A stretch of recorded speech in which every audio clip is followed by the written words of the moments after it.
If you ever feel like it's all so Jover, just come over, hop into the stream at twitch.tv/HassanAbi. Live almost every day from sunny West LA. I'll cover daily news, so tune in now, see what I have to say. Blast off. Boss makes $1 and I only make a dime. That's why I watch the stream when I'm on company time.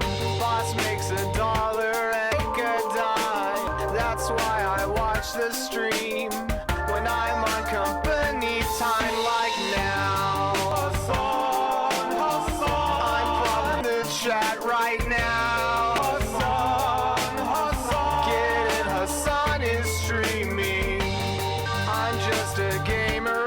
Of course I hate myself. If there's just one Stunlock more, my hopes will go up on the shelf. You're just a debate perv, of course you hate yourself. Every thought to justify your own self-worth to someone else. Again, what do I always say? Lost in the sauce, you can't escape. How unhinged can one chatter get? Don't ban him, mods, they're our new pet.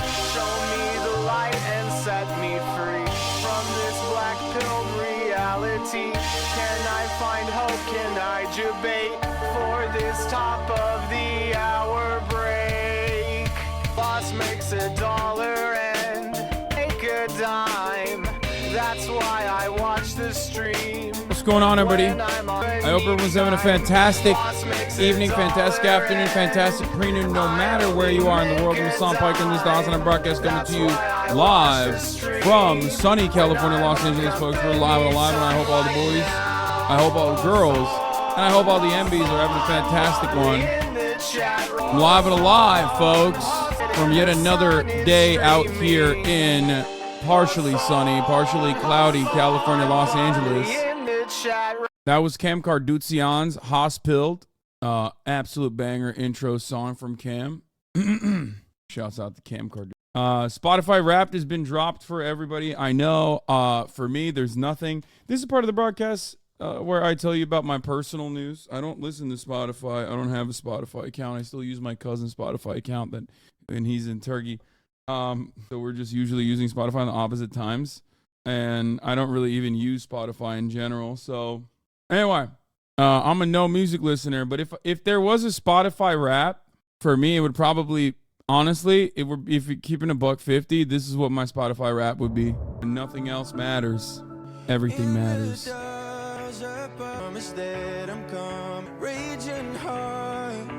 Went too far.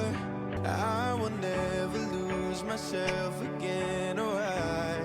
I was calling, did you hear me? I lost my way. Late comer into the Spotify rap playlist song. This song, what a banger. I'm like a Christian rock guy now. I also am aware that this glass and headgear combination makes me look like a fucking 2013 hipster. But anyway, we should do a fun Spotify rap for like this community's favorite songs, like my favorite songs of the year, maybe later. But anyway, this is part of the broadcast where I tell you a little bit about my personal news about what's going on in my life. And yeah, I'm listening to 2013 hipster music and also looking like a 2013 hipster. It's fucking gross. Like the way I look is gross right now. I'm a little embarrassed. But yeah, Cholima on the Wing is probably another one of my bangers, I would say. That's another like Spotify rap song. Anyway, bro, you don't even listen to music? I mean, everything that I listen to this stream is the most music I listen to, because I don't really listen to music outside of the stream. So I got 72K hours of just EXO Hassan. That's insane. That's so much dedication. But anyway, last night I played late into the night, played some fucking variety gaming. For those of you who are constantly complaining that Hassan, you're not doing the stuff that you're supposed to be doing, you know, well, guess what? I was doing variety gaming like a motherfucker. Okay. I played with some friends. It was a lot of fun. I don't know if people enjoyed it or not. I hope. I think a lot of people enjoyed it. You look like a fourth wave barista. I agree. I had a tremendous time. I had a great time. And that's it. This is a little piece of what you missed yesterday. Yeah, I can demonstrate real quick. Because you want to just keep tapping it really quick. Oh, he did the flip. Wait, he's crashed. Stuck the landing and everything, yeah. R2-D2 ass. What is this? Should I go back in? Over. Okay. Never mind. Yeah, there was a lot of funny moments. Lethal Company has been fun. What was in there? That was that's like a weird it's the jukebox. It's the jukebox enemy, which is pretty funny because like that's like so close. It was so close to me. Anyway, but yeah, I did all of that. Watched a little bit of Rome. Watched a little bit of Rome. You know, thinking of the Roman Empire as always. And other than that, went to sleep, woke up, worked out. Was leg day today. Fucking brutal, absolutely ruthless. And I don't really have anything else going on in my life. There's no personal news. There's like I don't really do too much. But there are some good news, however. Good news as in tomorrow we are going to be doing some lighter stuff, some fun stuff. That's right. Tomorrow I'm going to be doing an IRL stream. I am going to do the Blacksmith Forged in the Fire stream, episode 2. We're going to finish the weapon I was making. That's right. It's going to be myself, Ray, and also Will Neff. Willard Ebers Savage Neff wanted to join in on the sword making stream. So yeah, that's what we're going to be doing. That's what we're going to be popping off with. Yeah, don't forget about the smithing. I never forget. It's been a year. It's been so long. I feel like it has been a year almost. What is this? This has a more hostile online discourse than Israel Hamas. You just sent me a link with 5 retweets. It's from 10 minutes ago and 12 likes. What is the hostile discourse here? You wanted to get ahead of it, I think. Is that what happened? You were like, hey man, check this shit out. It's crazy. The craziness is 3 likes. Are you Time Magazine? You know? Are you Mr. Time? Owner and CEO of Time Magazine? Like, what's happening? Got the noties on. Thank you, Themasius, for the fat playlist. We're gonna be talking about the Israel-Palestine situation, the hostages, hostage release, and the like. Obviously, I mean, let me take a look at this. The 10 best video games of 2023. Hogwarts Legacy looked like it could be the best-selling game of the year. February's release was a prequel game generated controversy due to J.K. Rowling's harmful anti-transgender reviews. Despite all this, Hogwarts still managed to prove the resilience of the Wizarding World brand. Though in such a crowded release year, yeah, I think like. Can we be honest about a couple things about Hogwarts Legacy at this point? As someone who did play it, like, just a little bit, like, it's kind of mid. Like, it was all right. Like, it was, but it was just, it's the exact same game that's been reskinned, like, a million times over. You know what I mean? That's it. That's the reason why it's not, like, getting the accolades. You know what I mean? Because it's like a very classic, like, this is a dense-ass field. Gaming is super back. In a year where like gaming is kind of back, I don't think it makes it to the top of the pile. Dude, you're just transphobic. Yeah, that's why. It's actually, you're transphobic if you think Hogwarts Legacy is mid. Like, I think a lot of people will turn around and act like it's not in the Game Awards because it's like transphobic or whatever, or it was like marred with transphobia. But I would say that Hogwarts Legacy, when compared to even Starfield, which was kind of midfield, like, and that is, I would say, on the bottom of the pile of some of the top games from this year, like the bottom of the pile. I don't think Hogwarts Legacy clears it. Does that make sense? They need Razzies for games so I can vote for Gollum in that King Kong game. Gollum. I think for me, new Johnny Harris Despair. Sure, we'll take a look at it. Wait. For those of you who are saying, no, I'm not even a Potter fan, Hogwarts Legacy was good, or Hogwarts Legacy clears Starfield. The thing is, I don't think, like, I think Starfield also is definitely, Starfield was definitely less exciting than I thought it was going to be.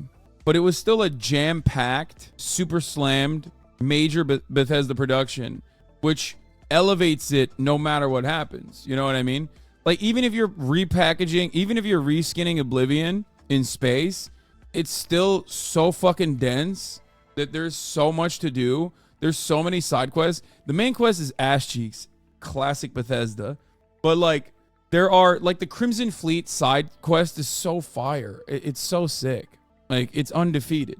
You know what I mean? You can't say that Starfield was underwhelming because the expectations were high, and Bethesda literally went on the most like, we're Bethesda, it doesn't matter, we're just gonna fucking repackage the same shit and reskin it and serve it to you as slop. Whereas Harry Potter relies on the IP, and the IP is solid. It is. Let's be real. Super solid. One of the most famous IPs out there, right? But having said that, its backbone is set on top of a classic Ubisoft game. Like when you look at a Bethesda backbone, when you look at the Bethesda skeleton of a game and you look at the fucking Ubisoft skeleton of a game, one format definitely is better than the other. I would say that the Bethesda format clears every time. Whereas, if they're having a mid-off, like I guess what the point I'm trying to make is like if they're having a mid-off, Starfield still is above it. Like it clears it because it doesn't have like the same copy-paste format that is so played out at this point. Now, of course, having said that, exactly, neither title compares to Cyberpunk. Yes, it was awesome to play Cyberpunk, for me at least, because I got to enjoy what gaming was like. God, I fucking love Cyberpunk. It's so goddamn good. Oh, a lot of people are saying Baldur's Gate 3 is game of the year and it's not even close. For me, like, I'm so turned off by the turn-based that it was very hard for me to get into it, but I understand why. I understand why Baldur's Gate 3 is so fucking good. I get it. It's entirely too immersive. The opportunities are endless. Like, it's basically like a game that breaks the gaming industry in many ways. I think Baldur's Gate 3 is the reason why you should be able to fuck every character in every game. You know what I mean? Like, every character should be fuckable. By the way, can I just say I was so right about one of my predictions on Starfield, at least, which was not even like a hard thing to predict. But goddamn, dude, remember when I told you that the randomized universes was going to be ass cheeks? And it was just going to be like endless sea of nothing that you like are able to walk on? Well, the thing is, I thought I was wrong. I thought you could at least drive on those planets. They didn't even give you that option, which is fucking insane. You know what I mean? I already read this review. You can skip it. Okay, sorry, ND. All right, guys, I'm skipping this review. ND read it already. Sorry, man. My bad. Yeah, these motherfuckers couldn't even make a 15-minute city, bro. What the hell? Anyway, will Ryan Grimm talk to Ted Cruz? What the hell? That's pretty fire. Ryan Grimm's gonna be in the building soon. I already saw the news today. You can skip the gaming. Okay, got it. I'm skipping the news today. All right. 6th day of truce. Will the ceasefire last?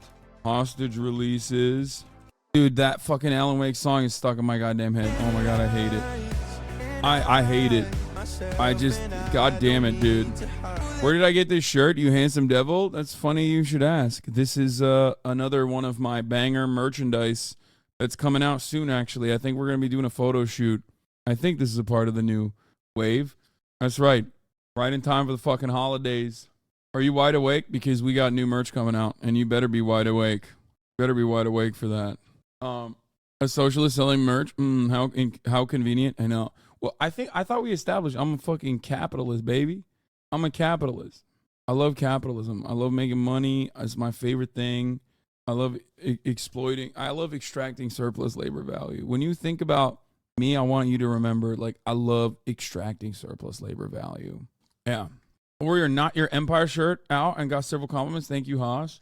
At a certain point, we gotta go back to the drawing board and have a conversation about the difference in the garments, because we sourced a different factory. Like, I work with a different person, a Los Angeles guy, for the Not Your Empire and that collection. And I wonder if you guys liked the fits more, because these are pretty basic. Bayside's pretty basic, and they literally also can't supply. Like, they have a hard time supplying shit. So, like, in this next run, we don't have any smalls that are labor union made, so it has to be American made, but not labor union made. Everything else is union made, but except for the size smalls on the t-shirts, because There's just no, they just don't have it. And there's nothing I can do about it. Like, I tried sourcing it, and, like, they don't have it. What do you do? Can we talk about why you banned me for a week? Kind of Islamophobic? Is it because I objectify you, Hassan Daddy? Probably. This is Short King Erasure? No, I'm not. I'm not doing Short King. I would never. Last drop was awesome with a fitting quality. I think so, too. Anyway, 6-day truce will the ceasefire last hostage releases. India assassination plot foiled. Dude, India's doing some crazy stuff. I'm gonna be honest. They're doing wild shit. You know what I mean? They're doing some wild ass shit. Okay. India is getting Americoded. I mean, that's a given. I think, like, does anyone have a blast off meme? You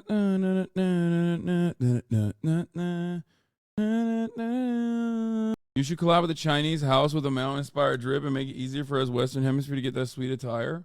Does anyone have a blast off meme or no? How much bigger do you think Kaya's gonna get? I don't know. I realized that, like, Kaya has been, like, real fucking, she's been real hungry. People on YouTube really liked her Chav Vice react and trips from yesterday. You're hailed as a single anti-Tate machine and they appreciate it. Use this classic? What is this? That's a classic. Okay, thanks, man. Sure, fuck it. Why not? Gives a fuck. YOLO. Do it. All right. Yeah, I think I should do more Chav Vice stuff. Wait, hold on. I should edit that, actually, and add that on there. Looking at the world of incels. I updated it. Let's go. Okay, please do Chav Vice. I'm desperate in need of therapy. Man, what the fuck? I'm not a substitute therapy. I can't do that. I am not a licensed therapist, dude. If you're in college, you probably have some, like, stuff on campus that can help. I'm chatting this again because I'm still fucking shook. My uncle keeps saying you're a secret Republican and that's why you criticize Democrats. Yeah. Your uncle should hear what I have to say about the Republicans. I mean, that's always funny when people get mad at me and they're like, wow, I can't believe you're criticizing the Democratic Party that you fucking reliably and consistently vote for. You must be a secret Republican. And then they hear what I have to say about Republicans, and they're like, okay, well, that's a little too far, I think. I wouldn't say that they're bloodthirsty, vulturous, fascist monsters who, if given the opportunity, would execute would immediately reinstitute the Third Reich and would very easily melt poor people for biomatter if given the opportunity, if their corporate benefactors told them to do so. But yeah, I don't really mind when people think I'm a right-winger, like, especially because I think that in some ways people have this, like, unless someone is like an offensive right-winger who's like openly racist or whatever, I think Americans are way more open-minded to listening to someone who adorns the aesthetics of the right wing than someone who is like a open out and about communist socialist. You know what I mean? Right-wing politics is still within the confines of acceptability. Actual left-wing politics, like outside of the boundaries of the Democratic Party, is not. You know what I mean? So anyway, we're blasting off. Let's go. Let's let the people know. Let's get started. Wore my Himbo gym shirt out in the wild and almost made a friend. Almost law. Was nice meeting a leftist. Hell yeah. Are you going to talk about the kids that were shot in Jenin and Al Jazeera being the only news media talking about it? There's a couple things that, like, I'm shocked that mainstream media hasn't talked about, corporate media hasn't talked about in America. Someone must make a video essay about the similarities between what's happening in Palestine and Pan Am in the Hunger Games. Similarities are daunting. It will surely open people's eyes about the realities of the situation. Dude, I don't think so. Okay, let me tell you something. I never watched the Hunger Games. I do think that that kind of stuff is good to, like, open liberals' eyes, I guess, to the realities somehow, because liberals only have a one-track mind and they only look at things from a good evil perspective. But I doubt it. I don't know anything about the Hunger Games, but everything I know about how liberal monoculture works and what kind of movies Hollywood makes, I would assume that it's probably not going to be great. I mean, dude, listen, here, you want to know something? Mark Hamill, he's like the guy, right? He's the Star Wars. He's Mr. Star Wars. And look at his perspective on the matter. I'm like, dude, you were Mr. Star Wars. You're the guy. You were the Taliban. Or not the Taliban, but you were the fucking Viet Cong. You know, you were the guy who made it straight up was like, oh, I think these guys, the Vietnamese, were the good guys in Vietnam, and I'm literally making this movie, Mr. Star Wars. I'm making the Star Wars movie to say Vietnamese are the good guy, America bad, America empire not very good. Like, that's the whole fucking point. And motherfuckers watch that and still have that same take. Mark Hamill didn't make Star Wars, Hassan. Yeah, George Lucas made it. And Mr. Lucas was like, Star Wars, guess what? America bad, Vietnamese good. And they were right. Mr. Lucas was right. Mr. Star Wars, not right. Yeah, a liberal is someone who opposes every war except the current war, supports all civil rights movements except the one that's going on right now. Such a good fucking take. So clear and so concise. So perfectly fucking put. Something I talk about quite frequently. It's like all the other ones, yeah, those were bad because we're 20 years removed from it. So I can openly say it was bad. So the secondary part of this that's like really silly, the second part of this that's really silly is that everyone that actually maintained that position, maintained the correct position at that time, unless they fucking die and then their legacy is whitewashed like MLK, will, if they're still alive, will be considered bad. Like, the resentment doesn't go away. Liberals don't turn around and go, you know what, Noam Chomsky was kind of right on like a lot of this stuff, so we might as well maybe listen to him this time. No, they're just like, fuck him. He was, I don't even want to think about what he was. I was agreeing with him that back then, actually. Always. It's like Jane Fonda, exactly. Don't make Star Wars political. Star Wars, queer characters existing isn't political. Star Wars is literally in our name. Please explain number 2. What's your point? The original Star Wars was an allegory. Yeah, see, like, people say shit like this. Chomsky is a tanky hack, lol. A tanky hack. Noam Chomsky. Allegory. I know. I said it wrong. I know. It was absolute. It absolutely was not, unless the empire is the USA. This guy says he's so close to getting it. No, this guy is joking. There's no way he like legitimately thinks Noam Chomsky is a. I don't even want to talk about it. Here's a Comic-Con for the 60s. Oh, here's a comic from the 60s. MLK libs always show their ass. Yeah, because my father's nonviolent strategy was so beloved by America and the white power structure before he was assassinated. I plan to lead another non-violent march tomorrow. Future liberals agree with you. They're going to say you were so right. No, they won't. That's the point. The point I was trying to make is that they don't do that unless I get like assassinated and then, you know, my legacy is whitewashed. Liberals will plus I'm nowhere near important or pivotal like these actual fucking, like, Noam Chomsky is a significantly more important figure in intelligentsia. I'm just some fucking random dumbass Twitch streamer. I get assassinated, I don't get assassinated, it doesn't fucking matter. I get killed, people will forget about me. My point is, if you're still alive and you're still talking about like current war that's going on from the framework that doesn't fit the sensibilities of pro-State Department, American liberalism, American empire, they will yell at you. They'll say, you're wrong. You're wrong this time, actually. You might have been right all these other times, but maybe you're not right this time. You know, maybe this time is good, actually. Which is ironic because there's a way to sell wars to every single demographic. For Republicans, you just say they're brown, they're scary, and Republicans are on board, okay? For the liberals, it's a little bit different. Some of them you say they're brown, they're scary, and they're on board. But for other liberals, you have to be like, no, we're doing this because we're liberating Afghanistan from the treacherous radical Islam, the conservative Islamic rule, Sharia, you know? For liberals, you got to tell them it's a good war. I mean, everyone, you got to sell it as though it's a good war, but for liberals, you have to hit it from a different angle. Like, oh, you don't understand. Like, Saddam was bad. Saddam is really bad. He's gassing his own people. Don't ask where he got the chemical weapons from, but he's gassing his own people. So we have to fucking kill millions of Iraqis, okay?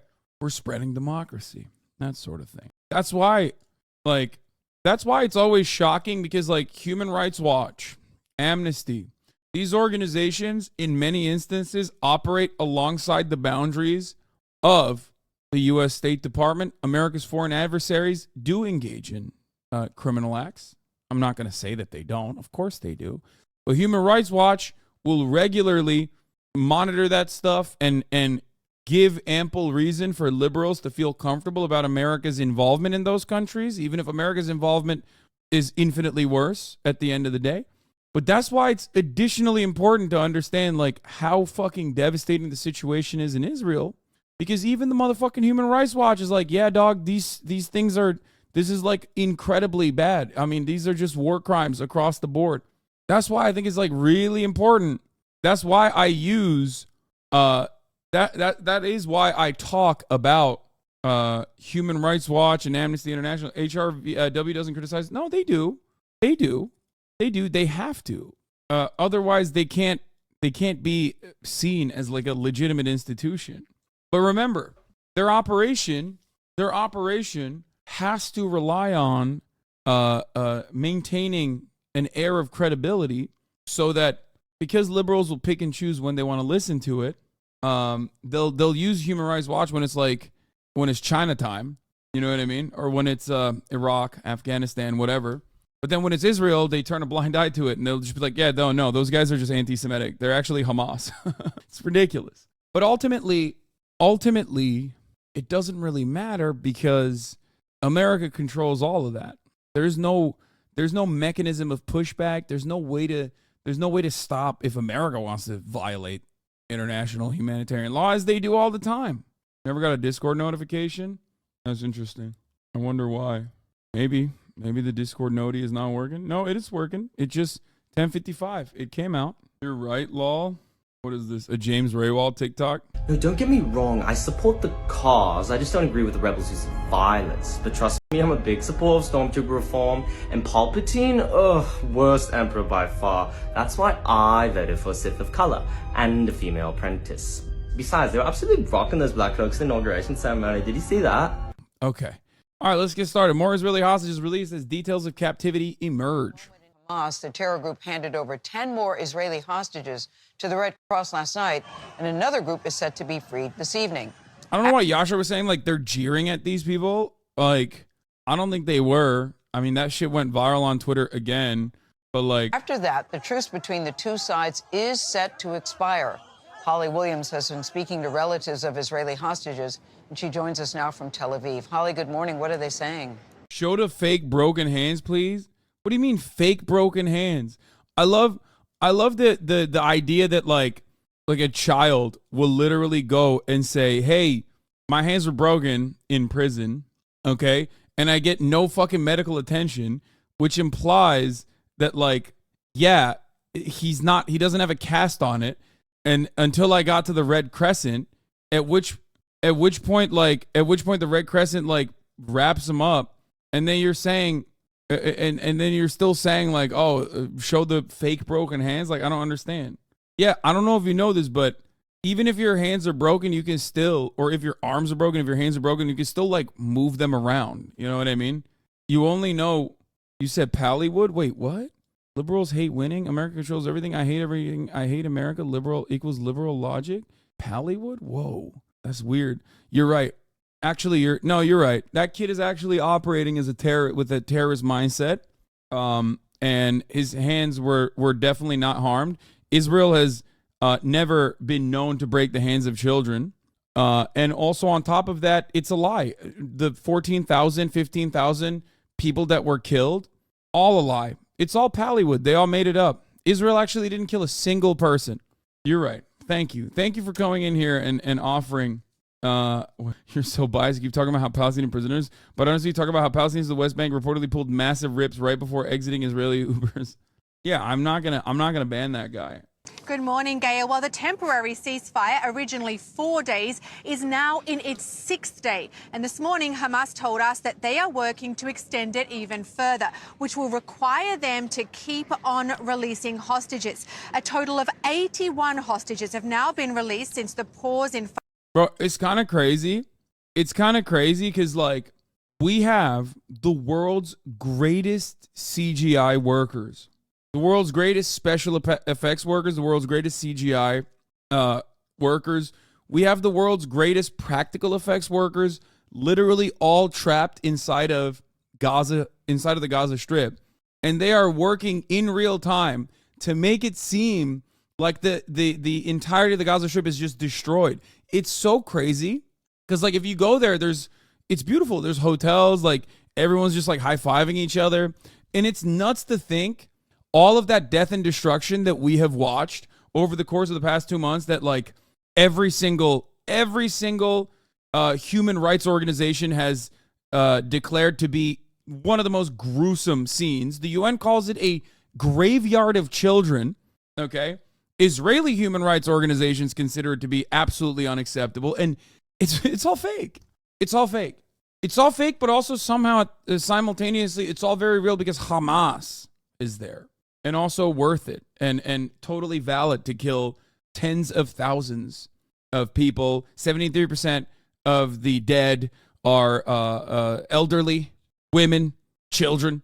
If you have this mindset, okay, I'm not going to say you're like gross, genocidal, disgusting. You are all of those things. But if you have this mindset, on top of all of those things, you are literally more insane than any QAnon supporter I've ever met. Okay? Because at least like QAnon supporters are dealing with shit that you can't really confirm with your eyes. Like they don't really understand the science behind it. And they're like, ooh, scary, vaccines, they scare me. What if I get gay autism, right? You literally are looking at something, like you're looking at something directly in front of your eyes and going, holy fake. I mean, that's worse. That's worse than like flat earthers. You know what I mean? That's worse than flat earthers. Because at least the earth seems kind of flat, right? Like, how does that happen when all these like supposedly incredibly smart, well-read liberals, how do you get to the point you have proof and you're ignoring it basically? Yeah. It's just like slapping you directly in the face. The proof is slapping you directly in the face. And you're looking at it and you're going, what's more likely?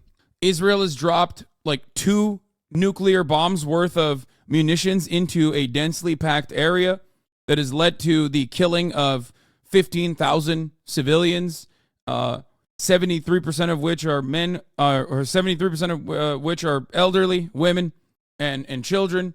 Israel's openly admitting that they're doing this. They're flexing that they're doing this.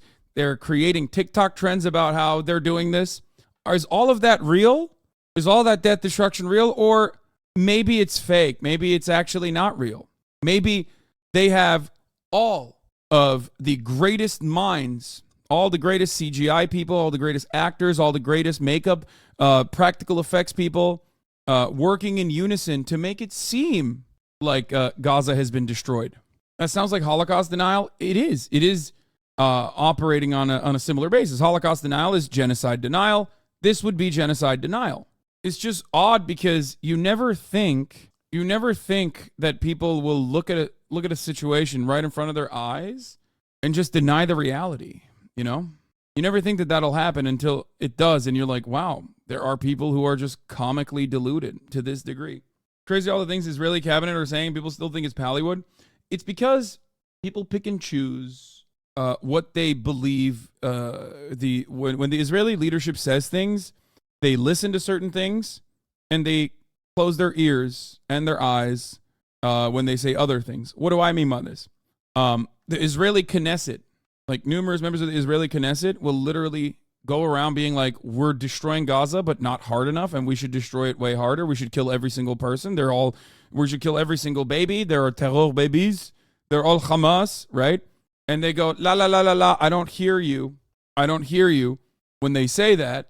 And then they turn around and will say, actually, this is Pallywood. They are making this up. We have not killed any children. And they go, oh, I heard that. I agree with that, actually. That's right. That must be true. They must be faking it. No, Israel is French. Yes, the Israeli accent does sound like a throaty or phlegmy or French. Yes. Anyway, where'd that guy go? Did we block him? Because I don't want to ban him yet. Because I want him to see this, and I want him to walk me through this, like what he means by this. Because here's Mohammed Shahada. He says Israel broke both arms of this child in prison, then left him 8 days without medical treatment. Mohammed Nazal said they kept beating him daily until one died. They starved them to near death with a plate of plain rice for 10 people. They were freezing to death with no heating or blankets. Anyway, Mohammed's broken right arm was wrapped only yesterday by the Red Cross when Israel released him. Is he still in here, or did he get blocked or something? Did he get banned? Oh, they did get banned. Okay, well, I wanna see what he had to. Wait, oh, they're not banned anymore. They're unbanned. Broken hands boy Pallywood. How legit is Pallywood? Liberals hate winning. Anyway, Muhammad's broken right arm was wrapped only yesterday by the Red Cross when Israel released him. His left arm is fractured and was wrapped at home. He says his back is bruised heavily. They beat him on his head, back, and arms for no reason. They beat him moments before his release. Muhammad says he was put in the Negev prison with elderly Palestinian detainees who were also beaten to pulp by Israel. Okay? I want to hear back from him. I hope he didn't leave. Faces were covered in blood. One prisoner suffered memory loss after head trauma. One died. 10 people were sharing 5 mattresses on the freezing cold floor. محمد شو اللي صار معك بالضبط؟ فاتوا علينا وحدة الكيتر السهرية بفوت على العدد بنحط ايدينا على روسنا. Thanks for talking about it. I mean, I hope you change your mind, chatter. I'm trying to be as charitable as possible. فاتوا علينا صاروا ينادوا علينا بالميكروفون عشان واحد ينطز عشان يفوتوا. ملك يوهاش يجي ما حدا يضرب فيد يضربنا على راسي اخذ براسي. The thing is, like, I have no reason not to believe this person, but let's say you're just starting this process. Let's say, like, I have no reason not to believe this kid, okay? But let's say you're met with this information for the first time in your life, okay? One thing that you should do is, one, not immediately discredit him, okay? But one thing you should do is probably look into whether or not this is a common practice. So when I look at a situation like this, yes, my immediate assumption is not that they're faking it, not that this child is faking it, okay? But instead, he's probably recounting the experiences that he had in Israeli detention, which is an apartheid state, okay? I would think he's saying that for propaganda. So you look at a child with wraps on his arms and hands and shit, and you go, that child is lying? I mean, children do lie. They do. They have the capacity to lie. It's just an odd thing to immediately assume that the kid is lying. But even if you're like, okay, this fucking piece of shit kid is definitely lying, right? That's your perspective. It is on you at that point to at least investigate further. One, try to figure out if there's additional evidence, okay? Which there is, and we're going to get to that. But two, look to whether this is a commonplace practice, okay? Torture in Israeli detention is common practice. It's not new and it's not unique. It's more shocking if a kid gets out of an Israeli detention facility and says, I was treated really fucking well. I loved it. I didn't see a single ad at the top of the hour when I was watching the Hassan Abi broadcast, which I was allowed to watch every day. They gave me a subscription specifically. Here's a 3-minute ad break now. That's a fucked up transition. Okay. If someone from Western country massaged by mainstream media about Muslims being terrorists, and I haven't heard anything from the other side, yes, many people here would think that Israel was doing this and he was lying, that Israel wasn't doing this and he's lying. Yeah, I know. I know that, like, what you're describing is like, what if I'm unimaginably racist? You literally, your thing is, yeah, what if I'm like incredibly bad faith and brain broken by mainstream media propaganda and do not see the humanity of a child and immediately go, that's a terror child because I'm super racist. Yeah, in that case, it's hard. It's hard to you. I have to show you more evidence. But I'm saying, even if that's your perspective, even if you're unimaginably racist, okay, and you're going, well, look at this terror child, classic terror child doing the worst kind of terror, which is lie about Israel being mean and torturing them. Oh, Jesus Christ. You should still most likely look into the background, okay? You should still most likely look into the background and do a little bit deeper of a dive into how commonplace the torturous conditions are in Israeli detention. I have covered it extensively over the course of the past month or so. So the question for you is, what's more likely? Gruesome conditions in an apartheid regime where a child that was like, your first question should be, that's a child. Why is he in prison? Like, number one, no matter how racist you are, your first perspective should be, that's a kid. What do you mean he was in prison? Like, what? He was in prison and then they broke his arms in prison? Like, what's happening here? What the fuck? Okay. So that should be your first question. And the second question is like, how bad does it get? Is this a common practice? And then you will find out it is actually common practice. And you go, oh my God, that's gruesome. That's awful. What the fuck? I should change my opinion on this because I don't like what's going on there at all. ظهري مشوه ايدي مكسرات قعدت أسبوع وأنا أعاني وظلنا على الفرشة واحد يشربني مي وواحد يطعميني وأنا مرمى على الفرشة. ما قدموا أي علاج لك؟ ما نكلوك على عيادي؟ ولا أي إشي. وبكوا يفوتوا فوق هيك يردوا يضربونا. ومش لحالي يعني، في ناس وجوهها بكت ملاني دم، يعني بكت ساحة حرب بالنسبة لهم علينا. ساحة حرب عليكم؟ علينا. بكوا يفوتوا بدهم يقتلوا بس. بكوا يعني القص الحديد معاهم يطعجوهن علينا. لما بده يسدها من شطر اللي هو اللي بضربنا اياها يقعد يدق بدينا، يدق بروسنا كي يسكر فيهن. وايديك الثنتين كسروهم؟ كسروا اصابعي، وهس جيت من المستشفى بكل مطحنات العظم. طحن العظم عندك بده يعمل عملية. That part was not translated in the best way. I mean, if you have a better translation, write it in the chat. كيف عشت اسبوع بهاي الحالة بدون Why does ايديك this have مكسرة؟ serious paid actor vibes? Wait, what? Bro, what are you talking about? What am I going crazy? What is happening? What level of brain rot are we on that we genuinely we're doing Alex Jones shit, man? We're doing Alex Jones shit, chat. What's happening? I can't tell. Am I going insane or is my community going insane? Because this is literally child actor, crisis actor children takes. This is like what Alex Jones fans say after school shootings. Am I going crazy or is everyone else around me going crazy? What the fuck? He said his arms were ground, not مقطوع broken. المي من عنا، يعني ما ياكلش الواحد ويشبع ليه؟ عشان ما يفوتش على الحمام ما يعرفش. They are not your community. Stop taking the fucking bait. Brother, the last guy that said, why am I getting crisis actor vibes was like a 37-month subscriber. شو يغسل. وحالة الأسرة كثير صعبة. والأطباء هون في جنين ورام الله شو حكوا لك؟ برام الله كسروا لي أصابعي. صححوا لي إياهن. In Ramallah, they put my fingers back to place. In Jenin, they told me that they want me back next week for surgery. عملية بلاتين؟ عمليات بلاتين بداية. عمليات. وبقية زملائك اللي كانوا What about your fellows released from prison with you in the deal? Did they get beaten as well? في حالات زي هيك؟ أنا بكاش مع الصغار، بكيت مع الكبار. I was not put with the children, but with the adults. من عند البقرية يعني كبار. With older people who were about to die. بتشاهد قدامي لا تموت. بالقسم اللي بحدنا استشهد واحد وخفوا علينا شوي. In the room besides us, one was getting killed. So the beating not from the food. When diabetic people were on their way to take their insulin, they would gather in between two doors. يحشروه بين بوابتين السهرية كلهم، يخبطوا عليه يذبحوني. Start beating them and kicking them. حتى وانا طالع بكل ده جيبك وصار يسب علي، وانا مش عارف وين رايح. انا عرفت لما اجى الصليب. وايش تحكي لي؟ خفوا بالضرب ما خفوش بغسل الاكل؟ جوعوكم؟ جوعونا كثير، بعدين البرد غير. Yeah, starved us a lot. Also, it is cold. A lot of us were wearing t-shirts. Anyway, he's describing the conditions. There's an update from it though. Mohammed Nazal's medical record was just released showing broken. Now, why was this medical record released? Showing broken and fractured fingers, contusions in his arms, contusions in his arms, and bruises on his back. The report recommends surgical fixation to correct the fingers that were broken and left for days without treatment. First time he got medical treatment was when he was released from the Israeli detention center into the hands of the Red Cross or Red Crescent. Okay.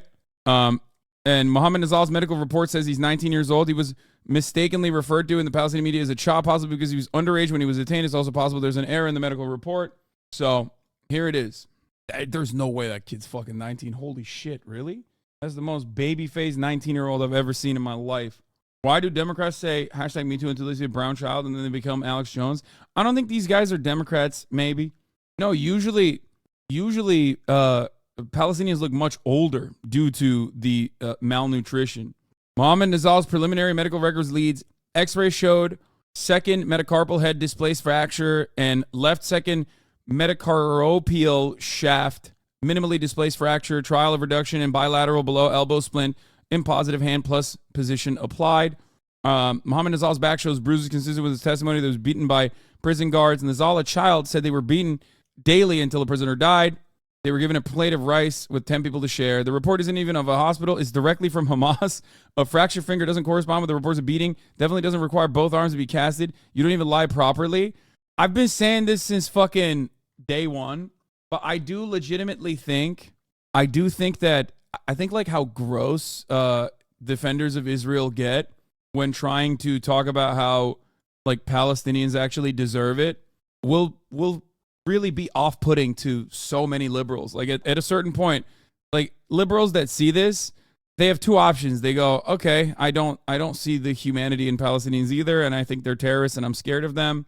Or they will, and I think the majority, especially the majority of young liberals and you know, doe-eyed, not tarnished younger people will look at this and go, that's the most insane thing I've ever heard. Why are you saying that?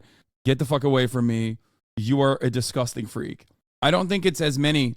I think if you have only watched corporate media, mainstream media your whole life, and you've already developed your positions on the world, okay? If you've done that, then yes, you're more likely to look at and deny the humanity.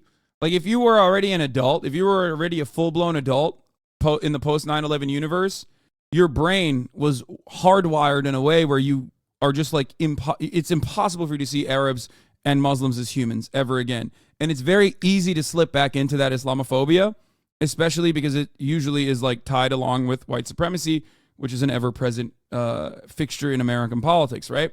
But if you're younger, if you're a lot younger, and this is your first if this is your first instance of like post 9/11 style manufacturing consent for the military intervention necessary to like solve the Palestinian problem, especially when it's a foreign country that we're giving money to, it's going to be much harder for you to be convinced. And I think that's a big difference between why younger people, it's not TikTok itself, but I think that's the reason why younger people who also do look at independent media quite frequently and see different sides and different perspectives of what's going on the ground, and don't behave in a way that that older generations have, because they've been just mainlining propaganda nonstop.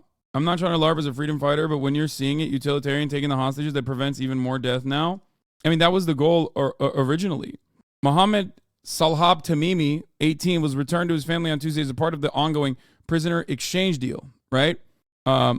After 8 months in Israeli prisons without being charged or processed, 18-year-old Mohammed Salhab Tamimi was finally able to return to his family as a part of the ongoing prisoner exchange deal. His boyish face was serious as he embraced his parents and stood, slightly bewildered, as if he was unsure whether to speak to the press or not. He had been through a lot in the past 8 months, uncertainty, torment that only increased since the start of the Al-Aqsa flood operation on October 7th. Shackled, kicked around, and humiliated, he said. Luckily for the family, smiles don't make any noise, and nobody could stop the smiles on his mother Fatima and father Murshid's face as they held tightly to their little boy. The officer kicked me hard. His boots have steel in them, so it felt like it crushed my feet. It really hurt. He dragged me to the prison yard, but as he was dragging me out of prison, he stopped to take my clothes from me and threw them in the garbage pail. Then, cursing me with obscene language, he dragged me out. Muhammad was loaded into a prisoner transfer vehicle known as a bosta, a van with blacked out windows and tight cells with metal seats to which prisoners are chained. Bosta rides can take up to 12 hours. There are no rest stops, food, or toilet breaks. I was kept in the vehicle cell without anything to eat or drink until midnight. Also, you don't have to, they stripped him too. They always do that. They do that so fucking frequently. It's sexual humiliation and harassment is a part of the apparatus, is a part of the apartheid apparatus. It's just, you know, as someone who advocates for prisoner rights in the United States of America, I see stuff like this all the time. I see stuff like this all the fucking time in the United States of America as well. So the assumption that if you were to treat the people that you are placing under the carceral structure as enemy combatants or terrorists, as a matter of fact, where you deny them their habeas corpus, you deny them their human rights, no matter what age, as a matter of fact, it's going to get even more gruesome than the American conditions in American prisons. And the conditions in American prisons are fucking awful. It's like if every prison was Abu Ghraib. So where is this coming from, though? Why are people saying that this is fake? Why are people saying that this is false? No, I haven't been to prison. I've been to jail. But it doesn't matter. It's not, that's not why I care about prisoners' rights in America. I care about that because they are marginalized. They have no rights. Their rights are violated routinely. I think it's unacceptable. And I don't think that we should do that. I don't think it's productive. I don't think it's healthy. I don't think a Western nation should engage in things like that. If Western nations consider them to be, prison and jail aren't the same, yes. We don't have to talk about this right now. Okay. Reis'e mi sövdün abi? Yok, hayır. Hiç sövmem reis'e. Reis severiz. Wow, what an about face Assange has made on the carceral system. he definitely got a DUI before, and I think he went to prison for it. Wait, what? No, I didn't go to prison, and I didn't get a DUI. What the fuck? I was arrested for it, and no, I did not even get prosecuted for it. I didn't even go to court for it. But that's why I got jailed, yes. I literally just said I did not go to prison. Why are people just making stuff up? People will literally turn around and be like, no, actually, I heard he was placed in solitary confinement for a DUI where he went and, you know, Connor got a DUI on stream. Oh, yeah, I saw. He did the Ludwig thing, right? You pay them off, right? Bitch, how would I be able to pay anyone off at that point? I had no money. People think I was like me right now 10 fucking years ago. Anyway, is that chatter still in here? The one that said it's Pallywood? Because where did the Pallywood statement about this person's medical records come from? Where did it come from? It came from, sincerely, should have posed it as a question. Thanks for not banning. I watched because you cover so many things very well, including wars. Thank you. I'll be watching but not chatting. That was kind of scary, to be honest. Love, though. The reason why that chatter said that is because he saw something on Twitter. There's a lot of people on Twitter running around yapping, saying that this kid was lying. There was a video that I saw of him leaving the prison where his arms are not visibly broken or his hands are not visibly broken. I guess, do you guys have the video? I want to pull it up. Does anyone have that video? I think it was literally there you go. When I say Pallywood conspiracies, it comes from literally like the Israel account itself, by the way. So look, Israel broke both arms of this child in prison. They left him 8 days without medical treatment. CCTV footage shows Mohammed Nazal leaving prison and boarding the bus with perfectly 2 working arms. Damning evidence. That's not even CCTV. These motherfuckers can't get anything right. Damning evidence. That's not even CCTV. These motherfuckers can't get anything right. Bro, why? The Israeli account and Israeli social media accounts in general are like that one guy that is in every group of friends that just cannot stop lying. And they lie about the most idiotic shit, okay? Like, it's literally, like, calling this CCTV footage is just such a weird thing to lie about. It's like LeBron. These guys are the LeBron of lying, okay? It makes no sense. It's like George Santos, yes. It doesn't make any sense. Like, why did you say this was CCTV? Even at that point, it's like, I don't understand. Anyway, the idea that, like, because he's able to move his hands briefly in this supposedly CCTV video, which is not a CCTV video at all, okay? Like, it immediately means that he must not have had any of his bones broken, which is ironic because, hey, guess what? Of course he didn't have any fucking casts on his arms when he left the fucking prison because Israel didn't give him medical treatment. People don't understand, that when your bones break, you can still move your arms sometimes, okay? It's a spectrum. That's it. This is like, it's like there's 2 moments in the video where he lightly touches the guardrail here. So, you know, he must be lying. I'm more baffled by the fact that they released this dangerous terror teen without cuffs. Yeah, I know. You think these OSINT guys would know a lot about spectrums? No, OSINT guys have given up on this shit. They don't give a fuck about this. They're like, the video you showed, the video you posted shows him clearly unable to use his arms normally. He's keeping them away from his body, lightly touches the railing with the left arm. He only received the cast on the Red Cross upon his release from the admin detention without charges. He's not alone. Hi again. The child's medical record confirms that you are lying. Delete your propaganda and apologize if you have any shame or decency. This report concludes that the fingers were broken and fractured, left for days, contusions in his arms, bruised on his back. It's such a weird fucking thing. And you only operate on this spectrum if you're just like so insane that you can just hit the Pallywood note on something that is just like very easily provable. And even if it wasn't the case in this one, there are so many other flagrant abuses that have been documented time and time again. It always goes back to the same Richie Torres moment for me. The pivotal moment where Richie Torres said, Jewish-only checkpoints in the West Bank are anti-Semitic conspiracies akin to Jewish space lasers. Okay? Why would you ever say that? It is the most well-documented systematic human rights abuse. It makes no sense. It makes no sense to me that you would just like sit there and lie, and the only thing you do in that circumstance is basically shed more light on the truth. Like you're fucking up your own bag right now. Israeli, mind-boggling that the Israeli social media accounts so regularly lie about provable things that atrocities, apartheid, Israeli apartheid maintenance, torturous conditions in Israeli detention is well documented, like the West Bank. I think you hit the nail on the head when you said that Israel relies heavily on most people's instincts to say, well, surely they aren't that evil. Yeah, exactly. That is precisely where this comes from. They can get away with it, or at least used to be able to get away with it, because everybody goes, oh, dude, there's no way. There's no way. That's too vicious. That's too vicious. If they spray people with shit, why wouldn't they also break their bones? It's not hard to believe, to be honest. Yeah, but most people, if you were to tell most people that there is literally a shit cannon that the Israeli government, the Israeli occupying force has, specifically to spray homes with like shit cannons that smell awful, okay, so that they can forcibly evict Palestinians from those homes that they want to take over, motherfuckers would go, ha, no, that's crazy. Apparently, they don't actually spray shit. They spray skunk. They spray like a chemical that smells worse than shit. The chemical scent. I think they used to. Well, they do other stuff with shit. A lot of the settlements are placed above, like in the hilltops, for surveillance, and also so that they can release their sewage directly in the vicinity, in the direction of the Palestinian areas. It's pretty crazy. And if you think that they won't use that skunk weapon on you inevitably, you're wrong. Skunk is a malodorant, non-lethal weapon used for crowd control by the Israeli Defense Forces and marketed to militaries and law enforcement around the world. It was developed and manufactured by Odor Tech.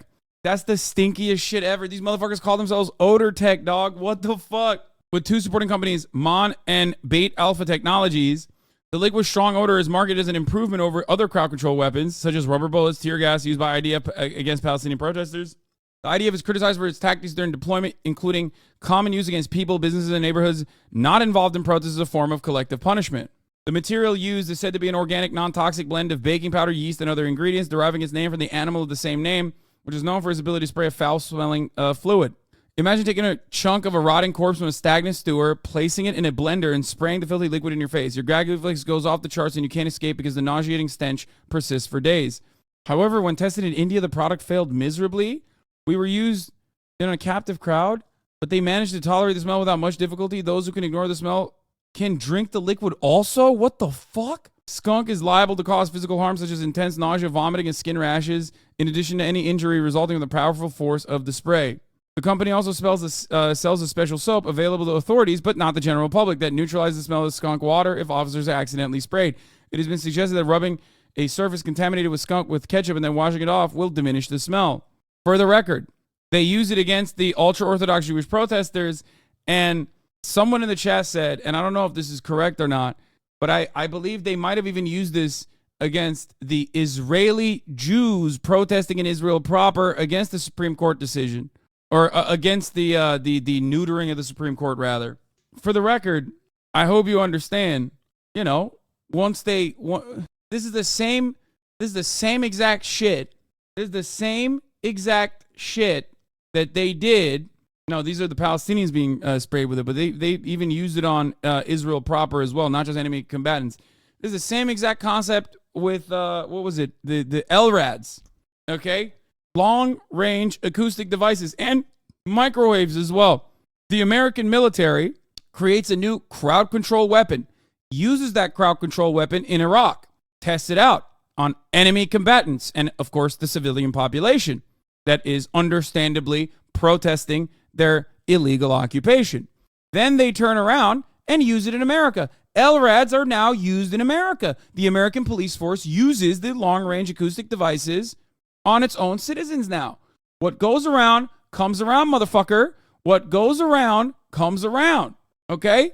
They did in Jerusalem. Police used officers on horseback and powerful blasts of skunk water to drive up protesters who rallied first outside the Knesset and later blocked by the Bain freeway demonstrated near the Supreme Court building. Yeah, thousands of protests in Tel Aviv against overhaul. Police out in force, no major trouble. This is something that I cannot ever explain to Israelis, except for the 12 Israeli communists that are in my chat right now who probably understand this. I urge them to go and tell all of their friends. What goes around comes around. A right-wing government that is using the narrative of Palestinians being evil and terrorists and instilling fears upon the hearts of all Israeli citizens that like these are valid security concerns and the maintenance of said apartheid regime is an absolute necessity. Okay, they're using they test out all of their insane suppression methods on the Palestinian population. They're enemy combatants. They're terrorists. They lie to you and say that they're enemy combatants and they're terrorists, and they fucking turn around and inevitably use it on you too. Okay? What they're testing on Palestinians today will be inevitably used on you tomorrow. Please. Like I said, it has been used on you. This is why, while these massive judicial overhaul protests were happening in Israel, okay? While the massive judicial overhaul protests were happening a couple months back in Israel, I talked about it. I said, like, these guys don't fucking understand that this is happening because Israel is an apartheid regime. And Israel can get away with doing this kind of stuff to the Palestinians and inevitably will do it to you too. That's why they're so fucking far right. Unfortunately, however, many Israeli liberals do not comprehend that reality. They don't recognize it because the propaganda has set. That's why so many wonderful, kind-hearted individuals, progressives in all of our circles, people that we know and love, people that we've talked to for years and years, will just out of nowhere have like this unimaginably cruel and uncharacteristic perspective when it comes to the way to deal with the Palestinians. Okay? It's so much propaganda and very little pushback. Yeah. Israel also trains the American police departments, obviously. This is another thing that I've talked about quite frequently. And you're American. Why are you bad-mouthing America? Great question. It's because I'm American that I'm bad-mouthing America, my friend. It is something that I can do here, okay? And I will use that right all day, every fucking day. It is my duty as an American to try and fix some of these issues in America, or at least warn people and try to get enough people on board to fix some of these issues in America. That's the best thing you can do. In my opinion, that is true patriotic responsibility. Not just sitting there and being like, no, America good, over and over again, unconditionally. Only dumb motherfuckers think that we shouldn't try and fix America. We shouldn't try and we shouldn't criticize America for all of its faults and failures and try to fix it. We should just we should just leave it as is. It's so funny though, because like those very same people will turn around and just be like, bet you couldn't do that in fucking China. And it's like, sure, I couldn't. You're right. Which is why I'm in America, criticizing America. But you're also telling me that it should be kind of like China because you don't want me criticizing America, it seems. So you'd rather have that structure? Is that what you're saying? Fighting began, and we are starting to hear about what they went through. Another 12 hostages were released last night, carrying her pet dog, emerging from the darkness of captivity and into the spotlight. None of the recently released hostages have spoken to the media. Many are still recovering in hospital, but their relatives have begun to share disturbing details. They didn't see sunlight for the whole time they were in captivity because they were underground. Yes, and you can see it on their face that they didn't see sunlight. Sharon Calderon. Yeah, low key. That's why they're alive, by the way. Yeah, like that's not even like a torture method. That's literally because they were in tunnels, so they wouldn't get killed by Israeli rocket fire. So yeah, you know, I think that's a pretty reasonable trade-off in that point, you know? Is the aunt of two freed hostages, 16-year-old Sahar and 12-year-old Erez. This video shows Erez being kidnapped by the militants. Both are now home with their mother Hadas. They sometimes saw a TV, so they already know that Hadas is alive. They saw that their mother was alive. Hadas, yes, they saw Hadas screaming, and it was very good for them to know that she's alive. In the videos of Hamas militants handing over hostages to the Red Cross, they've portrayed themselves as caring and gentle.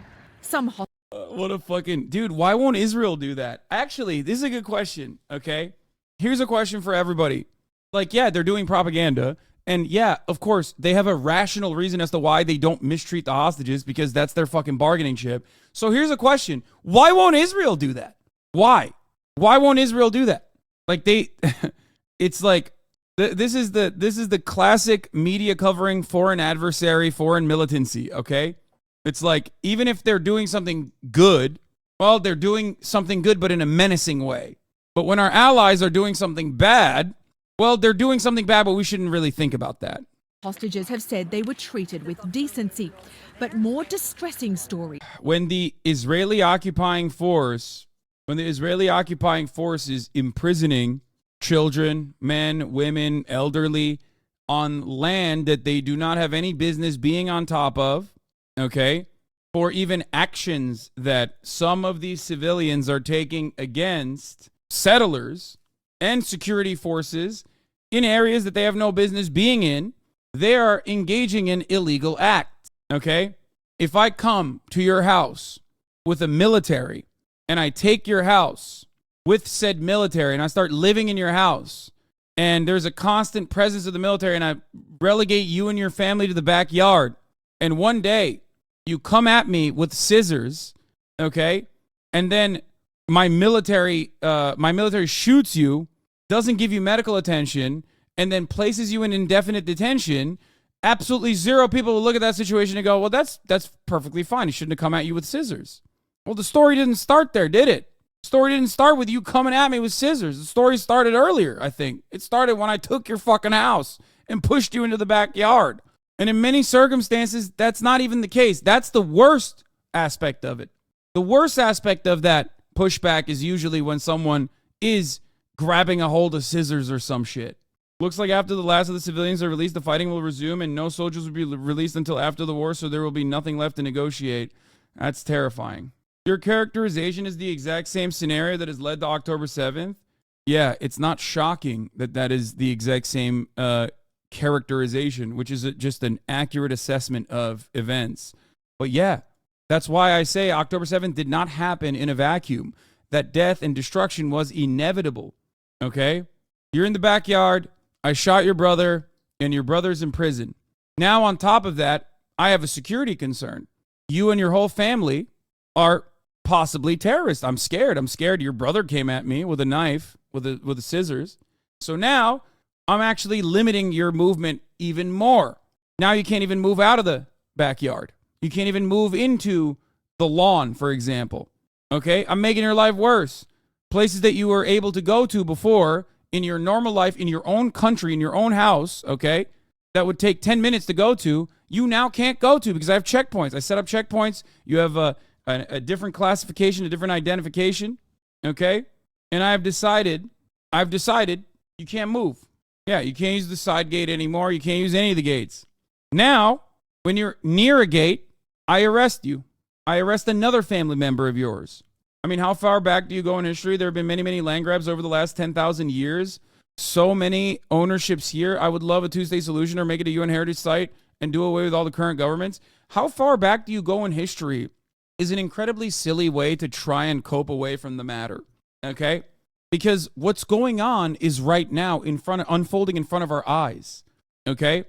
I would never justify dropping a fucking nuke on the entirety of the United States of America for the indigenous genocide that the first settlers committed, okay?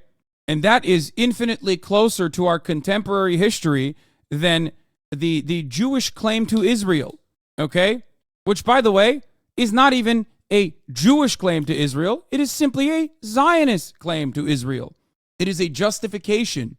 Early Zionists decided would be more marketable if they shrouded it within Judaism. Orange balloons to symbolize solidarity with the red-headed family and releasing them into the sky. Israel's military says the Bibas family may be held by a different Palestinian faction by Hamas. Gail. I don't know if you know this, but we haven't been allowed to enter Al-Aqsa Mosque since October 7th, and on Friday prayer, they just used dirty water truck. Yeah, I didn't know that, but that's not shocking to me at all. Well, we can now speak to Ghazi Hamad, who's Hamas is working on a comprehensive deal to secure the release of all captives. Hamas's political bureau joining us live. Thanks for your time with us on Al Jazeera, Mr. Hamad. So this is the 6th and final day of the scheduled Gaza ceasefire agreed between Hamas and Israel. What can we expect in the next few hours in terms of any potential announcement that ceasefire is going to be extended and there will be more exchange of Israeli captives and Palestinian prisoners? We are working very hard with the different mediators, the Egyptians, day and night, and all the time in order to reach a compromise, in order to extend the ceasefire. We know the situation is not easy, but I think that we are working with all parts, and there is possibility that we can extend this. But I think depends on the situation on the ground. We are also waiting for the response of people of Gaza, what is the position there. But I think, as I said, that we are working. God, his audio is so bad and he just yaps so much. All right, let's watch the father of the 9-year-old hostage reveals what daughter told him after her release. This guy, remember, famously was the one who was like, I'm so glad that my daughter is killed on October 7th and not held captive by Hamas. And at first I didn't understand what he was saying. I literally even thought like maybe he means like the conditions that Palestinians are subjected to so gruesome maybe. But it was like, no, he was just like, no, they will rape my 8-year-old, 9-year-old daughter and kill her and torture her for fun. They're being ripped from their homes and torn apart from their families. Freed hostages are returning to completely different lives in Israel. Some of them are waiting for other family members to be released. Others are just learning for the first time that their loved ones were killed by Hamas. Clarissa Ward spoke with one father, Thomas Hand. You might remember him. Yeah, it turns out his daughter was alive the entire time, and they didn't know. He thought he would rather not have her suffer torture, which I can understand. Yeah, I'm not going to like dunk on this dad that much. I mean, obviously, I think he was wrong to think that like hostages are not going to be kept in the best conditions. But obviously, at that point, if this is a militia that fucking came to your house, and shot your friends and then took your daughter at gunpoint, yeah, you're going to fucking assume that they're going to do horrifying things because they've done a horrifying thing in general. Okay? The rational mind in that circumstance obviously will take a deep breath, but I don't expect someone to be rational when their daughter is either killed or potentially held captive after all of the people in the fucking village have been murdered by them. You know what I mean? He initially thought that his daughter had been killed. He was actually grateful for it because of what he imagined Hamas might do to her. Then he found out that she was alive. And now 9-year-old Emily is home safe. And she is slowly sharing the details of what happened to her after she was kidnapped by Hamas. She said, "Jay, she'll be here in a couple of minutes." I was like, "Don't believe it." And all of a sudden, God, I hate doing this. Yeah, I just came into the stream after a long time. I left this and I wanted to ask why you've been choosing to be so on the edge regarding opinions outside geopolitics or even in interpersonal exchanges. I think this is impacting how the stream and our community is being seen. What do you mean? I'm confused. We're being radicalized, I think. Is that what I'm confused, chatter. I'm going to approach it in good faith. I want to understand what you mean by that. He's mad you're more emotional even in other topics since the genocide started. I mean, the genocide never ended really, but since it escalated more, I guess. This account is not good, okay? This Stop Zionist Hate account and the people that they follow are questionable. The U.S. House of Representatives passed a resolution equating anti-Zionism with anti-Semitism. 412 yes, 1 no, 1 present. Zionist extremism is alive. Wait, what? Is this real? I mean, I'll look at it in a second. I just think sometimes exchanges with others in the stream have been very confrontational or sometimes very harsh. I'm confused, but I mean, I will try to be less aggressive. I think it's good to be less aggressive. I agree. I've been trying my best to be as even keeled as possible. the door opened up and she just ran. It was beautiful, just like I imagined it, running together. I probably squeezed too hard. It was a moment Thomas Hand thought would never come. Told his 9-year-old daughter Emily had been killed in the October 7th attacks, then that she was believed to be held hostage in Gaza. Finally, reunited with her family after 50 days in captivity, free but visibly haunted by her ordeal. The most shocking, disturbing part of the meeting was put my ear on her lips, like this close, and say, "What did you say?"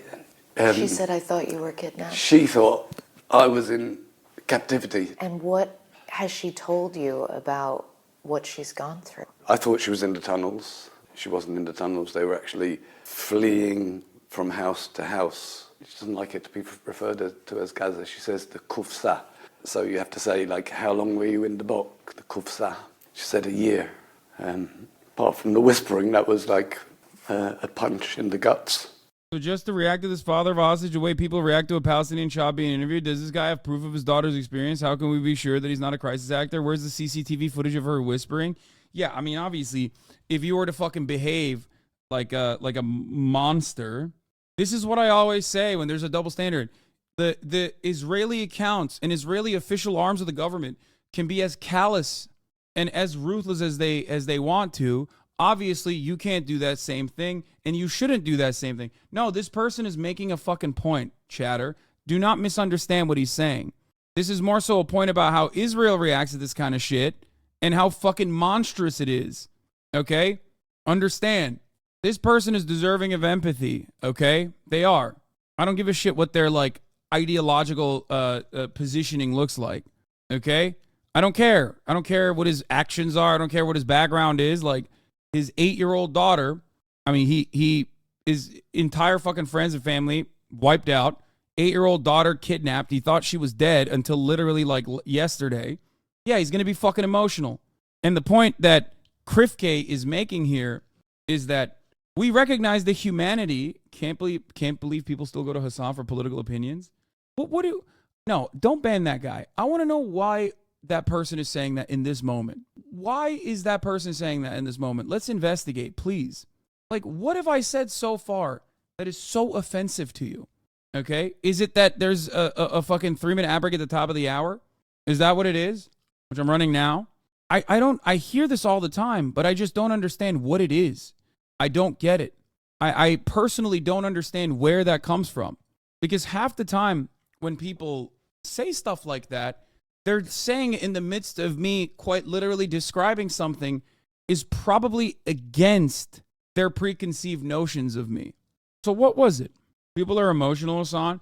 No, I understand that, but I don't understand what specifically is the reason why he says this. I mean, obviously this person is not like a follower or anything. But first line is, I can't believe people still go to Hassan for political opinions. And it says, cool. So explain, what is your issue here right now in this very moment of what I said that caused you to be so mad? Makes no sense. There's that one photograph right after your reunion, and you're holding her, and there is this sort of seriousness to her facial expression.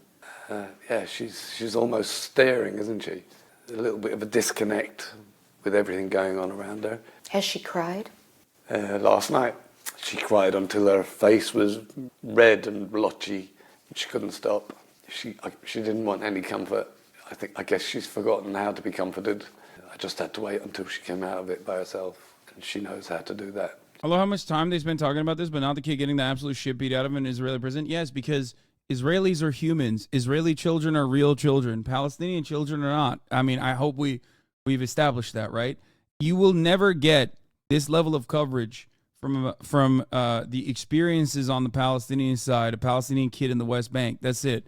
And not only that, but also Israel will continuously deny them their humanity, say that they're fucking faking their injuries, even if they literally have medical records, say that they actually deserve to be in prison because they actually committed egregious crimes. They were terror children, okay, over and over and over again. And the mainstream media will never fucking turn around and go, wait a minute, the fuck do you mean terror children? This seems like a clear-cut violation of international humanitarian laws. Because it is, by the way, it is. The same organs that the American media relies on when criticizing foreign adversaries for chemical weapons usage, the NGOs, the Human Rights Watches of the world, the Amnesty Internationals of the world, that they love using when it comes down to correctly fucking criticizing Syria or Russia, okay? They are worthy of criticism. They are worthy of fucking condemnation. They do things that are absolutely worthy of condemnation and criticism. But the same organs that liberal media will regularly utilize, they just don't fucking look at when it comes to Israel.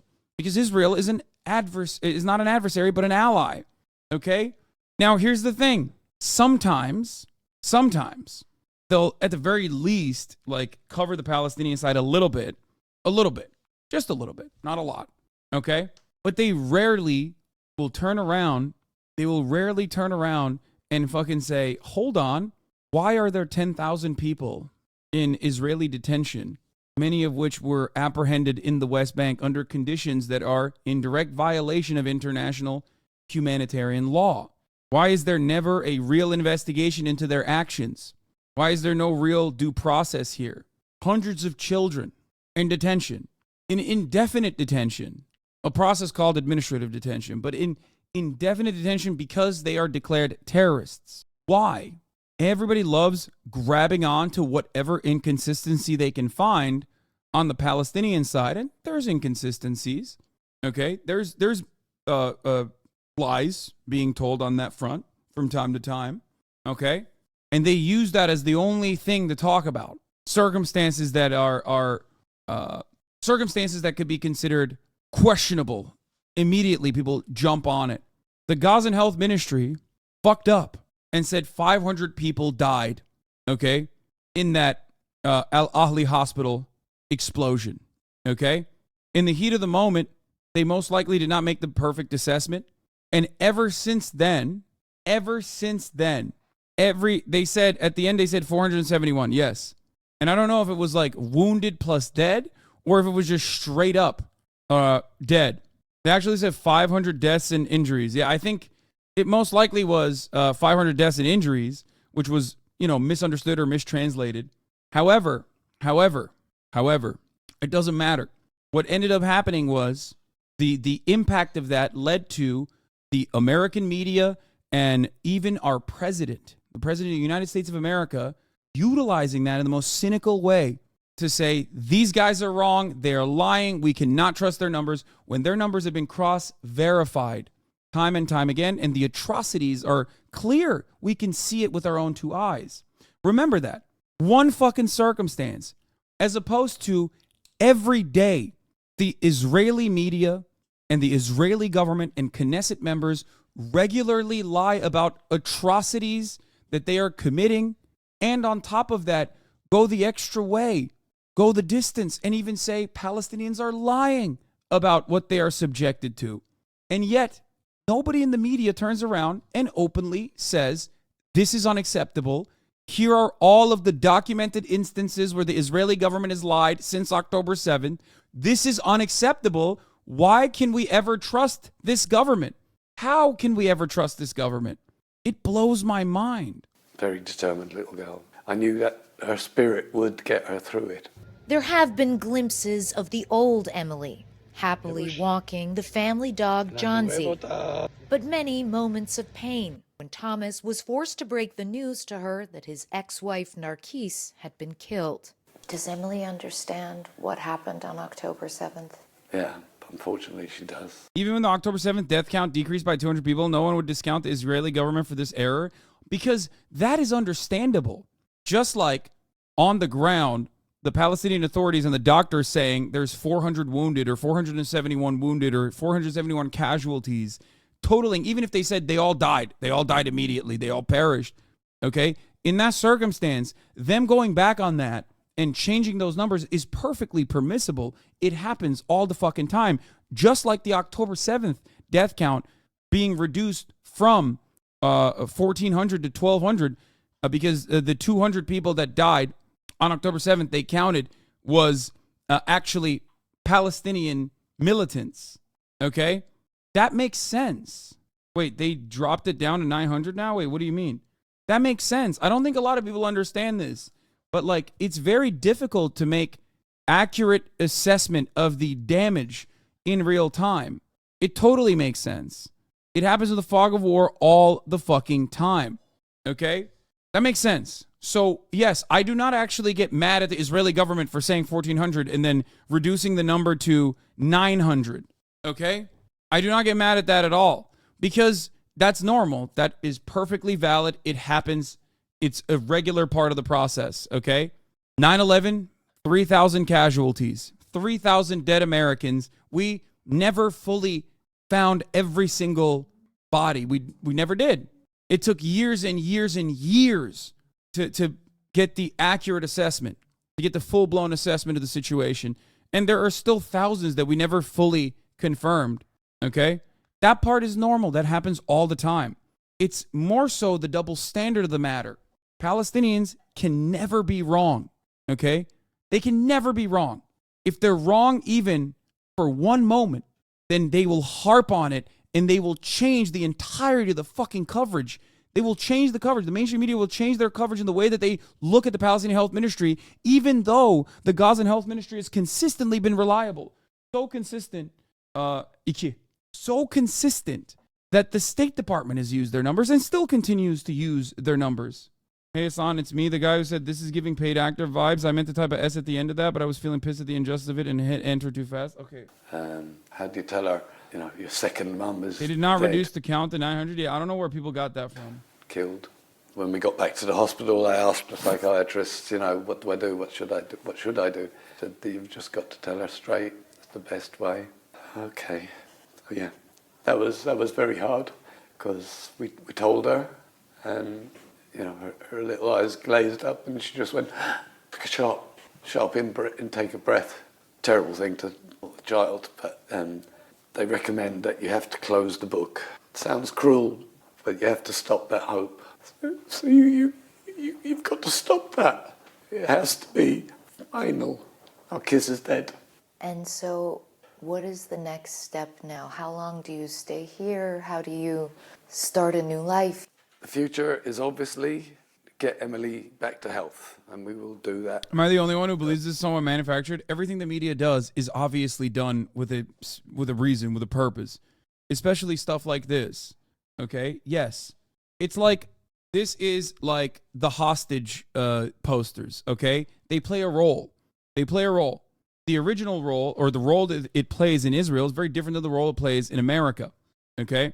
The role that the hostage posters play in Israel is to get the government to act in a way that that respects the wishes of the kidnapped family members, okay? To protect them instead of bombing them mercilessly, ruthlessly, okay? In the United States of America, the hostage posters, on the other hand, play the role of constantly reinforcing that, like, you know, these guys have done a horrifying thing. Hamas has done a horrifying thing, and any kind of retaliation, no matter how violent, is actually justifiable.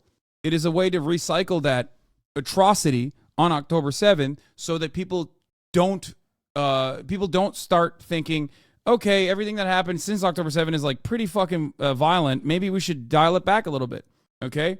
Because remember, October 7th was an act of terror. It was. Majority civilians were killed, okay? It was an atrocity. It was terror.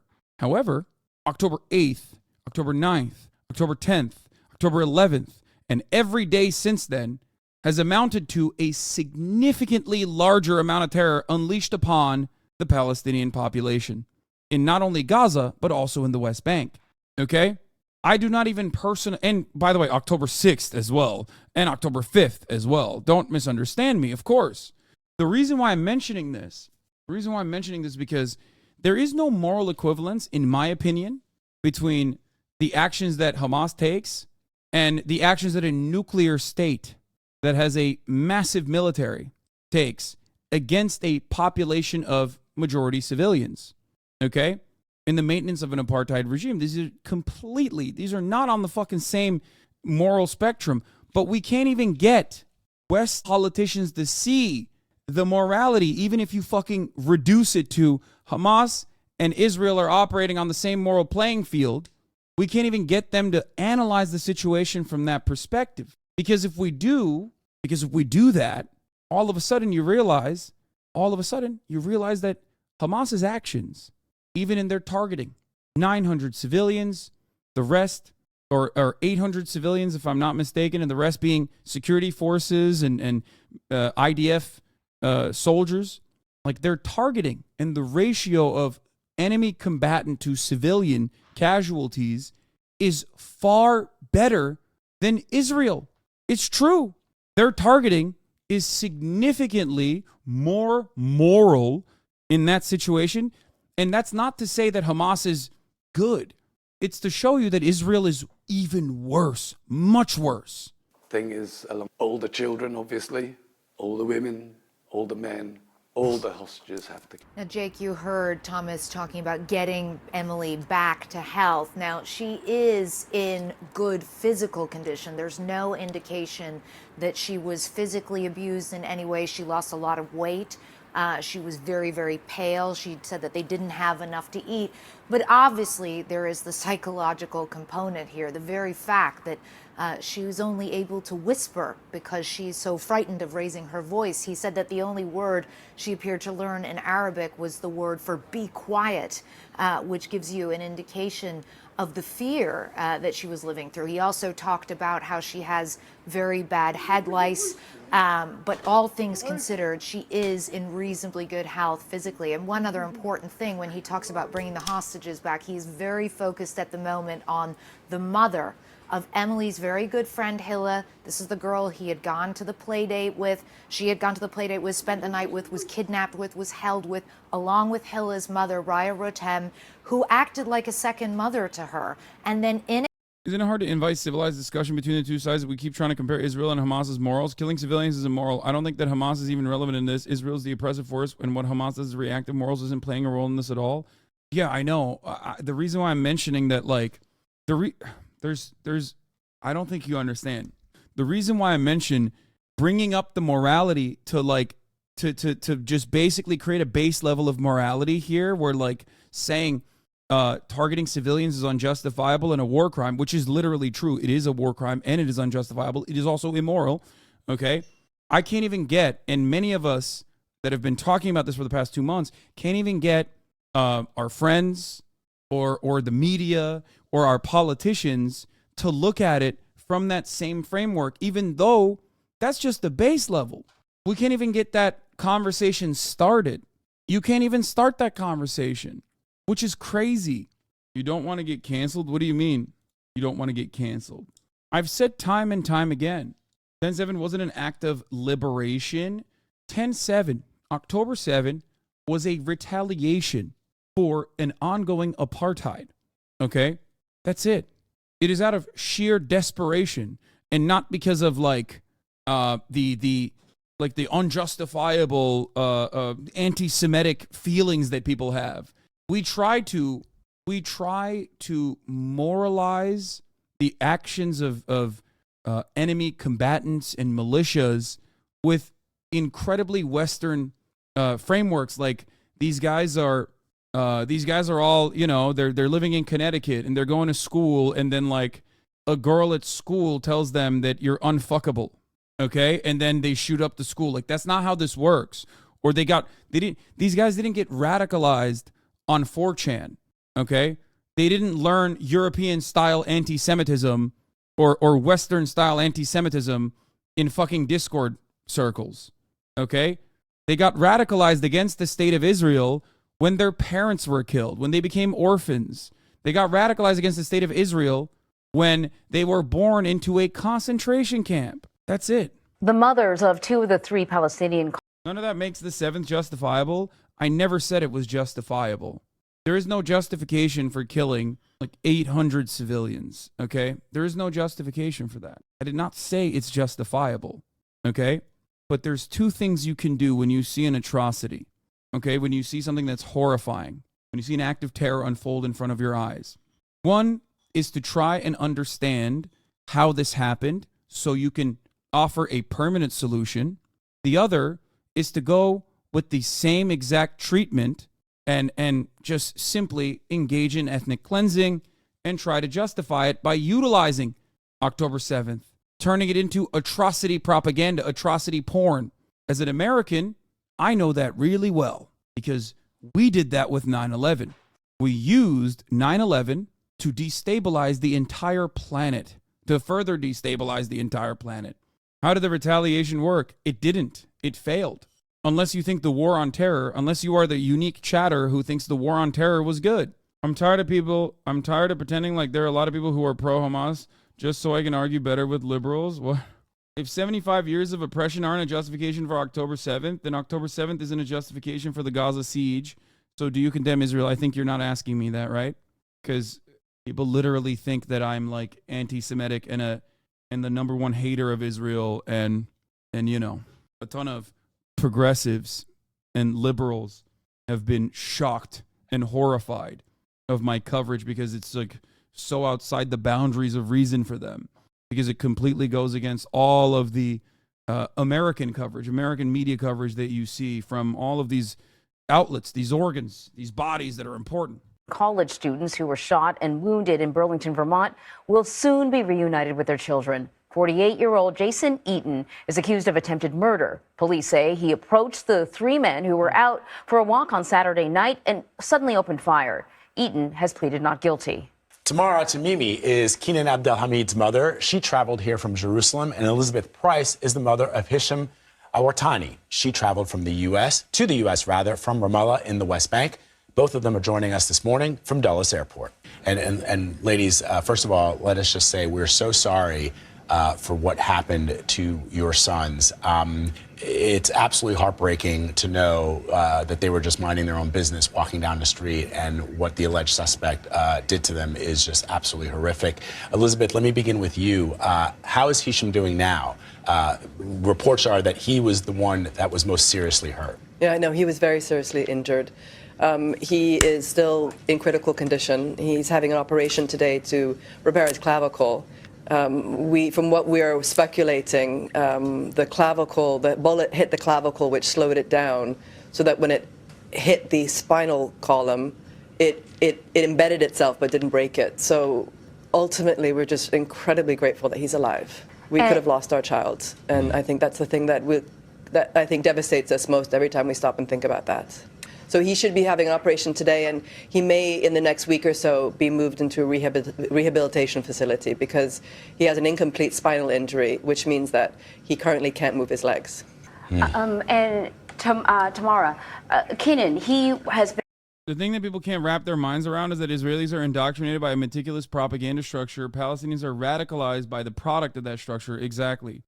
That's why I always say it's complete projection when Israeli government officials will say things like Palestinians are learning at an early age to hate Israel and hate Jews because they're going to UNRWA schools where they teach them that. And it's like, no, man, no.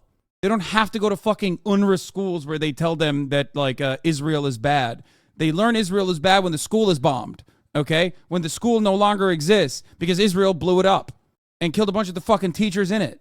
Been discharged. I know one of the sons was an EMT. Is it him? And, you know, can you talk to us a little bit about, can you talk to us a little bit about what he experienced? Because as I understand it, knowing that he's an EMT, but was incredibly and help his friends has really been weighing on him. Incredibly so. I haven't talked about it was the the first 9-year-old that thing was he shot said. in I Jenin understand yet. that's what he said to the EMT that picked him up. I gotta take care. He said, you know, I'm an EMT and I wasn't able to help my friends. Kenan was very quick acting, though. His training seemed to have triggered a response, a flee response in him. So as soon as he saw the perpetrator with the pistol, he bolted across the street, jumped over a wall, and hid. But the perpetrator apparently kept shooting at him as he was running because he grazed his right buttock. And it seemed, thank God, did not penetrate too deeply. But yes, he was incredibly saddened and in fact thought that his friends were dead. But I mean, his instinct is probably what saved his life. Is why he is out today, out of the hospital. That is. That's right. That's right. He's also a track athlete, so he was quite fast. Wow. Elizabeth, can you describe to our audience the bond between these three young men, the bond that they share, their friendship, how long they've known each other? I mean, you know, from what we've been told in the reports that are out, they are quite tight. They're very tight. They're brothers. Kenan and Hisham have known each other since they were first born, because Tamara and I have been best friends since before they were born. So we had play dates with them so that we could hang out with each other and say. So they were predispositioned to be friends. And Tahsin went to school with them, and he has become very close. I mean, the three of them are part of a much larger community of friends that have just been so tight. They would go to school together. They did Model United Nations together. They would go to cafes and talk about everything under the sun. They would come to my house every Saturday, ducking under the threshold of my door, because there's some of them when they were so tall, and cram themselves into Hisham's tiny room and just talk for hours. And they would just inspire each other and push each other through, each of them wanting to kind of live up to the intellectual, cerebral, ideals of the other. So they're obviously will keep them together even more. I think the time that they had in the ICU room together has been bonded them even more, because they were able to keep each other's spirits up. They were each individually facing a terrible trauma. And for Hisham, definitely a devastated future. But the fact that they could be together and joke with each other and tease each other, I think helped them process some of that initial trauma to the point where they were able to stabilize themselves. So they're very lucky to have each other. Tamara, I see you sort of nodding along with Elizabeth. Absolutely. I was going to interject and say she means they're nerds. It's Brotherhood of the Nerds. I can relate. He actually can. It is clear that they have a strong support system, between the three of them, but also the extended family. As you know, we've been talking a lot about a rise in anti-Semitism here, a rise in Islamophobia here in this country. And I'm wondering, I'm sure this is the last thing you would have expected for your sons. Is there anything that you would want to say to U.S. lawmakers about some of the rhetoric that we've heard, and the impact of words? We don't know, what's behind this action right now. It's being investigated. They're not calling it a hate crime, but it certainly could eventually become that. I don't get what other reason would they be targeted for? Like, this dude was he just randomly looking for people to kill? Like, is that what it is? Schizophrenia? Really? No, I know they were all wearing the keffiyeh and they were all walking around. Got to keep the libs watching. Hate crimes don't get views. What? No, I guess it was right outside of his house, but. Thank you so much for asking that question. The answer is that words absolutely matter. And as far as I'm concerned, it is those words, it is that rhetoric, it's the dehumanization of Palestinians that has led to this event. Because perpetrators like this defendant, Eaton, are emboldened, because the dehumanization makes it very easy. And I have to say, if those three boys looked like him, were not dressed the way that they were not speaking Arabic, I honestly do not think that our children would be in the situation that they're in now. I don't think that would have happened. I don't think he would have been emboldened to shoot at someone that looks like him, would he? So yeah, if you had like I said this already, if you had three Orthodox Jewish people walking down the street and they're speaking Hebrew and they get shot, I think everyone would be like, okay, well, this was a hate crime. Like, this was anti-Semitic act of violence, right? I don't know. I don't really understand why this is. You should always be very careful with, without adequate investigation and saying something is a hate crime, but immediately ruling it out is kind of weird. Yes, absolutely. The rhetoric matters. We are mourning and grieving the loss of Palestinians before this. Sorry, you're right. It's Yiddish, not Hebrew. I knew someone was going to say that. God damn it. To have this happen to our children here in the United States, where we sent them to study, thinking that they're safe, is, it's just absolute horror for us. It's every mother's nightmare that has just come true. And to understand and know that it's because of who they are is just absolutely soul-destroying for us. I'm American. My son is American. We are U.S. citizens. I was born and raised here. No one deserves this. No one deserves this. And we will make sure that man is prosecuted to the full extent of the law. Elizabeth? I know, I completely agree with Tamara. I have. Hassan never covers breaking news, never attributes anything to racism/hate crimes. Wait, what? Now my haters are saying that they're mad that I didn't immediately jump on and say that this is a hate crime, even though it Or are you saying that I do that all the time, just like I cover breaking news all the time, even though I'm not doing that right now? Bro, you ain't on fucking 4chan poll right now? This isn't a fucking forum. Why are you trying to green text post in here? That's so weird. You don't have to show every single person that you're the least fuckable loser on the planet. Like, what's happening? I'm telling you guys, half of these dudes they lack the brain matter. Like, they lack reading comprehension. It's so funny when people come in here and yell at me while I'm in the process of, like, saying something that is the exact opposite. They operate in the exact same ways that Republicans do. And most of these guys probably are Republican, but it's so odd. I'll be talking about, I could be saying anything. I could be saying something that they completely agree with. I could be like, taxation is theft, actually. You know, it's really fucked up. And they'd be like, Hassan loves taxes. He said it himself. It's like, what? Just listen to the words coming out of my mouth. Why are you arguing against, like, a vision that you've made up? Why do we always have to sit here and you know, duke it out with visions that came to you in your mind? Just listen. 100%. Even if they agree with you and you were right, because they hate watch, they auto react in a negative way. It's so bizarre and transparent. Yeah, but there's so many of them at this point that it's like super common at this point. You know, dudes are just duking it out with not what I'm saying, but instead by what they think I've said and what I'm saying. I've been watching from afar the American media and the American leadership as they comment and strategize and talk about what's happening in Palestine. And proportionally, I think the death toll of Palestinians in Gaza, if it were in America, would be 3 million. 1 in 200 children in Gaza have been killed. And we have gone through this period over the last few weeks, 7 weeks, of thinking, well, surely human life is more valuable than geopolitical agendas.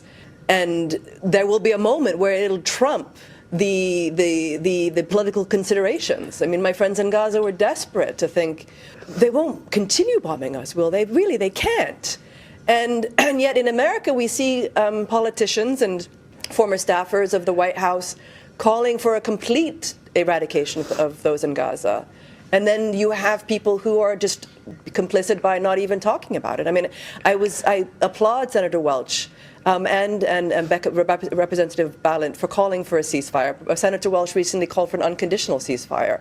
I mean, I've worked in the Gaza Strip in terms of humanitarian and development issues, and I know that there's an irrevocable disaster unfolding in Gaza. I don't even know if Gaza will ever be able to be reconstructed in a way that will be livable. It was already nigh on unlivable before. And so when you have American politicians and American media... You say she's an activist? Bro, she's Palestinian.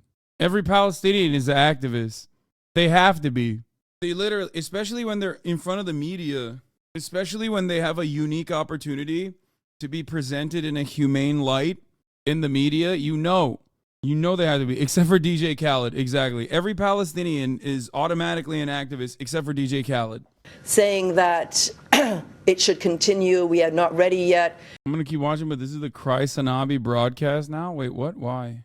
And ignoring the life of Palestinians. What does that mean? It is very... It's very logical to think that that type of rhetoric would be applied in the U.S. and that Palestinians would be vilified, deserving of the violence, or not as important. And I think, you know, this is something that a lot of minorities in America have experienced, being the othered, being the vilified. And I think words are so incredibly powerful. And I think the mainstream media and the leadership of the governments need to really think about their words, because there is power in words and they need to be accountable for what the consequence of those words, both here and around the world, and particularly in Palestine right now. And certainly the hope is that this suspect will be held accountable and justice will prevail.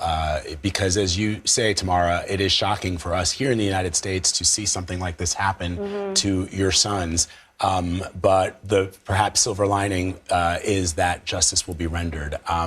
Look, they got at least, like, the media got a perfect victim, so they can at least, like, talk about the humanity, you know?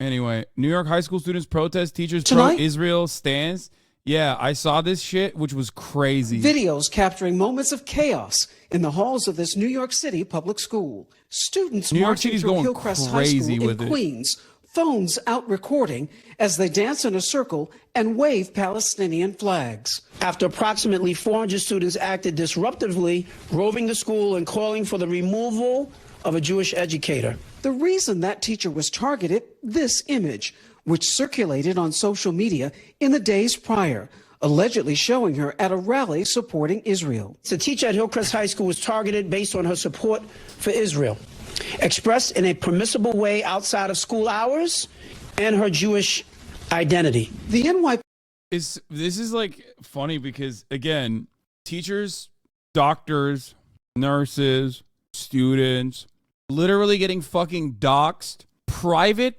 psychopathic reactionary groups that have been around since like the Reagan era, okay, sending out doxing trucks to ruin the lives of people who are pro-Palestine, okay? The one time where fucking little children get together, I don't even know what, is this high school? I guess, yeah, it is high school. The one time high school kids are like, yeah, that's fucked up. Why'd you go to the pro-Israel rally? And they fucking protest it. Why'd you go to the pro-genocide rally? That's kind of fucked up. Everybody's like, this is really also wild because like John Hagee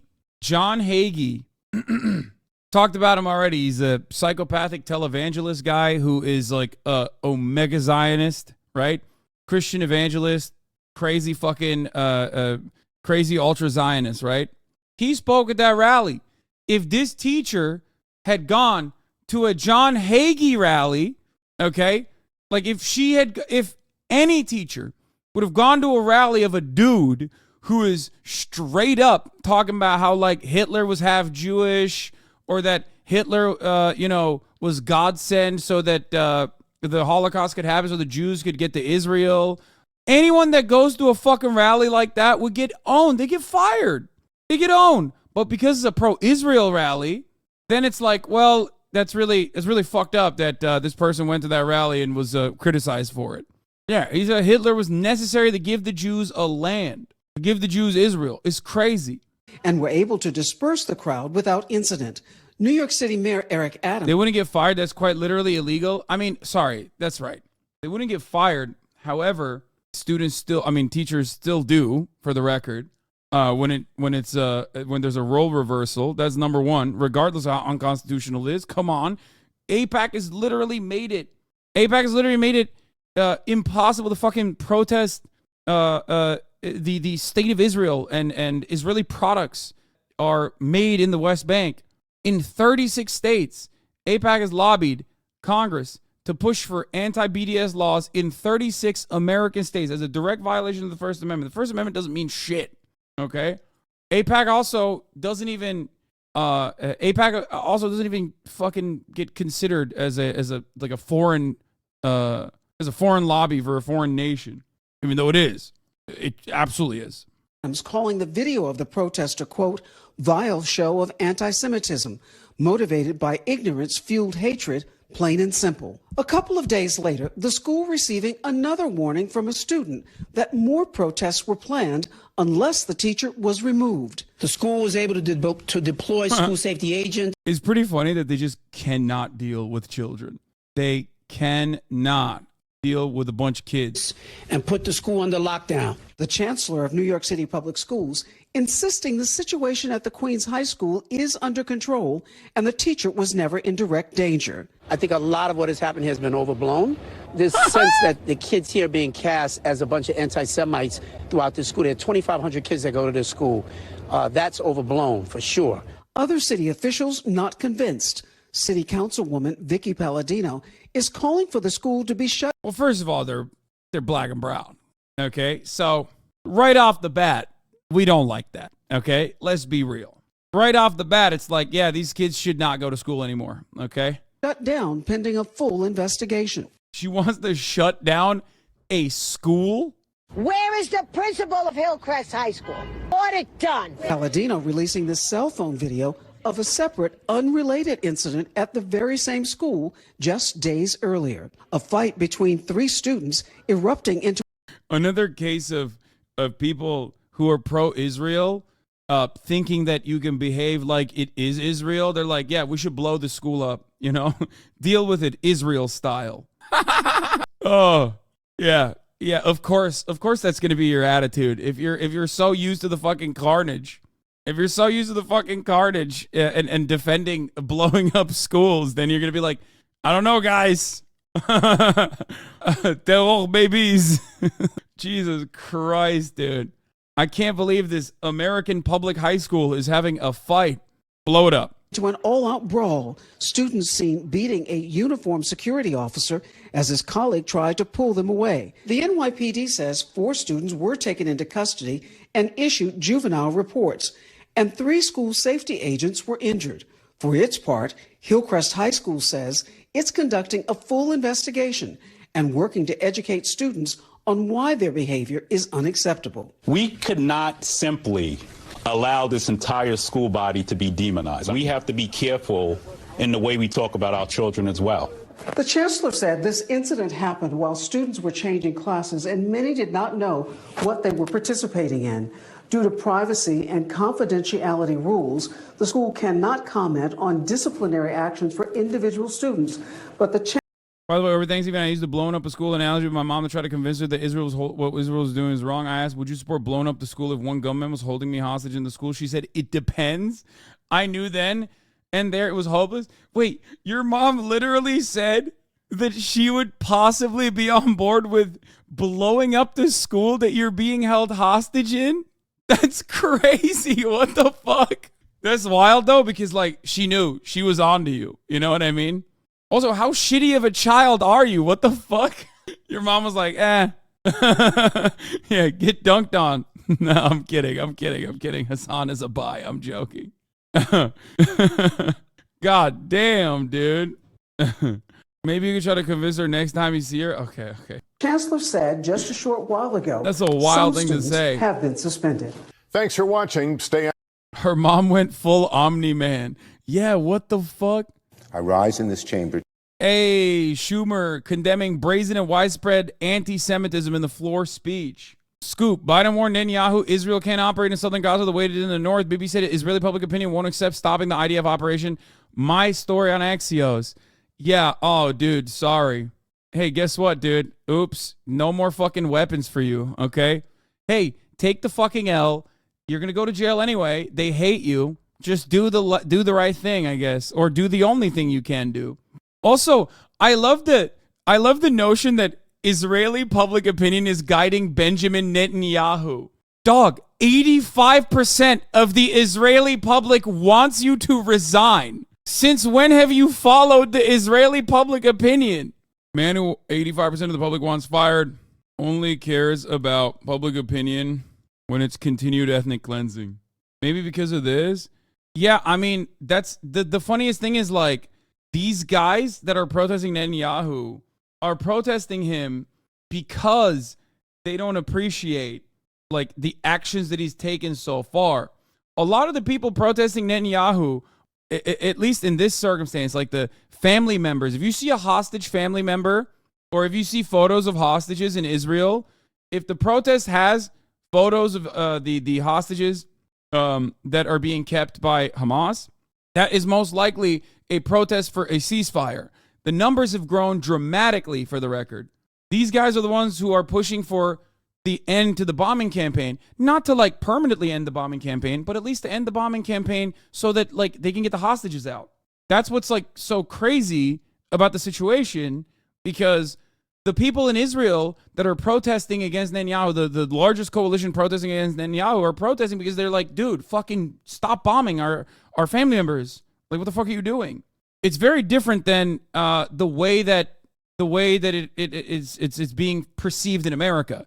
People that use hostage posters or talk about the hostages in America, more often than not, are simply using the hostages to say, no, the bombing should continue, which is, like, very stupid. It's a very stupid idea to be like, no, you should keep blowing up the fucking hostages that I supposedly care about. It doesn't make any fucking sense. And I've been trying to say this from the jump. I've been trying to talk about how, like, silly that is from the jump, which is why it doesn't make any sense. Like, the conversation in America is, like, almost completely turned on its head.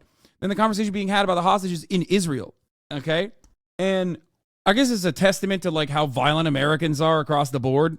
That they're just like, no. The best way to fucking save the hostages is by blowing them up, right? Like we have a one-track mind. It's very, we just love blood. But the situation is very different in Israel.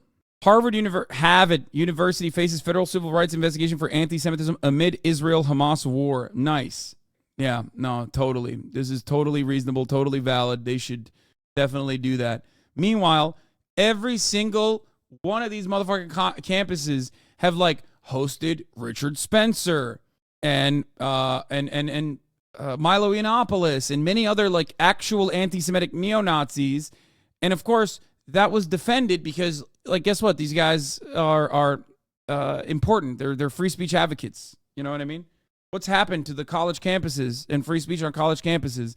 Meanwhile, it's like, wow, they have fucking they have pro-Palestinian students and we can't stop them. We should just fucking arrest them. Today, I am speaking up to issue a warning informed by lessons of history. Fucking mods, with full-throated clarity wherever we see it before it metastasizes into something even worse. Because right now, that's what Jewish Americans fear most. The spike in anti-Semitism we're experiencing right now in America began after the worst instance of violence committed against Jewish people since the Holocaust. The vitriol against Israel in the wake of October 7th is all too often crossing a line into brazen and widespread anti-Semitism, the likes of which we haven't seen for generations in this country, if ever. Many Jewish Americans see clear anti-Semitism in the double standard that is being wielded by too many opponents of Israel.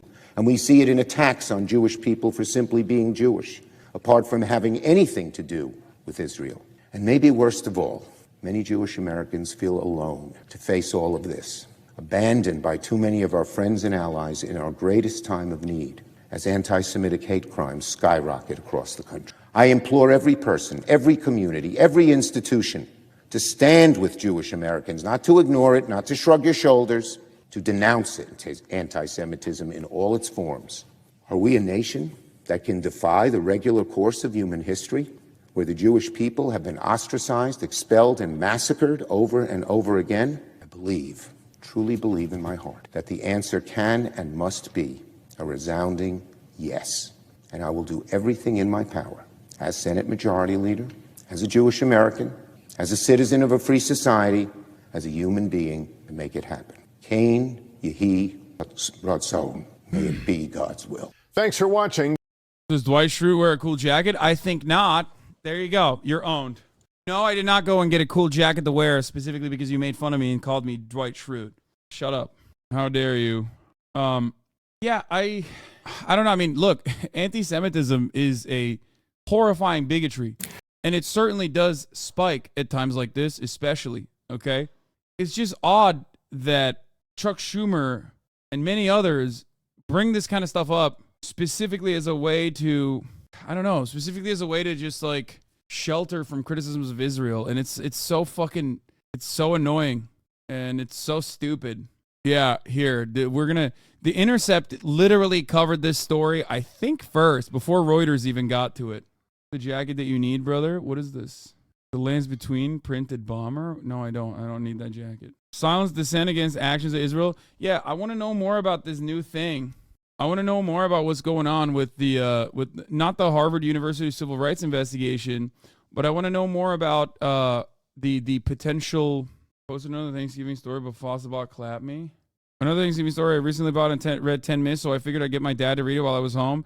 He said he was open to it, even though he's an unhinged Zionist. I gave him the book, so he proceeded to look at it.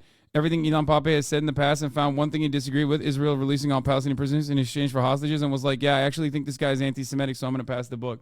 Yeah, I have friends that I've given the 10 Mids book to that literally likened it to me not giving them like an incredibly important Israeli historian, like a scholar of Israeli history, but instead they acted like I was giving them a book by Thomas Sowell. Like they likened it to giving a black person a book by Thomas Sowell. Mein Kampf? What? No, not Mein Kampf. What are you talking about? Anyway, who's Thomas Sowell again? Thomas Sowell is a classic. He's a black academic who is the number one black academic for every white supremacist. Like, they love him. All of his work revolves around just being unhinged and racist, pretty much, and also incredibly unconditionally pro-capitalist. Yeah, Candace Owens is favorite.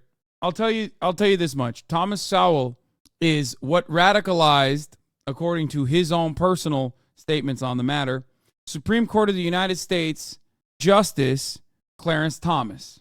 That's all you need to know about his work. Yep. And totally astroturfed by the Heritage Foundation. They paid for his first book about welfare. Yeah. Ironic. What is this? This is worse than the Yellow Star performance. Oh, he's back. My king, my goat is back. Gilad Erdan. He's back. Sure. Wait, why did he take the Yellow Star off?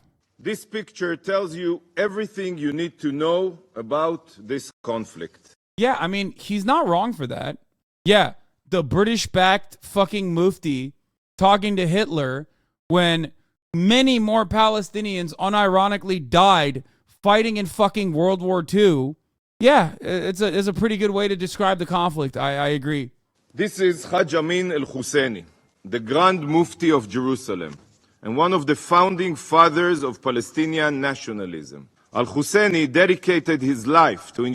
He got disallowed by the UN. Hamas. Not letting me say not being able to kill children is akin to my own personal Holocaust. Hamas. Ensuring that... Bro really did that. He really did that. In between flying to America to Dallas to go to the fucking televangelist John Hagee's conference to talk to the Holocaust revisionist psychopath and his clergyman in his church, he fucking flew in and out. In that process, he literally slapped on the Yellow Star of David on his chest that said never again, to be like, if I can't kill more Palestinian children, that's literally like my Holocaust. That is fucking mental, dude. He's going to say the Grand Mufti inspired the Holocaust, I think, which is unironically Holocaust revisionism. I don't know why. I don't know. This kind of shit was so roundly and routinely criticized and condemned. Why the fuck is he... Oh my God. It's so stupid. Be no Jewish presence in Israel or in any Arab land. And it was the Mufti's ideology which sparked the expulsion of Jews from Arab countries and Iran. A century ago, council members, over 1 million Jews lived in... No, he didn't do the classic, the Grand Mufti straight up, which is an insane thing to say. Except at the time, that was roundly criticized by everybody. However, nowadays, it's just like common practice. People have been handing it to the Nazis left and right. Yeah. A lesson from Netanyahu from a real Holocaust historian. Bibi's self-serving Palestinian blaming version of Nazi history is just plain wrong. Except there are so many different versions of this now. Like, it is so fucking commonplace. It's mind-boggling. It's genuinely scary how commonplace this has become. Oh, he got reprimanded by China last week? Let's go. Oh, that's awesome. Shame on you. Is UN Women not charged with ensuring that... China, who assumes the rotating presidency of the UN Security Council as he was going on a nasty tirade against UN women, please show some respect, at least. I quote from their website, all women and girls... 尊敬的以色列代表，我想提醒你，你可以在发言中完全表达你的不同意见，但请对会议所邀请的同胞人保持起码的尊重，这是安理会的一贯的惯例，也是大家都应该遵守的规则。我提醒你注意，我请你继续发言。Oh, show me his face. Show me his face. Oh, come on. I want to see what he's like shocked. It's funny how the language barrier forced him to stop and listen as opposed to being more combative. It's pretty remarkable how much Arabs in the Zionist imagination line up with how Nazis thought of Jews and the conspiracy of international Jewry. Arabs in the Zionist imagination line up with how Nazis... Yeah, that's not like an imagination. That is a carefully constructed argument. Oftentimes to sell the story to the West. Because, as I've said, this is like This accomplishes two things, okay? It kind of shields the responsibility of Western Christian nations that are now allied with Israel and played a significant role in its development, right? In terms of blind eye to its atrocities, or literally champions it, like the top of the hour ad break, which comes at the top of every hour.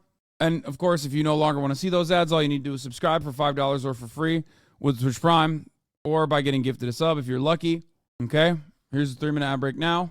But as what I was trying to say is, and this is something I've talked about quite a bit, the idea that like Arab anti-Semitism or anti-Semitism in Arab nations and Muslim nations is actually identical to European anti-Semitism that caused all of these pogroms and the Holocaust, okay, is a way to engage in Holocaust revisionism and a way to shield these European countries in their own historical crimes against Jews and the pogroms, okay? It's a perfect way to just unite under the banner of having a common enemy, Arabs, right? For all the racist white supremacist Europeans who don't like Muslim refugees and whatnot, who are scared of them. And it's also a way to shield Europeans who don't want to think about the worst aspects of their history. That's it. So Arab anti-Semitism isn't as bad. I never said that. Anti-Semitism is still anti-Semitism. But the idea that Arab anti-Semitism is akin to European anti-Semitism that is born out of unjustifiable fears versus Arab anti-Semitism that was an experience-based as the nation-state of Israel formed is very different. Because the way to combat those different anti-Semitisms is different. Not to say that Arab anti-Semitism isn't as bad. Well, I guess in the circumstance, you are not purging a marginalized population. But yes, the actions taken against Jewish people in the Arab nations historically is not even comparable to the Holocaust. Anyone that tries to make this comparison would be doing Holocaust revisionism. No, bro, Arab anti-Semitism was around and alive even before the Balfour Declaration. All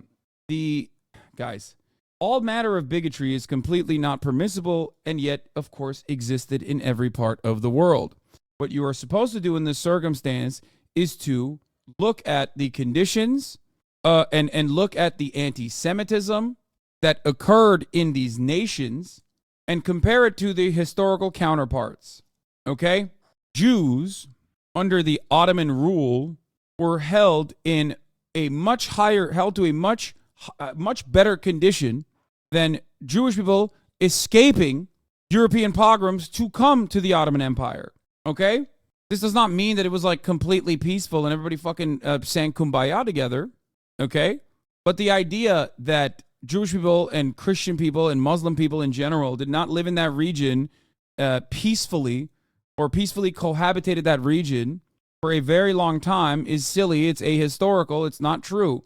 And while Arab nationalism and their own post-colonial struggles in developing a national identity certainly led to anti-Semitic pogroms that even predated the development of the nation-state of Israel, anti-Semitism amongst the Muslim world, or in the Arab world specifically, accelerated after 1948, or in the lead up to 1948 specifically, by being aligned and have the same rights that Jews had.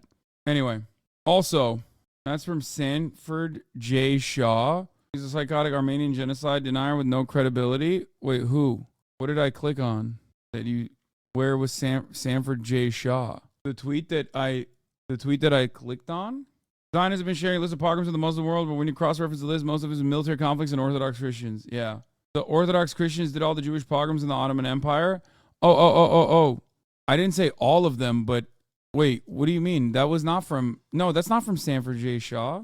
Didn't we look at it on the broadcast?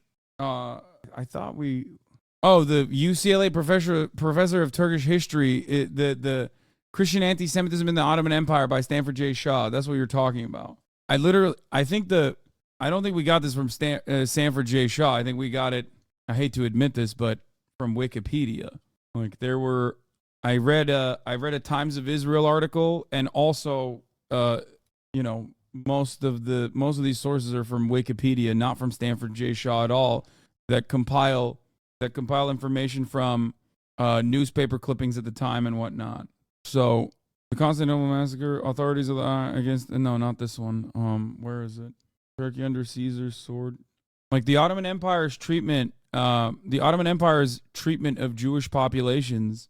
Oh yeah, here, this is where it was from. And this person, you could say this person is a reactionary or writing for a reactionary publication, which you wouldn't be wrong about. But the reason why I mentioned this is because, like, even, the way I look at it is, like, the assessment I make is if even right-wing sources that have no interest or no reason being pro-Ottoman Empire are making these, are bringing this up, especially when considering that the Ottoman Empire was was considered a safe harbor for Jews time and time again by declarations made by numerous padishahs. It's a ridiculous thing to say. Sorry, I just got my food. Anyway, wait, that's a real term? I thought that was a Dune only thing. Padishah? No, that's a real thing. All right. We're gonna move on to the Indian assassinations. The U.S. authorities today announced murder-for-hire charges against a man from India who they say plotted to pay an assassin to kill a prominent Sikh separatist leader living in New York City. It comes after the Canadian government accused Indian officials of possibly being involved in the assassination of a Sikh activist living in British Columbia. The CBC's Richard Madden joins us now live from Washington. So, Richard, what do we know about this case so far? Yeah, Andrew, this newly sealed indictment describes a real alarming murder-for-hire plot, as you noted, that was foiled by undercover agents. And in this indictment, they allege that an Indian national was plotting to assassinate a political activist and U.S. citizen of Indian origin in New York City. Now, according to this indictment, the DOJ says 52-year-old Nick Gupta was an Indian government employee living in India. Back in May, he tried to hire a hitman in New York to kill a man by the name of Gurpatwant Singh Pannoon, an American citizen and Canadian citizen who runs a group called Sikhs for Justice, pushing for an independent state called Khalistan. Now, under the indictment, he allegedly offered that hitman $100,000, but that hitman turned out to be an undercover DEA. So the indictment goes on to say that Gupta arranged photos and surveillance video of the victim's home, and in June urged the source, posing as a hitman, to quote, and I'm quoting here, to finish him. Finish him, brother. Don't take too much time. Push these guys. Finish him. So this is where the Canada connection becomes clear, because as you'll recall, around June 19th, Hardeep Singh Nijjar, a Canadian Sikh living in Vancouver, was killed. Gupta allegedly texts that hitman, who is an undercover source, a photo of the body. If I have more Indian Hasanabi heads that work for the Modi government, I guess, which I don't know why they would know a very important Hasanabi broadcast rule, which is every single hitman is a federal agent. Don't do it. Don't try to hire a hitman. You are hiring a federal agent. I can't trust this outlet, though. CBC? I don't know. Where is the so sorry? I need to see the so sorry artistic rendition before I can trust what's going on, really. Body, and allegedly says there are, quote, 3 in Canada, which presumably means there were more others on that hit list. So that is new information. By the end of June, according to this indictment, Gupta reaches out to the hitman again, pressuring him to carry out the murder, saying, and I'm quoting here, "Get this done." The indictment says then on June 30th, Gupta flew from India to the Czech Republic, and there he was arrested at the request of the U.S. So it's unclear where he's being held, but he faces a whole slew of charges. And these developments raise at least 2 big questions. Number 1, how did the U.S. stop an assassination plot, but Canada did not? And number 2, why was someone charged in the U.S. but not in Canada? Now, Canadian officials wouldn't address those questions directly, but take a listen to Public Safety Minister Dominic LeBlanc earlier today. What was filed in a U.S. court today confirms that Canada is not alone at managing these particular threats. What's important for us is that the Government of Canada and agencies like the RCMP and the Intelligence Service do everything that they can to protect Canadians, but also to hold accountable those that murdered a Canadian citizen on Canadian soil. So Canada is now calling for greater cooperation with India as that investigation continues. And so, Richard, what do we know about the accused? Yeah, well, according to this indictment, Gupta is an employee of the Indian government. He's described as a senior field officer with responsibilities in security management and intelligence. He apparently worked in India's Central Reserve Police Force, suggesting that there's a link between the Indian government and this individual in the indictment. Now, India has since confirmed it will launch its own investigation, but the Department of Justice here has declined our interview requests, at least for now. Lots to watch for on the story, clear. India really thinks it's Israel, bro, or Saudi Arabia. Like, you can't do that. You can't do that. Chill. I do think, I mean, this unironically might be a genuine consequence of like America losing its influence around the world. That like are like all these fucking foreign governments that we've propped up and we've allowed to just behave in, you know, increasingly irresponsible and violent ways are now thinking like, oh yeah, we could do it too. Because, like, think about it. We let Saudi Arabia get away with it. Why the fuck can't India get some? You know what I mean? This, of course, greatly diminishes, like, the Western supremacist attitude and I guess, like, the shield that the West is supposed to offer unconditionally to all on its soil, especially those who it's granted citizenship. Like, you can't do that. This unironically is like a foreign partner overstepping and crossing a line and threatening American influence around the world. Could you tell why not though? What? It literally it withers away the sovereignty that we have. Even the Saudis only did that in Turkey. I mean, they do it in Canada a lot. And maybe even in America. They do it to like the Shia, the Saudi Shias. But I do feel like every time you let that happen, you're basically allowing another foreign government that you are aligned with to operate in a similar way. You know what I mean? Clearly, Richard, thank you. The CBC's Richard Madden, live in Washington. This morning, India is celebrating the successful rescue of 41 construction workers trapped inside a collapsed tunnel for 17 days. The workers were pulled out last night, one by one, after rescuers completed days of digging by hand. They are reported to be in good condition, which is great news. Samir Hussain, with our partners at the BBC, reports on the massive rescue effort. This moment, more than 2 weeks in the making. 41 trapped workers finally rescued. An eruption of cheers from workers and onlookers. This is with the first workers that have come from inside the tunnel. 17 I'm surprised Elon Musk didn't try to participate in this. days they have spent inside that tunnel, and now they are finally out and in those ambulances. It's been a harrowing experience for the men inside and those working to get them out. Rescuers spent the last several days pushing an 800-millimeter pipe through 60 meters of rubble and debris. Once through, the men were pulled out on wheeled stretchers, one by one. My hands, they have blisters from pulling the rope. We worked very hard, but now we're very happy. Everyone was cheering and hooting. Chaudhary has been waiting for 14 days, watching the mouth of the tunnel, praying for his son. I am very happy. I am 55 and I have seen life, but my son is very young and he has a long life. The rescue operation that gripped the country finally has its happy ending. Samira Hussain, BBC News for CBS Mornings. Money from the deep pockets of wealthy donors is oxygen for any successful president. What is this? Elon Musk tells advertisers to go fuck themselves, specifically Disney and Bob Iger. You go, don't advertise. You don't want them to advertise? No. What do you mean? If somebody's going to try to blackmail me with advertising, blackmail me with money, go fuck yourself. That's awesome. Look at the fucking face. Bro, you can't see that. You can't say that on CNBC, man. Oh, that's awesome. Dude, great. Another testament to truly how powerful the billionaires can get. No, literally, yeah. He's so powerful under capitalism that he doesn't have to abide by capitalist rules. That should present a threat to you. That should pose a threat. Take him down, guys. Come on. Do something. I love that. I fucking love that, dude. Also, he's so heroic. He's so heroically talking about like being able to be anti-Semitic, by the way. Like that's it. And being incredibly fucking racist in I also general. think the algorithm for me personally, because I'm looking for stuff, also is feeding me other things. This is actually a challenge in that, like sometimes people will say, like, why is it showing me, posts from this person that I hate? And we're like, well, did you interact a lot with this person that you hate? Well, yes. Therefore, it thinks that you want to interact more with this person that you hate.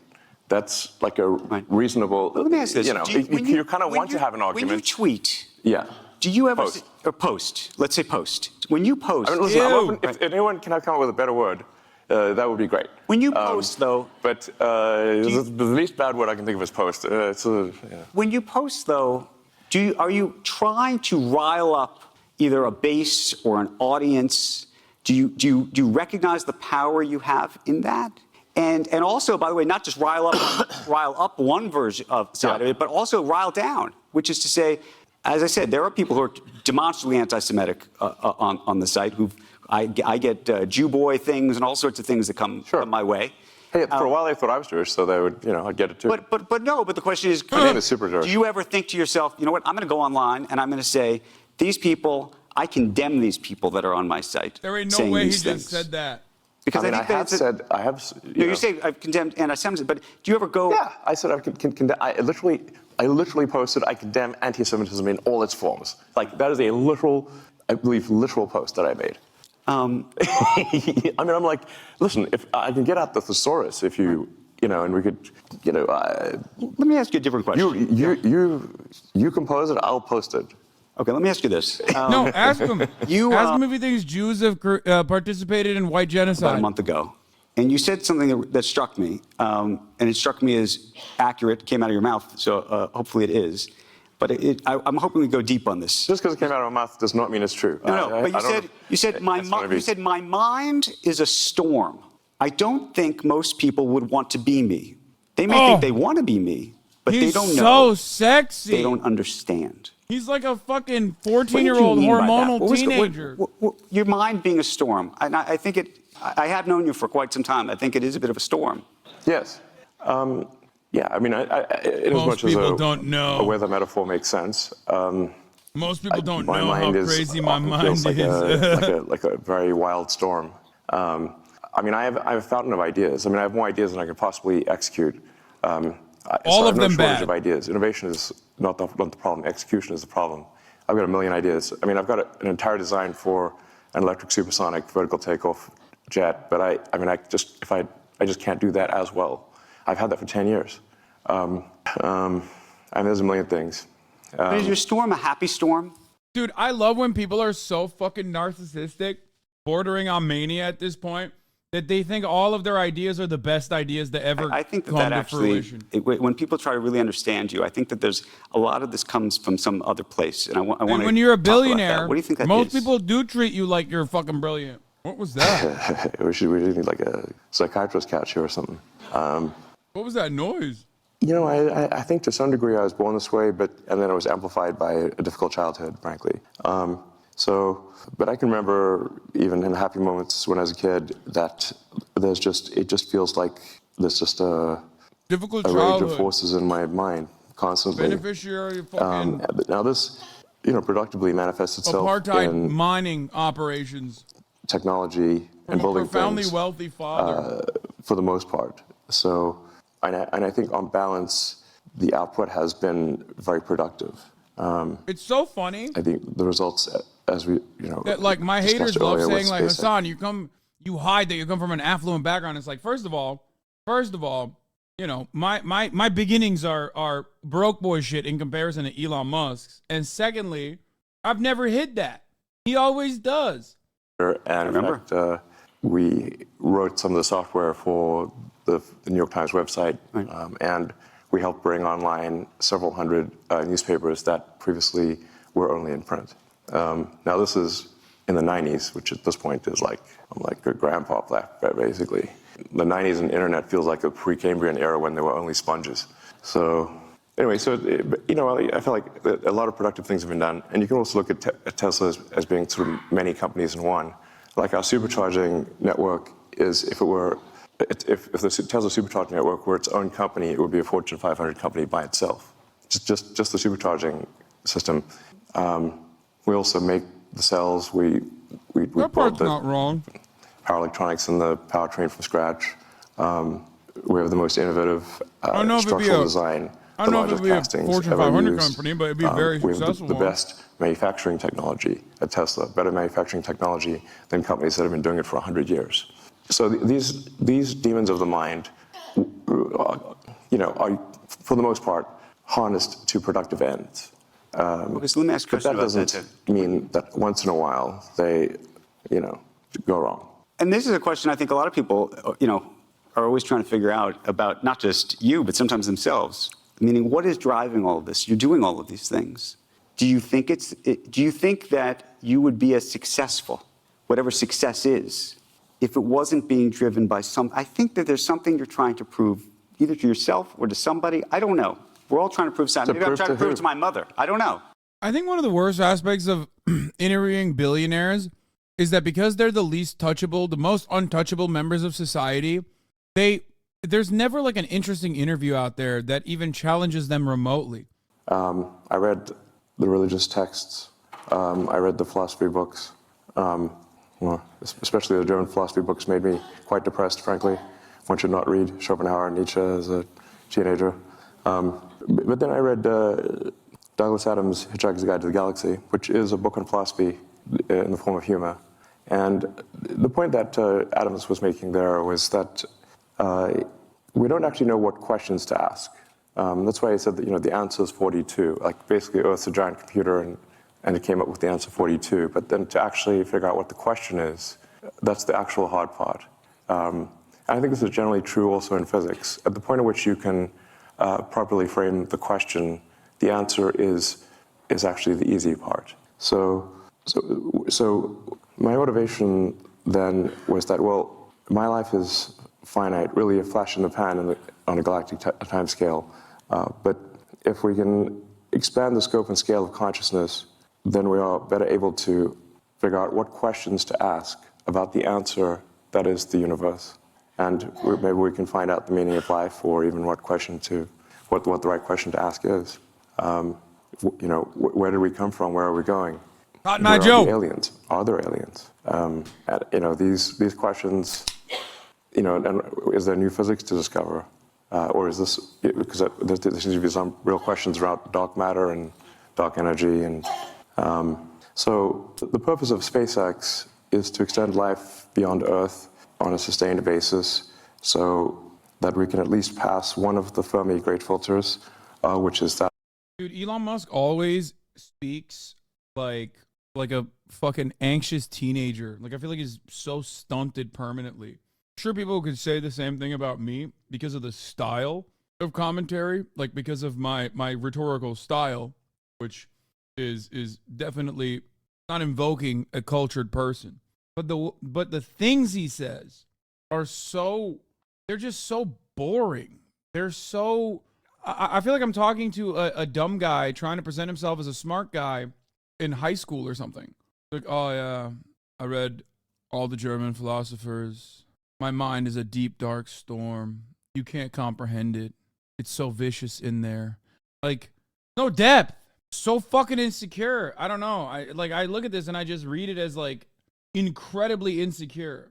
You're salty but substantial. He's bland as fuck. No, he is so.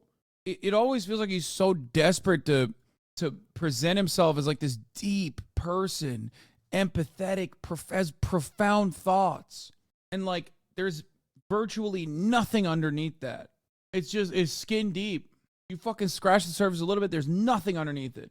I read all of the religion books. It's brilliant. But you wake up in the morning and you're happy to be alive. There have to be reasons that you have to say, why are you excited about the future? What gives you hope? And if you're unsure, ask your kids. And I think the idea of us being a is literally how all STEM lords I've met think about philosophy and the humanities. They all go down this route coming from a STEM person. That's why my favorite STEM lord is, of course, my brother, who doesn't do any of that shit and doesn't even care. And when we were younger, used to say things like, why should I learn how to read and write correctly? I'm an engineer. I respect that so much more. A man who just sits there on Facebook and watches like videos of drilling and like mechanical engineering videos all day, every day in his spare time. Over again that you're. I respect that. Well, sometimes they're right. Well, sometimes they are, but I would say that when it comes to Tesla, when it came to SpaceX, people told you that you were crazy. You were out of your mind. This was never going to happen. This was never going to work. And so the reason I ask you this, though, is now when people say you're wrong. The irony statistic, that's it. And I know I'm right because I've had that experience. Or are there people in your life when they say, you know what, Elon, this is not right. Do you know what I'm saying? I mean, I think what you're sort of trying to say is that. No, don't defame the do I at autistic this community point like that. because Come on, bro. I've been right so many times from other. No, I just mean like people automatically go, oh, he's, you know, dude, I think it's Big Bang Theory, okay? Big Bang Theory and its consequences on mankind must be studied. Everyone that's like even a little bit on the spectrum, immediately, automatically, everybody goes, oh, that's a STEM guy. He's a nerd. He's like a brilliant mathematician probably. He's a savant. That's what it is. Bazinga. Straight up. That's literally what it is. When in fact, like, I don't think he's like a STEM guy at all. That's much more difficult. So if you are wrong and persist in being wrong, the rockets will blow up and the cars will fail. So this is, we're not trying to just figure out what flavor of ice cream is the best flavor of ice cream. Like, if there's 1,000 things that can happen on a rocket flight, and only one of them gets the rocket to orbit.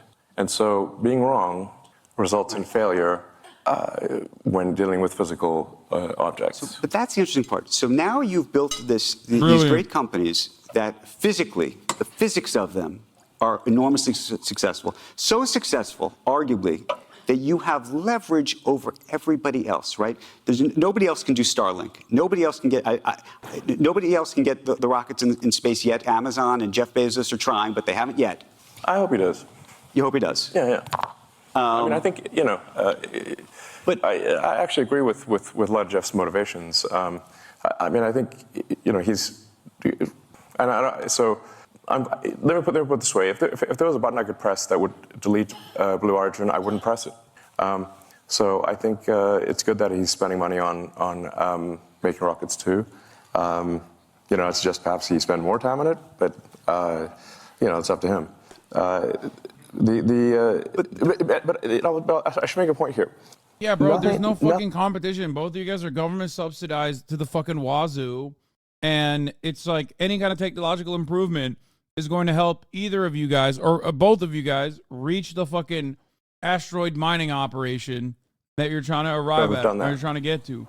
Can you name one? I can't. At SpaceX, we don't use patents.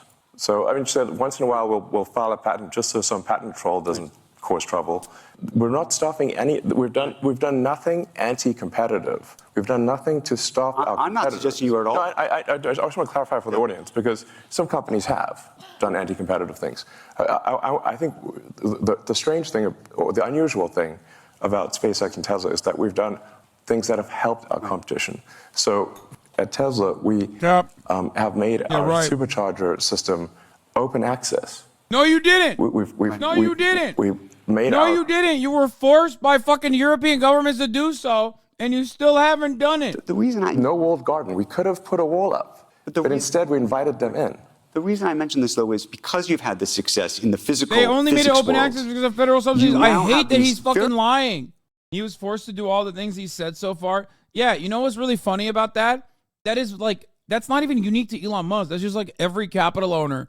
It's the same as like British Petroleum coming out with a fucking video about like their cleanup operations and being like, oh, we love cleaning the environment. And it's like, in 2024, we are going to be spending $500 million on cleanup operations to ensure that the area is green and safe. And it's like, and then you look at the fucking fine print and it's like, oh, dude, you guys eviscerated the fucking wildlife in another massive leak.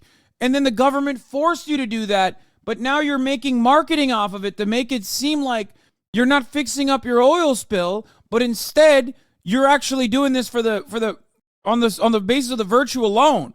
It's bullshit. Every corporation does this, and that's precisely what Elon Musk is doing right now. But they're not as good as yours, and the same. And we can say that maybe make the same argument out of the cars and everything else. Yeah. But as a result, that gives you enormous leverage. Right? Okay. I mean, with the exception of, by the way, these advertisers who aren't on X, in every other instance, everybody needs you. I mean, they use our product if it's better, then use somebody else's product if the other product's better. And I accept that. And maybe one day somebody else will create a better product. Is it like, how is it a bad thing to make better products than other companies? Well, and I want to just go back to the Starlink I feel piece like of it, Elon also enjoys like debating because he's such a fucking debate lord that he tries to turn it into a debate a little bit, even though the fucking interview was just like glazing him. They literally only opened their connector / network after the IRA was passed and required subsidized chargers funds to use an open standard. It's good that they opened it and other companies to join suit, but it was not done until it was beneficial to Tesla financially. Yep. How these satellites are going to be used, whether you think that you should have control of them, whether the government should have control of them.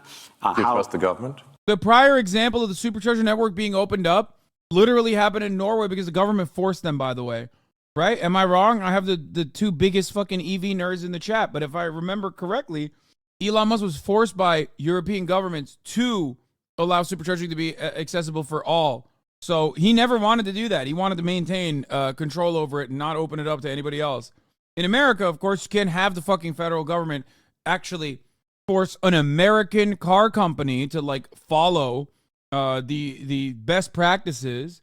So you have to massage them with subsidies, with further conversation subsidies. for a second. I mean, certainly, my company's overseen by regulators, and while since SpaceX, Starlink, Tesla are overseen by cumulatively over 100 regulators, in actually more than that, a few hundred regulators, because you've got 55 countries. If you sum up all the times that I had an argument with regulators, hundreds of regulators over decades, it can sound really terrible, except they forgot to mention that there were 10 million regulations we complied with and only 5 that I disagreed with. But they list all the 5. That's so funny. Dude, think about all the people I haven't murdered. Hello? One related thing on this.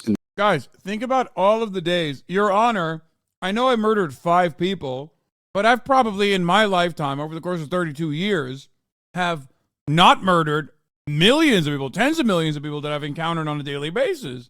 Why are you making such a big stink? Over you.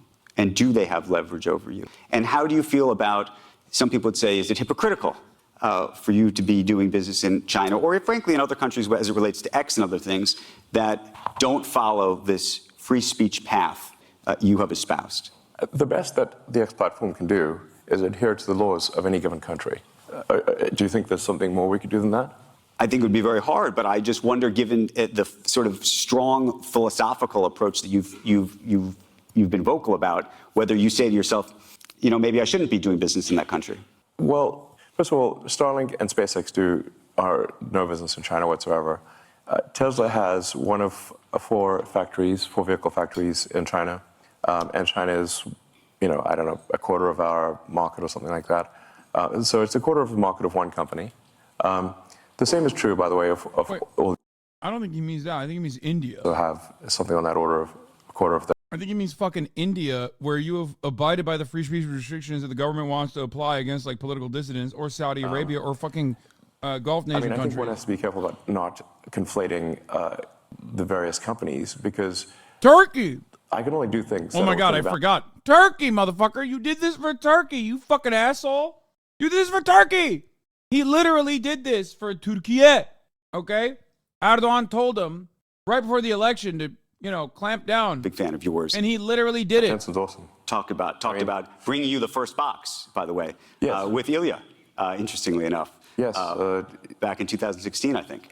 There's a video of Jensen and me unpacking the first AI computer at OpenAI. So I'm so curious what you think of what's just happened over the past 2 weeks while you were dealing with this other series of headlines.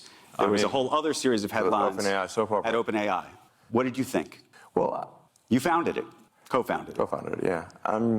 Well, the whole arc of OpenAI, frankly, is a little troubling, because the reason for starting OpenAI was to create a counterweight to Google and DeepMind, which at the time had 2/3 of all AI talent and basically infinite money and compute, and there was no counterweight. It was unipolar world. I wish China wasn't so fucking aggro on making EVs, like super affordable EVs, that they created more of a financial incentive for Elon to operate in China so they could bitch slap him more. You know what I mean? Have him fucking talking about the red sun and how, you know, Mao was actually great. A speciesist for being pro-humanity, as in, you know, like a racist, but for species. So I'm like, wait a second, what side are you on, Larry? And I'm like, okay, listen, this guy's calling me a speciesist. Problem is, he doesn't care about AI safety. We've got to have some counterpoint here because this seems like we could be. This is no good. So you're surprised China hasn't moved away from cars entirely? And it was What meant do to you be mean, open brother? source. They're fucking. I named it OpenAI after They're bitch open slapping source. European markets. It is, They're in fact, building closed source. I think they're building EV fleets so they could just like completely dominate the vehicle space permanently in the next generation. So, because this is what it actually is. I mean, fate loves irony. I mean, in fact, a friend of mine has this says like the way to predict outcomes is the most ironic outcome. They control all the rare minerals necessary for batteries. The simplest sort of explanation is most likely. And my friend Jonah's view is that the most ironic outcome is the most likely. And that's what's happened with OpenAI. It's gone from an open source foundation, a 501c3, to suddenly it's like a $90 billion for-profit corporation with closed source. So I don't know how you go from here to there, but that seems like I don't know. How you get? I don't know. Is this legal? I'm so, like, that's legal. So as you saw Sam Altman get ousted Yeah. by somebody you know, Ilya, and Ilya was a friend of yours. Yes. You brought him there. Your relationship with Larry Page effectively broke down over you recruiting him away. I think that's correct. That was the fight. Larry refused to be friends with me after I recruited Ilya. And so here's Ilya, apparently. They control a big chunk of the raw earth resources. I know there's tons of lithium in the United States, but they literally have all of the infrastructure and the refining capacity on the planet. He sweats almost all of it. Questions of what is right. And if Ilya felt strongly enough, Hassan's China knowledge clown. Wait, what do you mean? What did I say? You know, fire Sam. Well, I think the world should know what was that reason. Have you talked to him? I've reached out, but he doesn't want to talk to anyone. Have you talked to other people behind the scenes? Is this all happening? I've talked to a lot of people. I've not found anyone who knows why. Have you? I think we are all still trying to find out. I mean, look, one of two things is either it was a serious thing and we should know what it is, or it was not a serious thing and then the board should resign. What do you think of Sam Altman? I have mixed feelings about Sam. I do, you know, the ring of power, you know, can corrupt. And this is the ring of power. Y'all calling Elon dumb for doing things y'all could never do? Yeah, brother, I don't think I have the stamina to have 11 children to be a deadbeat dad to. You know what I'm saying? Like, I could do a deadbeat dad for one. This sounds like a serious thing. I don't think it was trivial. And I'm quite concerned that there's some, you know, dangerous element of AI that they've discovered. Yes. You think they've discovered something? I mean, they do control a lot of supply and a lot That'll of be my guess. Oh, God, of course Elon would say they discovered something. Where are you with your own AI efforts relative to where you think OpenAI is, where you think Google is? Yeah, bro, ask him about where he is on his AI efforts, where his AI is like, oh, my AI says the N-word in every language all the time, which is so much better than OpenAI. I'm somewhat of a quandary here because thought AI could be something that would change the world in a significant way since I was in college, I mean, like 30 years ago. But the reason I didn't go build AI right from the get-go was because I was uncertain about which edge of the double-edged sword would be sharper, the good edge or the bad edge. So I held off on doing anything on AI. I could have created, I think, the leading AI company, and kind of OpenAI actually kind of is that, because I was just uncertain if you make this magic genie, what will happen? You know, whereas I think building sustainable energy technology is much more of a single-edged sword that is single-edged good. Making life multiplanetary, I think single-edged good. You know, Starlink, mostly single-edged good. I mean, giving people better connectivity to people that, you know, don't have connectivity or it's too expensive, I think is very, you know, very much a good thing. Starlink God, he sucks so bad. Was instrumental, by the way, in halting the Russian advance, and the Ukrainians said so. So, you know, I think but with AI, China's you've only got the leading the magic pack because they genie. push domestication of EV production the most. U.S. will get there as our incentive structure is now in place to build it up domestically. But it's not like China has a specific geographic or otherwise inherent Once you- advantage that can't genie's be out of the replicated bottle, elsewhere. It's hard to say what happens. China has a Are we competitive away edge, from but that genie also being out of the bottle, you owns think? a lot of the We think it's already out? mining operations, no? Like, they don't have any inside of their own borders or boundaries or whatever, but they do, as far as I understand, they do have contracts with almost all of the natural resource nations that are rich with the natural resource, and not necessarily lithium, but many others as well, including cobalt, and more importantly than that, their refinement capabilities are much, far ahead of the competition. I mean, others will catch up inevitably, but due to how much government subsidies play a role in this process, it's probably very difficult for countries like the United States of America to compete with China in this field. And also, there's another question. Do we have an interest in competing? Okay? Do we have an interest in competing with China in this? Because it seems like America's backed the oil and gas horse as aggressively as possible. The EU sources the majority of its mineral raw materials from non-EU countries, primarily China. Between 2012 and 2016, 44% of the 30 raw materials of the EU classified as critical were imported from China. According to the EU's latest data, around 98% of the EU's demands for rare earth is met by China. As part of Beijing's Belt and Road Initiative, BRI, Chinese state-owned enterprises are increasingly investing in the global mining of raw materials. Here it is. China's stranglehold on the EV supply chain will be tough to break. Wait, what the fuck? I was able to literally read it a second ago. What happened? That's so weird. IRA says yes, many EV incentives are only available for domestic or trade partner produced components and assemblies. No, I know. I get that. Think about how fucking difficult that was to even pass. And is that going to be enough? Because America has the bans, but if you're going ban for ban with a country that can easily fucking open up funds and dump it versus America where like it's very difficult, even if it's even if it's for our strategic interest.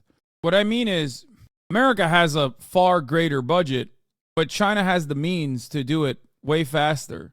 We have created a structure that is riddled with bureaucratic red tape, but not necessarily bureaucratic red tape. I guess the better example of that would be, or the better term to use there would be, it's divided every step of the way with charlatan mediators who want to improve their own profit margins, whereas China can make decisions. China can make decisions on their own economy much faster without really caring about, without really caring about any other step in the process. They control everything. Whereas in America, we do not. Visualizing China's dominance in battery manufacturing 2022 to 2027. Visual capitalist. Battery manufacturing capacity. China's dominance is supported by its control over the cathode, anode, and refined battery materials production. 69% is coming from China, 10% from the U.S., 6% from Germany, 10% from others, 1% from Poland. Congratulations, Kurwa. In 2022, that's slated in 2027. In 2022, right now, it's 77% China, with 6% U.S. and 6% Poland and 11% other. Kurwa. That's a good point. One of the main talking points I hear is the slowness of government, which is laughable and analyzing the speed of any general action by the CPC. No, that's something that it doesn't matter what I think, okay? That's something that fucking Western leadership is recognizing, is coming to terms with. That's it. I've often talked about how in China, the government, or all the corporations work for the government. In America and in Western nations, all the governments work for all of the corporations. That unironically creates infinite amounts of efficiency that favors Chinese competition, as long as they're not doing these things for some other reason. As long as they're not taking action on the economy, specifically at the behest of like a group of individuals that are in power, whether it be like the elite, the governing elite, or anything like that. As long as they maintain the Chinese prosperity mentality, they will continue to dominate. And America will only do things that are not short-term profit focused as a means to compete against foreign adversaries. The space race comes to mind. You want to put money on this conversation? On what conversation? Why did Xi suck Biden's dick then? Chip's brother, buy a clue. You are so wrong. China is going down. Why did Xi suck Biden's dick then? Chip's brother, buy a clue. You are so wrong. You want to put money on this conversation, says Softball Paul. Yeah, no, I agree. China is down already, actually. It's crazy. Yeah, no, you're right. Xi definitely is going down. China is going down, and Biden is taking China down, and that's what happened. Why are you all talking like this? I think they all come from the same place. That's why they say stuff like this. They've watched all the fucking China is going to collapse any moment now videos over and over again, and they're hopped up on it. Yeah, China just collapsed. China is so bad at chip making that we have to tell fucking our foreign allies to not sell them any kind of, like, not engage in. China is so bad that we have to literally beg and even threaten our foreign allies to not sell them any kind of like chip making capabilities. And this is going to lead to them collapsing. Casually explain breakups? Oh shit. Uh-oh, it's going to be sad. Just now, PRC statement on humanitarian aids reaching North Strip. Palestine Red Crescent says we were able to bring 233 trucks of humanitarian aid to the northern Gaza Strip. We have not been able to enter the fuel yet, and we're working on delivering 10,000 liters to allow ambulances to continue working for 2 weeks. China is collapsing. Check my logs. I don't want to see it because I'm a China dick rider and I don't want to see it. It'll hurt my feelings if I see that China is collapsing. It'll scare me. It'll scare me into submission, you know? Especially not at the top of the hour when there's a 3-minute ad break, you know?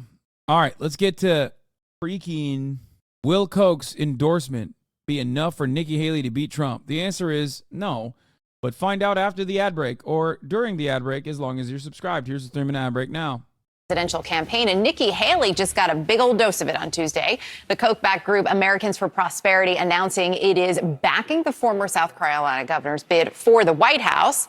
So, of course, the big question now, will the endorsement and all the cash actually offer up the momentum that she needs to give Nikki Haley a real shot at overtaking Donald Trump? The man with the answers, Harry Enton. No pressure, Harry, but... I mean, look, I think a lot of people might say, okay, what the heck are the Koch brothers thinking if you look at the national polls? Look how far back Nikki Haley is. She's at just 10%. Donald Trump. I'm going to be honest with you. This is the biggest fuck you to Ron DeSantis of all time because the Koch brothers' horse was DeSantis this entire time. For those of you who have been watching this space, quote unquote, or if you've been here for my coverage on the matter, if you recall when CPAC, I think, was happening, was it CPAC? There was a Koch-backed separate conference that Ron DeSantis went to, and the fact that the Koch boys have dropped little Rhonda and are now backing the Haley horse is wild. I think you believe the things you say and sincerely want to promote socialist values because you believe it is the best for everyone. No one ever falls for cheap price and low quality over total cost of ownership equality. I don't think you're a PRC shill, by the way. Wait, what? It's funny that every single piece of good news for Nikki Haley is like 140-year-old mega donor Bartholomew H.W. McRaces IV is now backing the surgeon candidate, and you look and her poll numbers are still single digits. The gap between Biden and Marianne Williamson, the RCP average, is 61.2 percentage points. The gap between Trump and Haley is 51.8. Now, these two aren't the same, obviously, but they're also not the same, if you know what I mean. Yeah. The fall off and the downfall of Ronald McDonald DeSantis needs to be studied in history books, okay?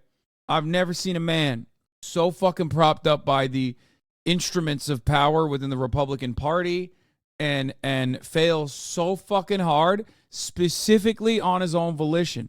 The reason why Ronald McDonald DeSantis failed was because he consistently, one, had the worst instincts, and more importantly, was the worst retail politician I've ever seen in my life. Like every time he opened his mouth, people were like, oh my God, ew, please shut the fuck up. So bad. Trump at 61%. She's not even in second place. Ron DeSantis is at 17%. And you might say, okay, this might just be emblematic of wealthier folks not liking Donald Trump nearly as much as you see in our latest CNN poll. Incomes of $150,000 plus. You see Donald Trump is at 38%. Nikki Haley is far closer to 21%. So are they just biased in some sort of way? I don't think that's necessarily it, because if you take a look at the polls. Imagine having to run to this level of number crunching where you're literally like, well, I know that Trump is leading over Nikki Haley by fucking 50 points, okay, 51 points. But also, if you look at people over the income of $150,000, then at that point, Nikki Haley becomes much closer to Donald Trump. That's the most insane thing I've ever heard. For the record, I think you're right that China's national EV strategy is better, and we were just talking at cross purposes. Mega and I were mostly reacting to the China owns all EV batteries narrative, which some use as fear-mongering to try to stop EVs, though you obviously weren't using it that way. I love glazing China. I love sucking on Xi Jinping's cock so that people can fucking realize that, we, the wealthiest nation on earth, will maybe turn around and fucking build high-speed rail or EVs and try to compete with China. Problem is, Americans are so fucking deluded, so dumb, so stupid, so self-interested, and such pathetic fucking losers that they unironically don't even want to do that, and they just go, no, we're just going to say all the things that they're doing are just bad. It's so fucking annoying. It's so annoying. We have one speed, dude. We have one speed. We're one track minded. We just got war on the mind. It, because if you take a look at the polls in Iowa and New Hampshire, this is Trump or choosing Haley. You see, nationally, Trump's ahead by 51. But look at Iowa. Nikki Haley's at 16. Donald Trump's at 43%. Or you look at New Hampshire. Oh, my God. That's such a good fucking take. America is Riley Gaines. America's Riley Gaines if, Riley Gaines had all of the opportunity to be number one across the board.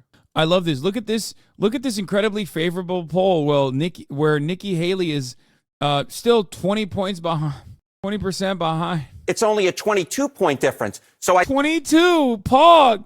She's slated to win. I think they're looking at the early polls and saying, you know what, Nick? Why do you say we? Why do you include yourself clearly against it? What do you mean we? Bitch, I'm American. I live in America. Do I look like I live in China? Am I Chinese? Am I speaking Mandarin to you? Yeah, of course I'm going to say we. That's my point. Why am I covering American politics, I wonder? You know what I mean? Oh, fucking annoying. Nikki Haley has a real shot of defeating Donald Trump, despite what the national polls are showing. Okay, let's do the history then. Does she? What's the precedent here? What is the precedent? Are there any candidates who have come back to win either Iowa or New Hampshire when they were down by 20-plus points at this point? Look at Iowa. George H.W. Bush won there when he was down by 20-plus points. Dick Gephardt in 88. New Hampshire, Gary Hart in 84. Pat Buchanan back in 1996. And here's the other thing that I think you want to take a look at here. Non-Trump voters who have made up their mind in the GOP primary, look at that. Just 24% in Iowa, just 29% in New Hampshire. There is this large anti-Trump vote in the GOP primary they think can move around, and maybe some money from the Koch brothers might help them move towards the Haley direction. Dude, it should be, I think we should decriminalize heroin and make whatever he's on illegal. Because I've never seen this level of copium, like pure unadulterated copium, being pumped through the airways before. This is the copium equivalent of just straight up fucking putting a rubber band around your arm and just like grabbing it with your mouth while you simultaneously fucking inject, okay? Also, who's the audience for this analysis? A great question. Like, who is watching this? Who's this for? The Nikki Haley heads? Like, what are you doing? I don't get it. I don't understand. What the fuck? Oh, dude, it's so funny. I love this. It's great. It's great. Thank you. Thank you for the funny fucking moments. Joining us now, civil rights attorney Maya Wiley, former deputy chief of staff to Congressman Adam Kinzinger, Maura Gillespie, and New York Times national political reporter Shane Goldmacher. So as we look at this, Shane, to you first, especially after this reporting, I mean, is this enough? Are there signs that point to it being enough to disrupt things? I mean, I think the short answer is no, there aren't signs enough to disrupt Donald Trump. But I think this does have a big disruption in the campaign and in the Bro, they haven't even brought up how fucking silly Ron DeSantis looks now. Okay, it's been why haven't they talked about how bad this is for Ron DeSantis? Get to the fucking point. Nikki Haley is nothing, and so is Ron DeSantis. But it's awesome that the Republican Party and all of its mega donors are fucking desperately flailing their arms, just lobbing shit at a wall to see what sticks, and noticing that the shit that actually stuck originally, that they thought stuck, smells real bad. That shit is Ron DeSantis, okay? primary, which is There's a primary inside the primary, which is Ron DeSantis and Nikki Haley trying to be the one anti-Trump figure. And this is a really big part of that. It's a disruption. Now, does either of them ever get a real one-on-one with Trump? Can they catch up to Trump? That's a different question entirely. Maura, as somebody who's been in Republican politics, look, I think the Koch brothers became kind of the Democratic boogeyman. There's a ton of money, as Shane was noting. My question right now is, it's a grassroots organization that has a ton of volunteers with it, AFP, plus the money. Mm-hmm. What kind of juice do they have in this primary? Can they end Ron? There's not a single fucking Koch operation that it would be declared grassroots. It is quite literally the definition of AstroTurf. I don't know what their ground operation looks like for Americans for Prosperity, but you cannot fucking say that shit is grassroots. What the hell?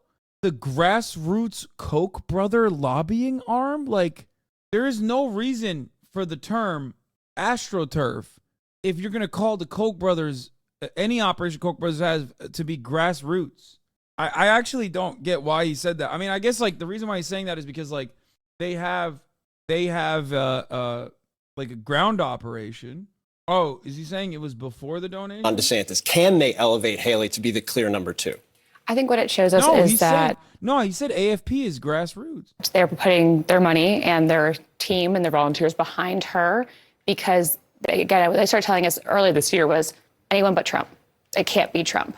And so they're really doubling down on that and pointing out that Ron DeSantis is also not the choice for Republicans. And so looking at the field that's left, they chose Nikki Haley. Like, this is such a funny thing. Yeah, if you ask the Americans for Prosperity, they say they're grassroots. CNN should not say that, okay? Like, this is what they're talking about, which is Americans for Prosperity Action Committee, okay? This is quite literally the opposite of grassroots. Who has the most momentum, and we have seen that her poll numbers have increased, especially after each Republican debate, which there's another one coming up. They're putting their money behind that, and I think it's telling as well that, you know, in Iowa, Kim Reynolds, she put her support behind DeSantis. Both these scenarios did not choose Trump, and I think that's really telling for what people who have some say in the party are letting us all know, that we have to move beyond this because it's forward-looking. Isn't that the whole issue? They picked two different people, therefore making it more difficult for the anti-Trump vote to the extent it exists. But it's important to have choices. If we continue to follow along the Trump method, we will lose. And also our democracy will lose. Our Constitution will lose. And I think people are recognizing that within the party, the real dangers that are at play here. And they're looking for any other avenue but Trump. And part of the memo, right, was that one of the reasons we think Nikki Haley is the person to put our money behind is because they believe she can bring in some of those independents, some of those moderates who have been turned off by Donald Trump. How are Democrats, Maya, looking at this morning? Yes, we recognize the state of where things are in terms of the power of Donald Trump and where he sits this morning, but is Nikki Haley seen as a real threat? I'm going to go with Shane here. I think this is about the honorable mention in this campaign. I think it is interesting, and one thing that's particularly striking from the standpoint of the statement that they made about the extremism that Donald Trump represents and how Nikki Haley is the counter to that kind of flies in the face of their history of actually supporting getting Donald Trump not just elected, including, some of the work that they helped to fund in Wisconsin in 2016 and the ads that helped support him by going after Hillary Clinton. But, when you go back to the origins of why Donald Trump has been so dangerous for democracy, his lies about the election in 2020. This all goes back to the attack on voting rights that, frankly, was a signature of the Koch brothers that began, after 2008, and the efforts to make it significantly more difficult for Americans lawfully allowed to vote. And that's the origins of the Great Denial and the Big Lie. And that's something that we owe. Liberals are so fun. They're so... The Great Denial and the Big Lie. Ugh. Guys, stop trying to make fetch happen, okay? What the fuck? It's not sticking, man. It's not. Frankly, to the Koch brothers. It's so cringe. And to Alex. So the roots of this very danger to democracy is essentially coming from the same folks that are now saying, oh, wait, now democracy's in danger. But to pull a piece of what you said at the top on the statement and talking about extremism, what's striking, I think Moore gets at this a lot when we talk as well, is there are a lot of Republicans who feel that way. There's no question about it. And yet, take a listen to, I think, one of those Republicans and who he'd support between Trump or Biden. Isn't it good though if they don't drop? There was still Trump's electoral votes. I don't know. I don't think so. I think what's gonna happen is like none of them are gonna put up a strong fight. Donald Trump's gonna fucking dominate, most likely, and then all of the fucking big ticket donors are probably going to still back him with hopes that they can control him, and then they most likely will control him in the sense that they won't be able to control it, but like Trump is still a billionaire operating on, his class interests and stuff like that. And therefore he will do all of that stuff. That is if he actually is the president. But then he'll do a shit ton more that will be really bad. So bad that it probably harms the stability that you have to have. Because remember, billionaires and millionaires and capital owners surely take advantage of the volatility on the ground, but there also has to be a state. There also has to be a stability. There has to be stability because if it's bedlam, then nobody's buying the jalapeno poppers, okay? And their goal always is to try and rein Trump in. So if it comes down to Trump and Biden, which it most likely will, you're going to vote for Trump then? Yeah, I'm a Republican. Okay, so you will vote for Trump. Okay. It's not going to be Trump and Biden, I'm telling you. Bro, what are you saying? Chris Sununu, more like Chris Delulu, am I right? What the fuck? He said it's not Trump, man. Who is it? Nikki Haley? He's a Haley head. He's a Burgum. Dude. Burgum heads rise up, dude. He's a burger boy. That's why. So you think it'll be another Republican? I will say this, and I mean this quite sincerely. The party that chooses to move on from Trump or Biden first wins. Shane, to his first statement, and I think this isn't just a one-off. He's right, though. Biden won't make it in November 2024. He's validating Edinger Menton's belief that Big Rich can win it all. I mean, I personally think that Chris Sununu is correct. It's just that it's not going to happen. And also, there's a really big problem with the Republican primaries or the Republican Party in general. If it's Trump, you lose a lot of moderates, potentially, depending on who's the Democratic Party's candidate and what they do and what happens between now and the election. However, if it's not Trump, definitely have a bunch of Republicans who are not voting. Like, you're cooked. It's so fucked. It's so fucked. Are there any moderates left? Yeah, they're called fucking suburban Democratic voters now. That's what they're called. Quote, this isn't just him saying something that's good sound.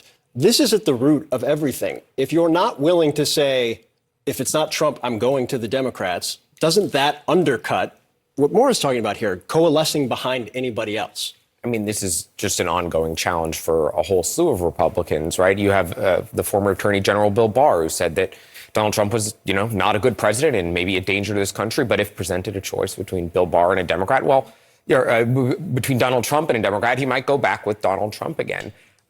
Look, the Koch brothers are actually doing something I think pretty notable here, which is they are swallowing. God, I hate these pussies, bro. They're literally like, yeah, no, we'll still vote for Donald. We're gonna vote for the Republicans. Like, shut up. They're doing the vote red no matter dead, the vote blue no matter who version. Some major disagreements with Nikki Haley on a slew of foreign policy issues in which they disagree with her. She's a hawk and they are not. And yet they're saying we're going to put that aside for the domestic issues where we think that Donald Trump is bad for the country. And I think it speaks to a bigger issue here is that voters do not want to have another matchup between Biden and Trump. People are very disinterested and they are unmotivated. And unmotivated voters, it's going to benefit Donald Trump. So they're looking to get somebody else in there and doing so by putting their money behind Nikki Haley. Nikki Haley joins us now, Republican presidential candidate. Thanks for being patient. Whoa! Donald Trump can't keep hiding like Joe Biden. With us. We just wanted to get the message there from Chuck Schumer. Good morning and welcome. For whom would you vote for in 2024? Cenk.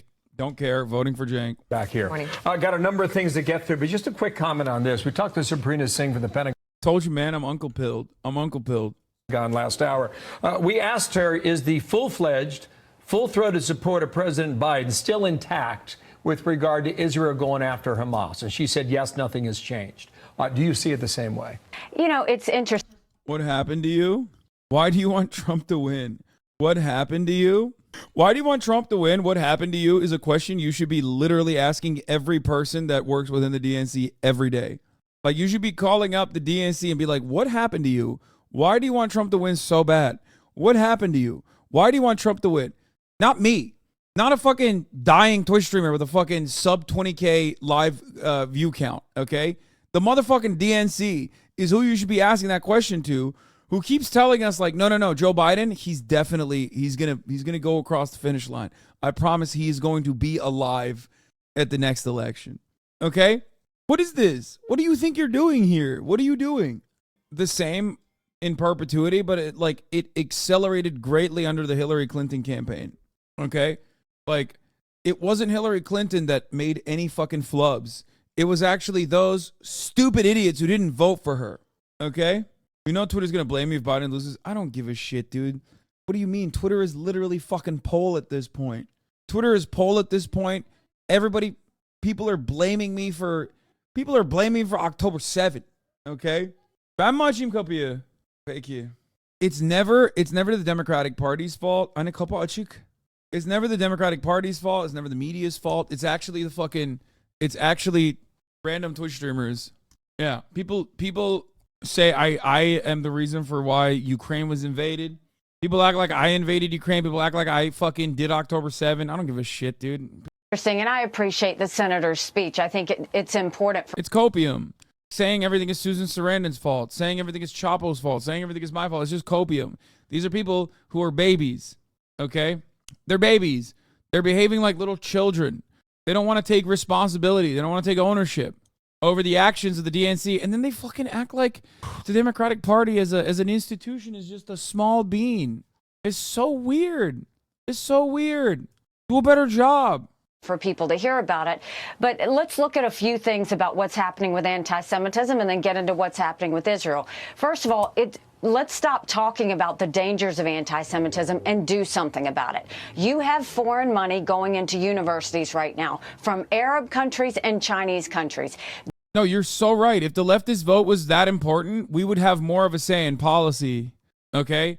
If the Democratic Party took the leftist vote, not for granted, but instead like saw it as a valid constituency to defend and to actually fucking advocate for and actually listen to and actually, I mean, they would make concessions. They would listen to our demands. They don't give a shit because let's be real, nobody votes on that anyway. Right now, not enough from people Arab do. countries and Chinese countries. Don't be surprised that we have. What does she mean by this? Chinese countries? What the fuck? She's like 3-state solution to China. Hong Kong, Taiwan, China. Pro-Hamas protests on our campuses when that foreign money is Fuck going it. in. YOLO, actually 4-state solution. Tibet also independent. She's balkanizing China. Stop it. There, let's get the foreign money out of our universities. The second 5-state solution. Macau, separate state. True. Dude, the states keep growing, dude. No, Taiwan gets Tibet as the ROC. Yeah, give Tibet back to its rightful ownership under the Republic of China. Tibet is now, never mind, we're back to 4 states. Tibet is now a part of Taiwan. Okay, we're slowly but surely building back to a 1 state. It's just the Republic of China. That's right. It's 1-state solution, except it all belongs to Taiwan. Shocker, Biden was only pretending. National Security Advisor Jake Sullivan privately told Democratic senators this week that the White House is not seeking any conditionality on Israel aid, sources tell me, comes after Biden said last week that doing so was a worthwhile thought. Guys, color me surprised. Guys, I'm shocked. I really didn't think it would be like this. Very shocking news. Thing is, look at all of the foreign bots on social media spreading disinformation, spreading pro-Hamas messaging, spreading anti-Semitism. There's a reason India banned TikTok. There's a reason Nepal banned TikTok. It's because it was causing social disruption. Our social media companies need to get rid of foreign bots that are on social media and show us the algorithms so that we can get all of that out.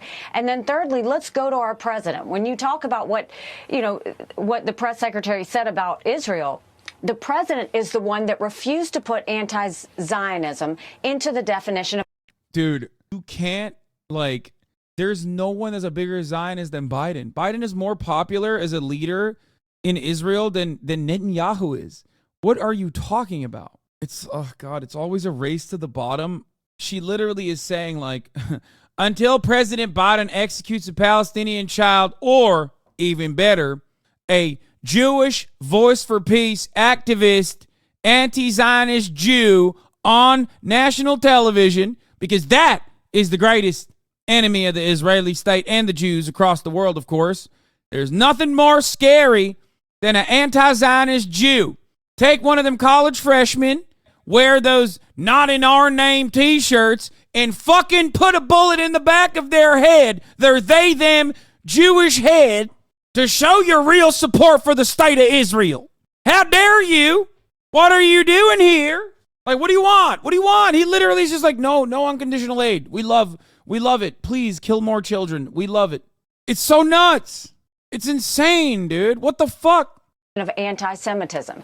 Anybody that thinks Israel doesn't have the right to exist, that is just as bad as if the KKK was out here spewing hate. That hate is... Except, no, it's not from your perspective, because you literally would unironically ride for the KKK. Shut the fuck up. No, that's not true. That's not true at all. You motherfuckers ride for the Confederacy. You ride for the KKK. If Jewish Voice for Peace was the KKK, you'd be like riding for them. Shut the fuck up. If they were actually anti-Semitic and also simultaneously pro-Israel, you'd be riding for them. Is exact. She ain't white. I don't give a fuck. What do you mean she's running for the Republican? She ain't white. Okay, neither is Candace Owens. Are you gonna fucking sit here and be like, Candace Owens wouldn't ride for the KKK? Get the fuck out of here. Exactly the same as anti-Semitism. He needs to fix the definition and hold everybody to that standard. But more than that, Biden has gone and said he supports Israel. You don't put conditions on your friends. He should be putting conditions on Hamas. He's treating Hamas and Israel the same. Let Israel do what they need. I agree. No, she's right. I agree. We should send Hamas Tamir interceptor missiles and the strike system, okay? But then put conditions on it. I agree. We should put conditions on the munitions that we are sending to Palestine, to the Palestinians, to Hamas. We should be doing that. Give Gaza an Iron Dome. Offer conditions. Need to do. They want to save those hostages as much as anyone. No doubt. And all Biden has done from the beginning of this is put conditions on Israel. This is the same energy as like motherfuckers coming in here and being like, I don't know if you saw this, but China is actually making the mosques all around China look more Chinese. That is the real Muslim genocide that you're not talking about. And I'm like, what do you want me to do about that? I'm an American. Okay, guess what, dude? Hey, China, no more subsidies, okay? No more aid until you make sure the mosques still have the round dome, okay? How dare you? No more fucking aid for you, China. Is that good? Are you happy? I'm telling China to stop. I'm telling Russia to stop. I'm telling everybody to stop. Okay? Do you guys now understand the difference between... Do you now understand the difference between like, why won't Biden put conditions on Hamas? The fuck do you mean? Also, what conditions did Biden place on Israel? John Kirby has literally been blowing bubbles on Netanyahu and Yoav Gallant's dick, gargling that shit every fucking day, openly saying, hey, guess what? No red lines, no red lines, no red lines. As many babies as you want, as many. Read my lips. No red lines. Read my lips. You see the cum on them? That's Yoav Gallant's cum, okay? Kill as many children as you want to. And Nikki Haley's still like, Biden is doing conditions on Israel. It's fucked up. Okay, on that, 47 days to Iowa. Ron DeSantis is coming after you. He's going to pull the full Grassley on Saturday. He says your establishment with your positions, you're fundamentally out of step with the Republican voters. What do you think of that? I think that's what a candidate says when they're losing. You know, I mean, I think you look, there's nothing establishment about a candidate who was the Tea Party candidate who ran for governor. There's nothing establishment when you have Americans for Prosperity, the most conservative grassroots organization in the country, come out and endorse me because they like my economic plans and my plans for the future of America. You know, I think he's saying what he has to say because he's grasping at this point, but we're staying focused. Our goal is to win the support of every Iowan, every Granite Stater, every South Carolinian, and every American. We're going to keep on working harder than everybody else and keep working smarter than everybody else because we have a country to save. There's more on that. So you have a couple of other competitors, right? And so Donald Trump is one of them. And his spokesperson said this, that Americans for Prosperity has already lit millions of dollars on fire this primary, only to watch President Donald Trump's lead grow. No amount of money can break the bond President Trump has with voters. He kept his promises. And Chris Christie said about you that she should either run against Trump or don't run against Trump. If you're running for second place, tell everyone you're Do you think us protesting is doing anything? I won't stop. Yes, 100%. Absolutely. running for second place. I mean, think about, look. This is a part of America's beautiful, robust democratic process. Okay? Obviously, if it was a real democracy, I'm certain that America would have acted way faster, or the American government would have acted way faster. However, no, we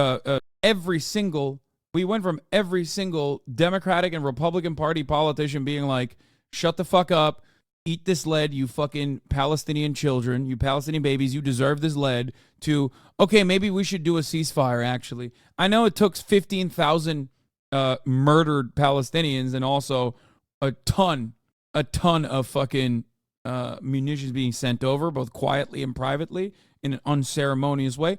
But yes, those protests are incredibly meaningful. Incredibly meaningful. I know that you're not running for second place. That's what you say. How do you respond to two of these competitors who think that? Think about it this way: leading up to before on October 6th, support for Palestine was marginal. It was nothing. Okay.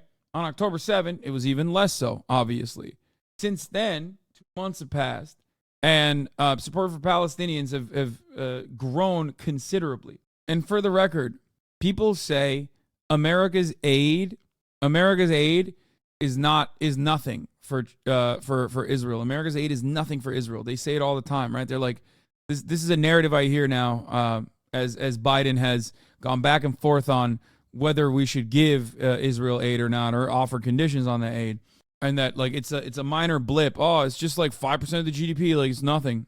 If that was the case, then why the fuck is the Israeli account, Benjamin Netanyahu, everyone but Itamar Ben-Gvir and Smotrich basically doing English-speaking interviews? Benjamin Netanyahu has appeared on American media more than he has appeared on Israeli media. Okay? Why is that? Everyone that says America's aid, first of all, only starts and ends with munitions is fucking delusional. That's number one. Because beyond that, we're the veto power for the UN. Like, we have the capacity to literally stop other countries from engaging with Israel with trade. You know what I mean? We could put sanctions on Israel. Like, we have, like, starting that process and dramatically changing the dynamic, the relationship that we have with Israel would be incredible. It would stop Israel dead in its tracks overnight. That'd be a massive difference. And all of the people that fucking cope or talk about how, like, no, Israel could operate without America's go-ahead, they would recognize how wrong they are immediately. This is something that the Israeli government recognizes. Okay? Anyone know if Hassan covered the boy with the broken hands appearing in video being released without broken hands? Yes, I did. And no, one of his hands was broken. And there's medical documents as well. I covered it earlier in the VOD. You can go check it. But also, you should ask yourself why you immediately went, this kid probably is lying. This terror, baby terror. I think both of his hands were broken. Anyway, after we all rightly condemn Hamas' atrocities on October 7th on program, I read Ted Cruz, who listed genocidal rhetoric coming from Israeli officials, and asked him if he would condemn it as well. I condemn nothing that the Israeli government is doing, he said. The Israeli government does not target civilians. They target military targets, our exchange. Why are they so bad at their targeting then if they're killing so many civilians? So they're actually not. So then they are targeting civilians. No, I can tell you there is no military on the face of the planet, including the U.S. military, that goes to the lengths that the same Israeli military goes to avoid civilian casualties. Dude, what is this dick riding, dude? What is this dick riding? Have you no shame? I mean, yeah, it's Ted Cruz. Of course he doesn't have any shame. Dude, what the fuck, man? What the fuck? Ted Cruz is spinning on it, dude. He's spinning on it. He's doing tricks. He's blowing bubbles on it. What the fuck?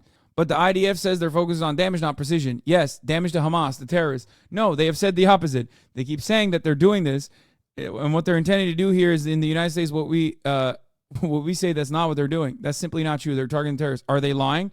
My focus is on damage. Good. Damage Hamas. That's what he said. I don't want to watch the whole thing. Distinguish between opposition to Zionism and anti-Semitism, or do you believe that those are the same thing? I think anti-Zionism is anti-Semitism. What do you say to so many different Jewish groups who say that anti-Zionist. So the ones that are radical leftist organizations that look, there are 50 some odd Muslim nations on the face of the planet. There's one Jewish nation, the state of Israel. The modern state of Israel was formed coming. I love this argument. It's like, why can't we do a little bit of ethnic cleansing? Like, come on. By the way, fucking Ted Cruz, evangelical Christian Ted Cruz, being like, why can't Jews have one? Why, there's just a little bit of ethnic cleansing now. There's only one. Come on now. Out of World War II, coming out of the wake of the Holocaust. Like, this is such a ridiculous argument, always and forever. Jesus Christ, dude. It's literally always the same nonsense. Like, what the fuck? There is not a single place where this argument works. You know what I mean? Like, oh, dude, come on. Why can't they have a little bit of ethnic cleansing? You know what I mean? Why can't they do it? Nobody is saying you can't have a Jewish state. The point is, you can't have a Jewish state on top of a Palestinian state while simultaneously ethnically cleansing all the Palestinians there. Okay? It's ridiculous. It's ridiculous. And it was formed on the premise that never again means never again, that we would not allow 6 million Jews. So where? What do you mean, so where? There's no, like, let us have one somewhere where, like, people are living and maintain it by, like, killing all the people that are there. Okay? Yeah, it's ridiculous. I don't know if you know this, but I'm very much a no ethno state type guy. My only point is it's impossible. Oh, shit. Well, I guess sucks to sucks then. Like, what do you mean? Dude, listen to me. Listen to me, okay? Yeah, no shit. It's impossible unless you do ethnic cleansing. So if your other, if the other opinion that you hold on to, and I hope you do, is that no one should do ethnic cleansing, then yeah. What do you think is the right thing to do now? Especially when the most damaging aspect of Israel being a single solitary secular state is that they have to coexist with a bunch of fucking Arabs, dude. That's the big fear. And non-Jewish Arabs, I mean, because there's plenty of Arab Jews. It's just that because Israel is an ethno state, they classify Arab Jews there as Jewish, and then they classify non-Jewish Arabs as Arab. No, agreed completely, but how can you say Jews can have their own state? They literally can't. No, I'm saying this in and of itself, okay, why can't Jews have a state in and of itself, like for themselves, is a ridiculous statement. There is no fucking way to make this happen, okay? There is no way to make this happen without ethnic cleansing. And if you can't have it without ethnic cleansing, then you can't have it. Also, whenever motherfuckers go, dude, it's so fucked up that there's like 50 Muslim nation states. It's like, you, as a Christian, could immigrate. Not that you would want to, but you could immigrate to most of them, if not all of them, for the record. Okay? I guess Saudi Arabia would be like the one that you can't go to. To be exterminated by genocidal, racist. Where's the Zoroastrian state? All of them? Really? How many have you lived in? I mean, I lived in one, and I know for a motherfucking fact you could actually immigrate with ease to Turkey. I know there are plenty of non-Muslims that live and work in Saudi Arabia. Yes, I meant like become a citizen. Non-Muslims that become a citizen. Well, I guess even that's like, Saudi Arabia has a fuck ton of American military bases and American companies in the oil business. So there are plenty of Americans that live there. Maniacs. I think the Jewish people deserve to have a Holocaust. And it was formed on the premise that never again means never again, that we would not allow 6 million Jews to be exterminated by genocidal race. To be fair, you can't even be I don't think you can fucking immigrate to Saudi Arabia as a Muslim and become a Saudi citizen. A lot of the Gulf nation states have very rigid rules on who gets to be permanent citizens because there's like a shit ton of money that they give to the citizens. I guess you'd have to be like really rich. Racist maniacs. I think the Jewish people deserve to have a homeland. That is theirs. Israel was historic. Anti-Zionists. Look, when you see leftists chanting from the river to the sea, that means from the Jordan River to the sea. It literally means obliterate the mind. I do want to point once again that Ted Cruz was a fucking big-time advocate for keeping Confederate monuments on the basis of free speech and, remembering America's history. But, of course, from the river to the From the river to the sea. No, unacceptable. No more free speech. Sorry. Modern state of Israel because they hate Israel and they want to eliminate the only Jewish nation in the world that is racist and genocidal. Now, you asked earlier, would I ban that statement? No. I'd allow people to say it. Oh, damn. Okay, never mind. I was wrong. Members of the squad have tweeted out from the river to the sea. But the answer, I'd allow them to say it, but I wouldn't sit there quietly. I'd point out that you are calling for, once again, the extermination of millions of Jews. As I'm sure you He said you're allowed to say it, but you should be fired. You know, though, in Likud's platform, it says, from the river to the sea, there will only be Israeli sovereignty. Are they suggesting genocide of all Palestinians? Of course not. Exactly. So if they're not, why is the other suggesting genocide? Because that's what Hamas supports. Oh, God. It's so good. It's so stupid. Chinese Gaza, lunacy now. Year after year, the same tired solutions are presented in the Israel-Palestine war. We need a new paradigm. We need the People's Republic of China to take Gaza as a protectorate. Consider the benefits. Economic benefits. The Chinese-run Gaza will bring peace and prosperity to the people of Gaza. A rebuild program will be swift, well-funded, and well-organized. Stability. The people of Israel and Palestine have suffered too long and endless wars. As a Chinese protectorate, Gaza will have calm. Security. A Chinese-run Gaza will not tolerate disorder. Any terrorist elements will be dealt with swiftly and harshly by the Chinese security forces. Oh, that's a threat. First official statement from the governor of Gaza, His Excellency Lieutenant Colonel Han Xiaoying.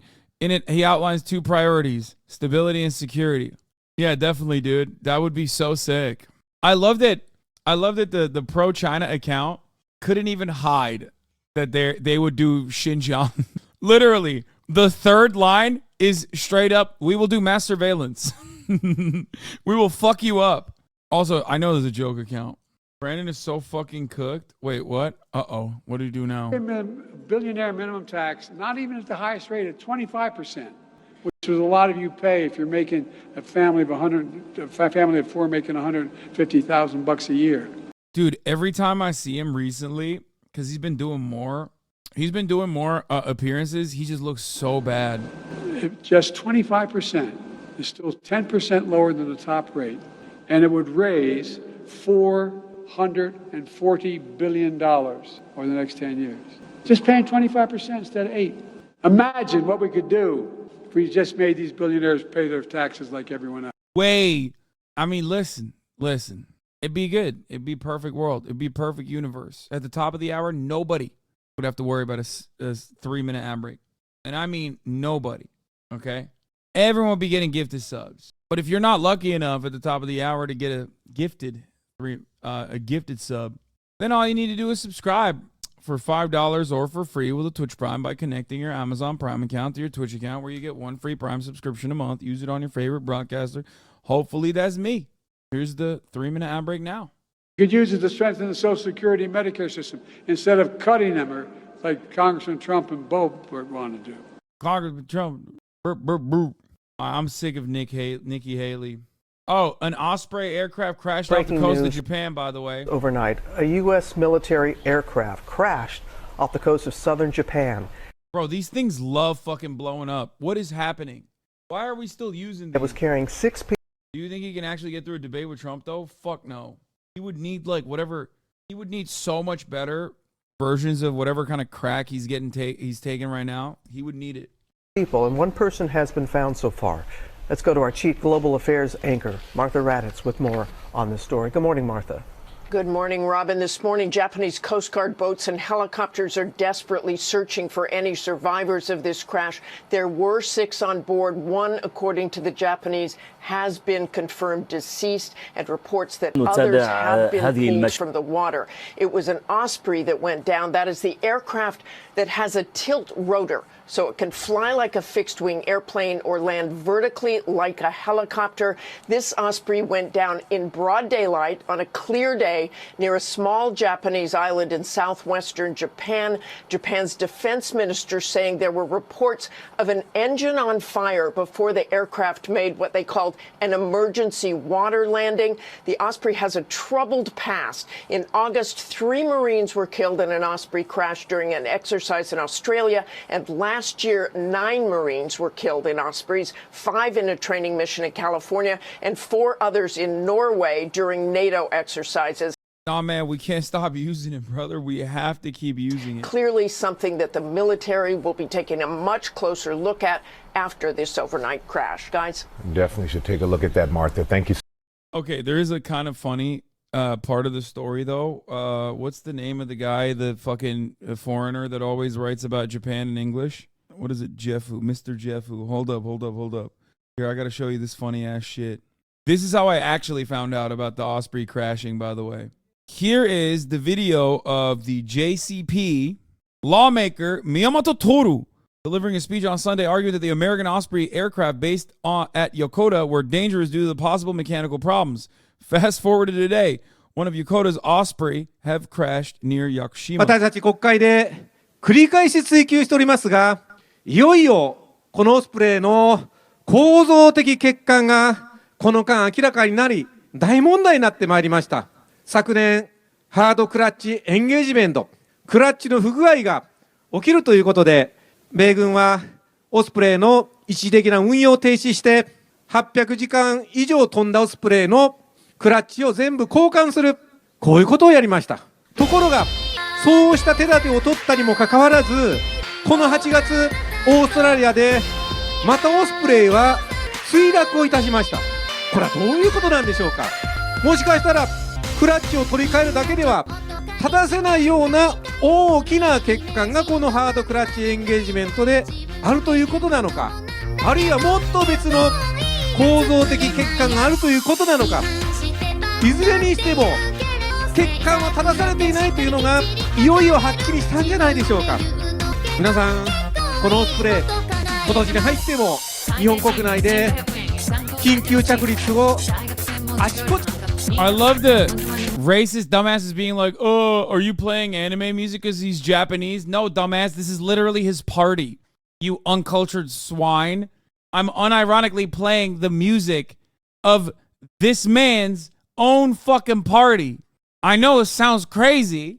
You Amerifats could never comprehend a promotional campaign.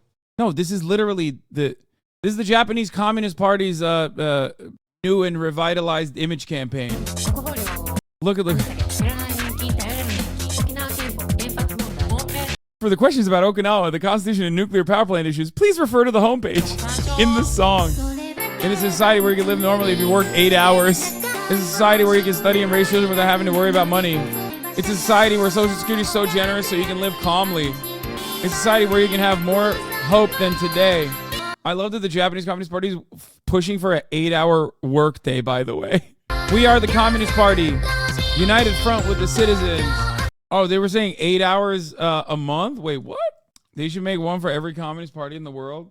Yeah. The Japanese Communist Party is one that is also riddled with sectarian infighting. Same exact distinction between the material interests of the peasants versus the material interests of the peasants versus the material interests of the intellectual academia. Like, young communists have caused many splits, revisionism run rampant, and then not communists and anarchists, no, more so communism like SOCDEMs, I would say. And then most communist parties basically turned into like, you know, social democratic institutions that push for electoralism and peace and yada yada. It's like the difference between revisionist versus revolutionary communism. And then yeah, these guys are more like social democrat adjacent. Here's the Al-Qassam Brigade's 6th batch of Israeli detainees that were released, Israeli hostages that were released. Let's take a look. One thing to know here is that this is also a collaborative effort between the Islamic Jihad, right? Isn't this Islamic Jihad and Hamas? Or is that, yeah, that is, right? Black and gold is PIJ. Al-Quds and Al-Qassam. Okay. What the fuck?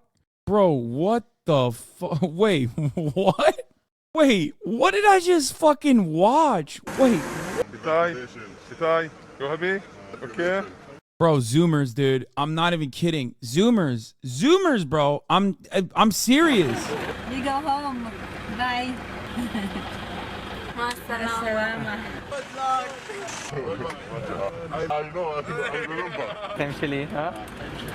What the fuck?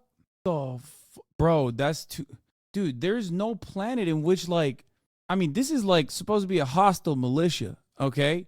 I'm trying to put myself in the shoes of those who were kidnapped. Like, what the fuck are they doing to me under those circumstances that, like, I'm leaving with a smile on my fucking face, like, even for a brief moment for the cameras, you know what I mean? I don't understand it. Like, at that point, I mean, I get why the Thai guys would be more receptive, right? I get that, because, like, they probably are like, yeah, sorry, we killed a bunch of your homies and stuff, but, like, it's just, you weren't our target or anything like that. Zoomers are out here dabbing him up. What the fuck? Okay. He fucking hit him with a finger gun, dude. He said, yo, listen, smile. Like you said, this might very well be staged propaganda by treating the hostages well, but the IDF doesn't even bother to go to treat the prisoners well propaganda. Bro, this goes beyond that. This goes way beyond just, like, whenever people say in Islam you treat the hostages well. I know, man. I know, but this is like, what do you mean? It's still a hostage. What the fuck are you talking about? Like, there's still a gun involved. Listen, I'll give it to you like this. I don't feel safe and secure around cops, okay? And those motherfuckers I pay for their salary, right? Like, you do too. Like, is there a situation where if a cop comes at me with a gun and points it at me and, like, detains me and we spend an extended period of time together where, like, the cop is taking my freedom away, where I fucking turn around and I'm like, okay, well, this person, I recognize their humanity, you know what I mean? Maybe, but I'm not dapping the motherfucker up. Do you see what I'm saying? They just want to keep their lives safe. They're just pretending. Bro, there's pretending and then there's this. Okay. Like, what do you mean? What is he, like, are these guys the greatest collection of actors of all time? Like, I don't know. Am I reading too much into it? Like, why are they fucking chilling? Like, I don't actually understand. Ain't no fucking way you get taken hostage live in an open air prison for a month and then leave all happy and smiley dabbing up the people who killed their family friends and took them prisoner. That's what I'm saying. Like, this makes no fucking sense. Like, what did they do is the question I have. Like, at a certain point, it's like, I think they're all happy because Hamas let them use their fiber internet. No, that's Hezbollah. Hamas doesn't have fiber internet as far as I know. Maybe they do. I don't know. It's clear that the Palestinians don't follow the Israeli occupying force ways of beating people up and actually treat them as humans. Guys, you're forgetting something, okay? I think you're forgetting something that is really important. Like, half of these dudes and their family members died in the hands of militants, okay? Maybe they didn't see it because maybe they were kidnapped early on, so they didn't, like, see all that shit that went down. But yeah, I couldn't even fake it like this for my coworkers. Exactly. Maybe I'm just, like, too, maybe I got a touch of that thing that makes it hard for me to fake it. But being friendly for the cameras is one thing, okay? This is, like, the most aggro thing I've ever seen. Bro, there is no way they're continuing the ceasefire. Okay, holy shit, there ain't no way. Israel's like, we got to get back to bombing ASAP. Okay, the chatter saying Stockholm syndrome is a theory proposed but has never been confirmed or even real. It's just something we assign to the rare circumstance of hostages liking their hostages. What do you mean? You mean hostage takers liking their hostages, or hostages liking their hostage takers? Good luck. No. Got it. Bye-bye. Shukran. Bye-bye. Chat, is that a... We go home. Is she rocking with the abaya? What's happening here? That's Palestinian, right? This video is fucking nutty, dude. During American colonialism, there were quite a few people within the military who were taken hostage. They defected to join the indigenous cause. Also, people born on Indian land were not seen as citizens to join brigades of Apache and Comanche. When you break the programming of seeing other humans as enemies, it changes something within people. This is the most... Okay, we watched all the hostage release videos. I have not seen something like this.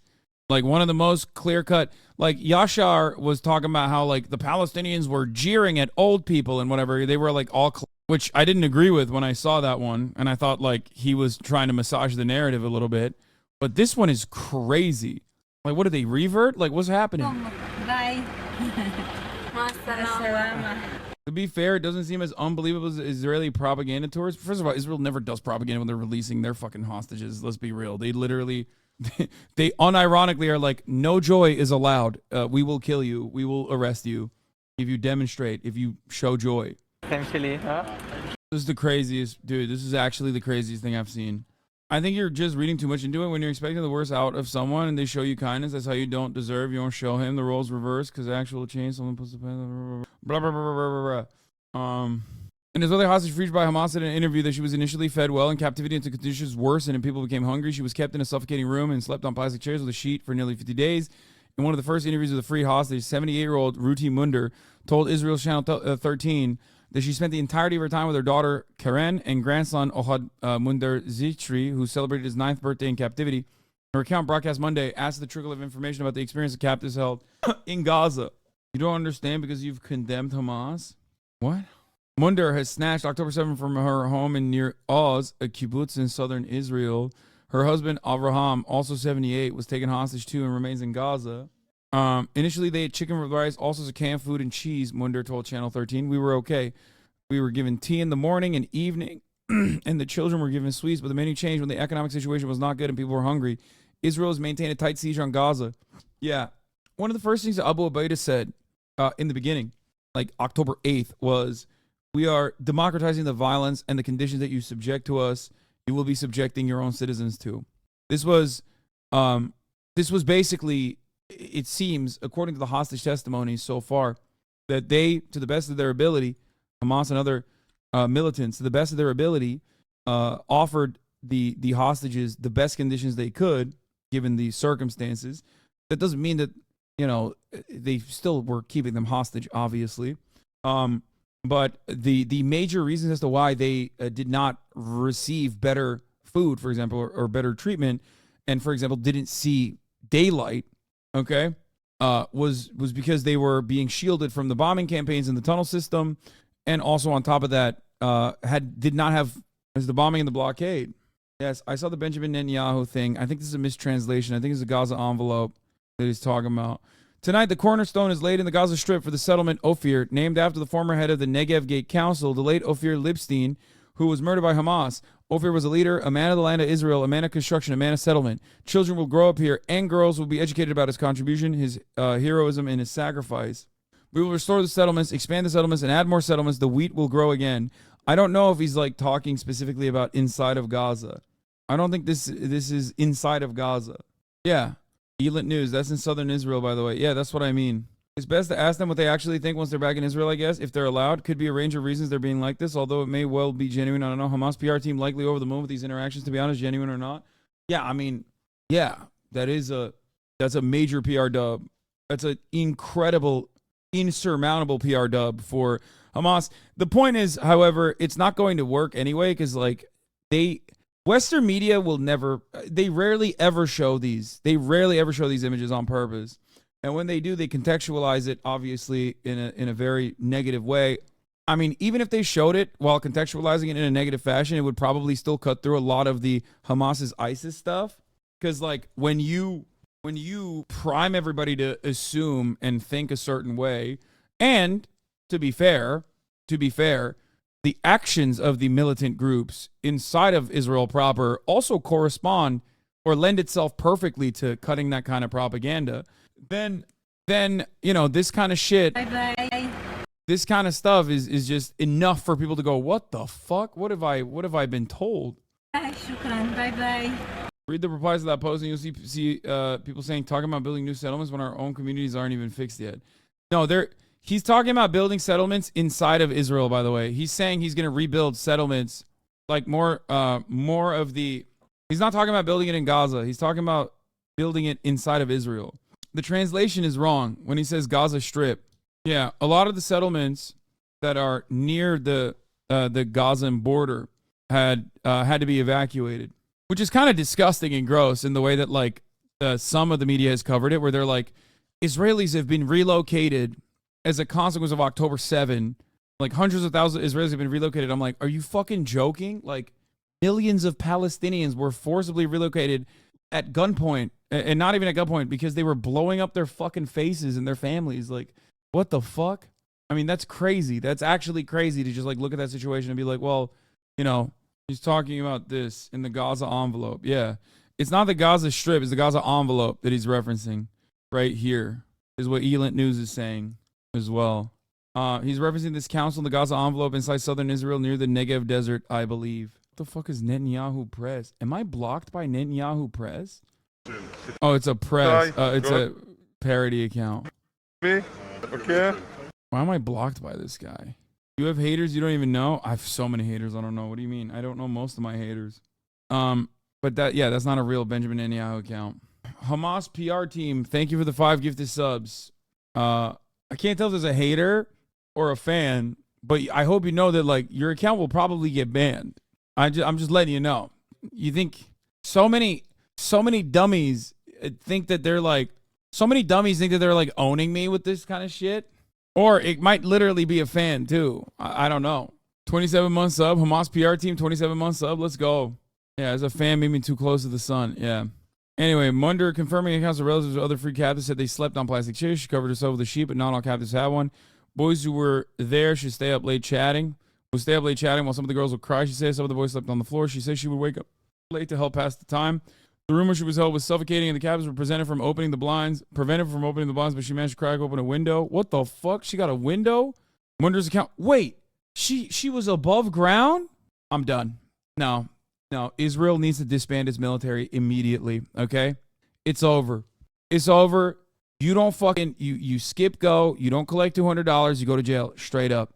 Brother, no, that's crazy. The fact that, like, I knew that some of the hostages were some of the hostages were not even put into the tunnel system. Some of the hostages literally were above ground. She was waving at the she was like, hey, bye. What the fuck? It seems like Israel hit everything but Hamas, which is a wild way to do this eradicate Hamas campaign. You know what I mean? Like, they literally fucking, like, I feel like every time they killed a militant, they did it by accident. They were like, we were trying to kill a baby. This sucks. What the fuck? Quite a dialogue between Hamas soldier and Israeli teen Itai Regev. Itai, unclear. Possibly Kochavi, my star. Okay? Chaim Sheli, my life, term of endearment. Elaborate handshake. Ach Sheli, my brother. Bye-bye, Itai. Chaim Sheli. What the fuck? What the fuck? Star? Like my Jew or something? That's kind of sick. What? You think that's what he meant? Have you seen the fucking video? I don't think he was being anti-Semitic to this guy, bro. Look. Itai, okay. Wow. That's a crazy response to the gross anti-Semitism demonstrated by the fucking Hamas guy. I'm sorry. This is the most OP thing I've ever seen. Also, not all Jews are devout. You should know that. Wait, what? Wait, I never said that. No, I'm telling you, these guys they've maxed out their Riz stats. I don't know how. Yemen's production team, thank you for the 5 get this sub. I can't find it, but you didn't see the clip of the Filipino boat crew living it up with the Houthi rebels doing karaoke? Well, I mean, that one makes sense because, like, those are just, like, random civilians. Like, they're, you know, I mean, I guess saying Chaim Sheli is crazy. That's something I say to endearing little cousin or something. They probably pulled all the Hamas Zoomers with the hostages and just watched TikTok all day. Right below this on my Twitter feed is a video of the IOF beating up the families of the released Palestinian prisoners who were waiting for their families to be released. Yeah, I know. By the way, the Stockholm Syndrome Stonlock is worth it, not really reliable. Yeah, I know. It's just a thing that people say. Jerusalem Post has reported that Hamas kept Israeli captives in cages. And here's the evidence. First of all, they didn't. This guy is memeing. These may be part of Hamas's shadow unit that are trained to control and maintain relations with hostages. Why did the Hamas shadow unit reveal itself? Hamas recently released a number of videos showing Israeli soldier Gilad Shalit's 5 years in Hamas captivity. Shalit was shown smiling and friendly with his captors, even grilling chicken on the beach. He was guarded by an elite band of Al-Qassam brigades, who Hamas dubbed the shadow unit. They are known for being extremely chill like that, is what this article says. Among the unit's duties, according to the video, are to guard enemy captives held by the Al-Qassam brigades, to hide them, to thwart enemy attempts to find them. The video says the unit treats enemy captives honorably in line with the rules of Islam and provides for their needs, taking into account the treatment given to the prisoners of the resistance in the hands of the enemy. Members of the unit stay in the shadows away from the light, according to the video, and they operate in complete secrecy. Many of the group's supporters view the video as evidence of Hamas's humane treatment of prisoners compared to Israel's documented human rights abuses. Many Palestinians speculated on the timing of the release of the recent videos. Palestinian analyst Adnan Abu Amr told the New Arab that these videos were uncharacteristic of Qassam in terms of their transparency, whereas the organization is renowned for its secrecy. He said the videos may be a form of psychological warfare on Israelis attempting to pressure the government into a prisoner swap. Yeah, Israel's psychological warfare against the Palestinians goes in one direction. The Palestinian psychological warfare against the Israelis goes in the exact opposite direction. This much is consistent, by the way. Beyond military operations, kidnapping, and fucking mass murder, obviously, when you get to the treatment of prisoners, yes, one side definitely is trying to the best of their ability, show a different face, I guess, versus the other side doesn't need to. That's it. Hamas claims that they have bodies of 2 Israeli soldiers in their possession. Additionally, they also claim to be holding 2 Israeli prisoners, one Ethiopian, one Bedouin with Israeli nationality. Yeah, those guys are never. Other analysts agree with Palestinian analyst Akram Attallah telling Al Watan newspaper that the leaks were to pressure Israel into entering prisoner negotiations. So they have a lot of experience with this. That's part of the reason why they did the whole the older woman in captivity actually died debate, I guess, if you remember. They said that one of the older hostages was slated to be released for humanitarian purposes, saying that she was sick.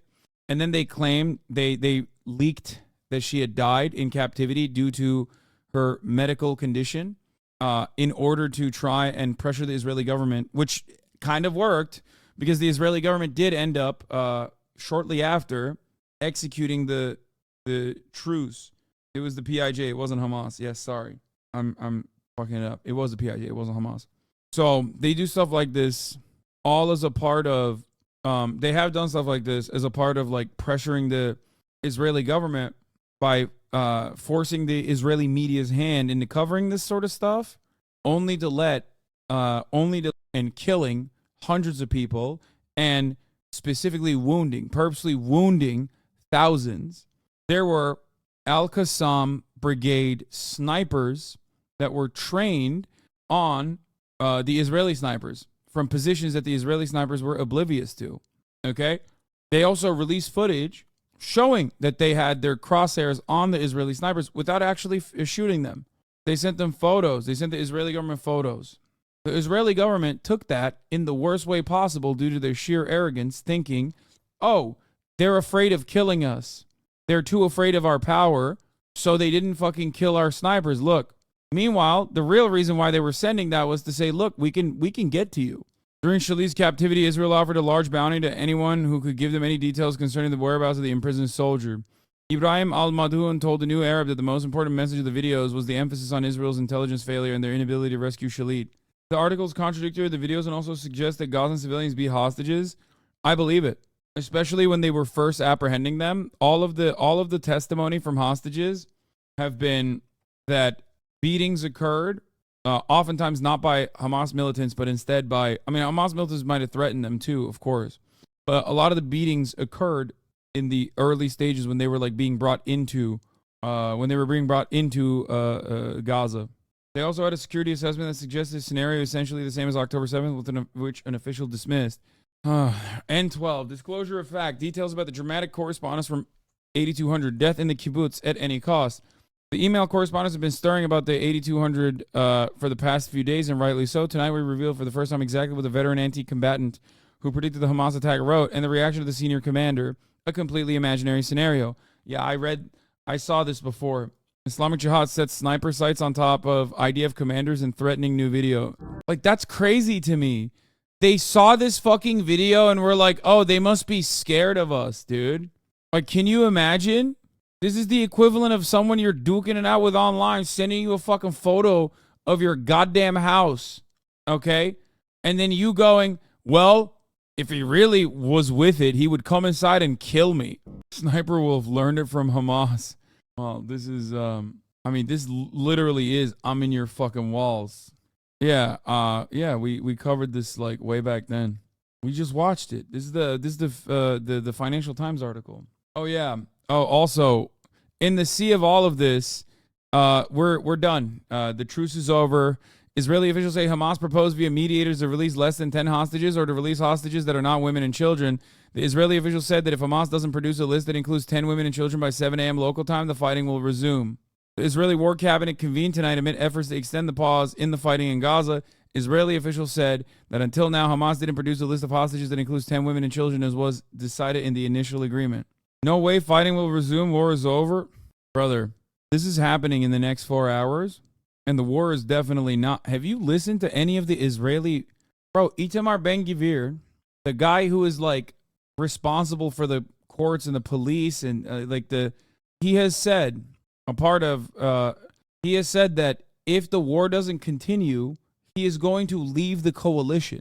Now, the problem in this situation is like, now that you have some hostages that have been released, how do you go back to be like, we're going to keep blowing up the remaining hostages? You know what I mean? Netanyahu came out with this statement earlier. At the beginning of the war, I set 3 goals: the elimination of Hamas, the return of all abductees, and to ensure that Gaza will never again be a threat to Israel. These 3 goals remain the same. In the last week, we have achieved a very great achievement: the return of many dozens of our abductees. A week ago, it would have sounded imaginary, but we achieved it. In the last few days, I hear a question.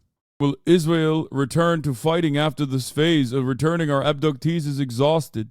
So my answer is unequivocal: yes. There is no way we're not going back to fighting until the end. This is my policy. The entire cabinet stands behind it. The entire government stands behind it. The soldiers stand behind it. The people stand behind it. And that is exactly what we'll do. Manly, moist, critical. He has a very fucking... who cares? All right. Yeah, no, he's like, dude, you can't stop me. I will keep bombing children. That's what he's saying. So we'll see. I think part of the reason why American intelligence leaders and intelligence leaders across the board rushed to Israel today was because they maybe could try and put a stop to it, I suspect. But I don't know. I don't think that's going to happen. Especially when you look at the situation. Breaking news overnight. Especially when you look at the situation, okay?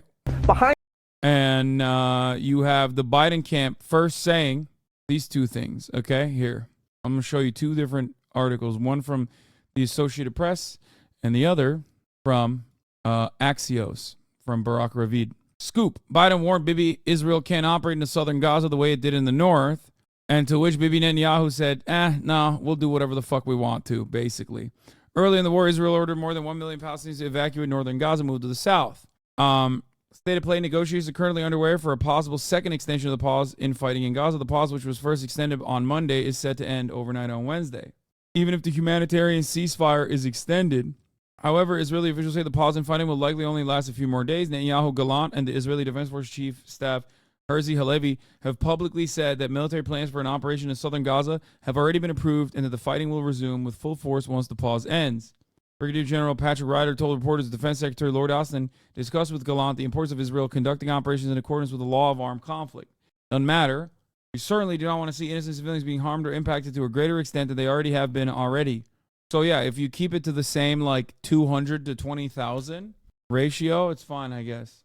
Basically, Netanyahu told Biden an operation in the south is necessary to achieve Israel's goal of destroying Hamas, which, by the way, it demonstrably didn't in the north after all the fucking relentless bombing. Okay? And the Israeli public won't accept stopping the military operation now. Well, the Israeli public also don't want you to be the fucking leader of the nation. Literally. Netanyahu's resignation is more popular than raising Gaza. Straight up. In Israel. Netanyahu's resignation has a higher approval than blowing up Gaza. Hamas released the hostages in the north to prove that the IDF don't control it. Yeah, that exactly. Higher than 92%. 92% of Israeli Jews believe that the bombing campaign hasn't been aggressive enough or it's been perfect. Israelis across the board, when you factor in the Arab Israelis, which is 23% of the population, and their approval of Netanyahu is also really fucking low. Yes, Arab Israelis and Israeli Jews combined together have a lower approval for continuing to bomb Gaza than calling for the resignation of Benjamin Netanyahu. Now, having said that, the approval is incredibly high for continuing to blow up Gaza. Do not misunderstand me. I'm simply saying that if Netanyahu was operating at the behest of his population to what they're and listening to their demands, he would be resigning. Do not call us Israelis. Sorry, Palestinian citizens of Israel. Biden said on the call that he wants the U.S. and Israel to conduct more discussions about the Israeli military operational plans for southern Gaza ahead of such operation.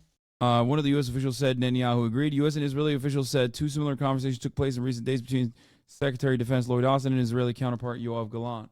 Has he not had a rally around the flag boost a la Bush? Fuck no. No. That's what I was stressing immediately after October 7. No. Benjamin Netanyahu had the reverse George W. Bush. The reverse George W. Bush.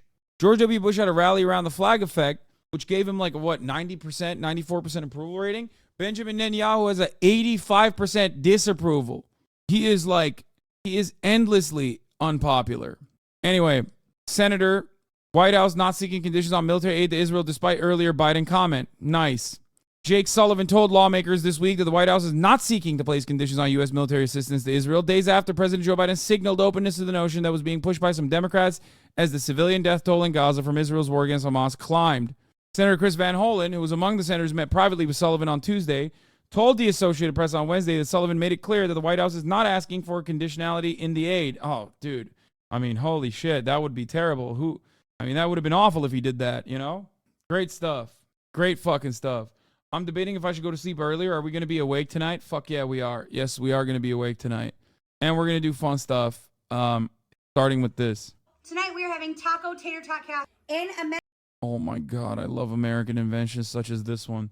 See, everything I feel about the fucking, the other casserole thing, I don't feel about this. This seems fucking awesome. Way better than the top of the hour ad break. You know what I mean? That hits pretty hard, but you can avoid it by subscribing. Here's a 3-minute ad break now. Massive skillet. You are going to place a pound of ground beef. Mine is in a bag. Brown up your beef aggressively. Beef is quite lean, so I am not 2 metric tons. And to those of you who look at this and say, that's so much garlic, yes and no. Minced garlic in the jar is much, much milder. Add in some onion powder, and don't be like me. Don't ever season over a hot pan. It will cause you to get some condensation inside of your jar from the moisture, and it will give your spices a clumping effect. Be better than me. Into our ground beef, you're going to add the equivalent of 1 packet of taco seasoning. I eyeball this. Looks good. A cup of salsa. Half of a small jar. I am going to add a half a cup of water. That's for your taco seasoning. Add in 1 can of black beans, drained and rinsed. I have decided it needs the rest of the jar of salsa. I'm going to add in a bag of corn. It's frozen. It's fine. To this, I am going to add a good handful of cheese, probably a cup, that much. I am now going to top this mixture with a bag of tater tots, frozen. It's important that they're arranged into a design. Don't just dump them on. That is chaotic and crazy. It takes an entire bag of tater tots to do this. A 2-pound bag. Pop this into a 350-degree oven until the top is a little bit... Bro, you have to put some respect on American cuisine, you know what I'm saying? Crispy and a little bit brown. Then we are going to add cheese to the top. It's been about 20 minutes to top my casserole with some cheese. Why? Because I live in the Midwest. Looks great. Let's pop it back in the oven until the cheese is golden brown and bubbly. Here it is. This is dinner. This is one of the only ways that my husband will eat tater tots, which I realize is... What the fuck? What kind of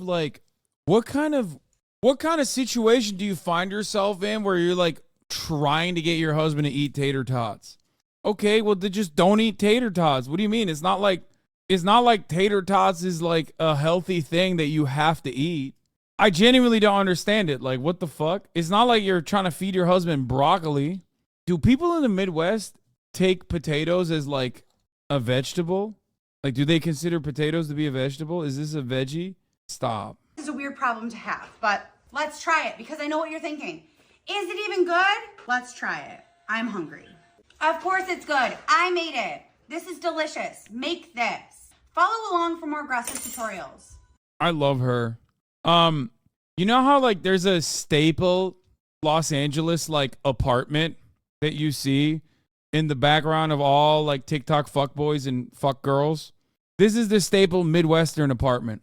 Like this is the staple kitchen for a Midwestern house or an apartment. Look at these cabinets. Straight up. More Midwestern meals? Okay, hell no, that's too much. Wait, what the fuck is she? What did she just put there? What is that? What the hell? What the hell? She put green beans on the chicken, a can of cream mushroom soup, milk, make the chickens breathable, put that macaroni on it, shaking up the last can with coconut water.